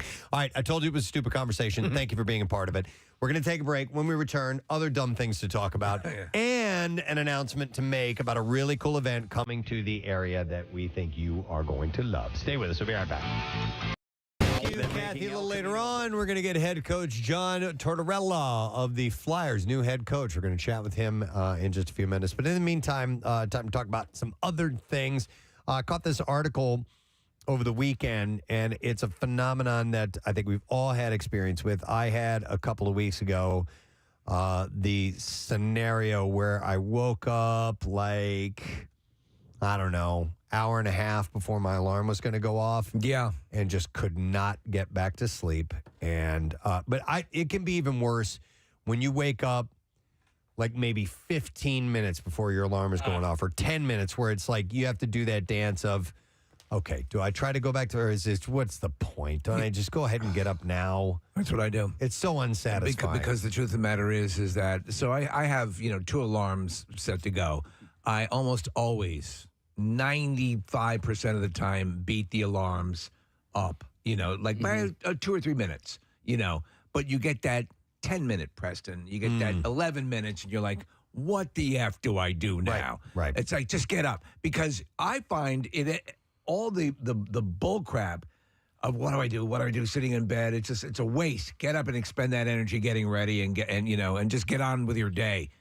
But I mean, it always has to sit right in that sweet spot, right in that horrible sweet spot. According to the National Institute of Health, studies across the globe show anywhere from 10 to 30% of the population struggles with insomnia. Well, that I don't have. Defined as consistently difficulty falling asleep and the inability to return to sleep after going to bed. Well, if you get up at, I get up at 3:30, 3:35. If I wake up at 2 o'clock, I'm not going to have any trouble getting back to sleep. But if I wake up again, you're looking at the alarm clock, and you just have minutes. That's where it becomes a pain in the ass. I have had the few weeks ago where I get up at 3:50 and I woke up at 2, and then I lay back down. I'm like, okay, go back to sleep. Yeah. Wait, I can't go back to sleep. Oh man, I can't go back to sleep. Lay there for like 40 minutes. It's like, okay, screw it. I'm getting up. There's the other thing where, and I've had it happen, it's sort of tangential to this, which is the absolutely not having any idea what, I thought, for some reason in my mind, I thought 1 was 3 o'clock, and, and I came in hours early. I told you, guys, that one morning.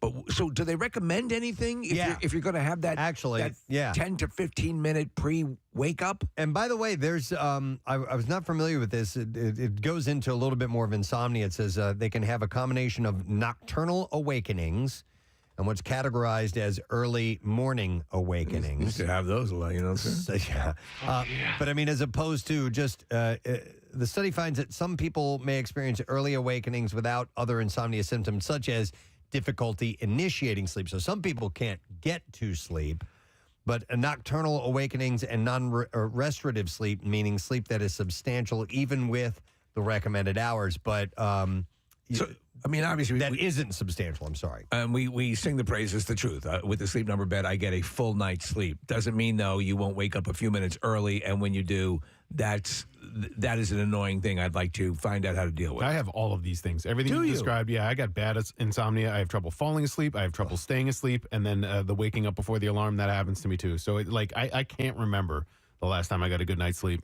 All right, so the constant waking up before that daily sound of your alarm is coupled with an immense frustration about not falling back to sleep. And that stress can feel isolating and all-consuming, taking more precedence than the initial sleep problem. So you just worrying about that's it. And that anxiety not creeps falling in. back to sleep. And then it's this cycle.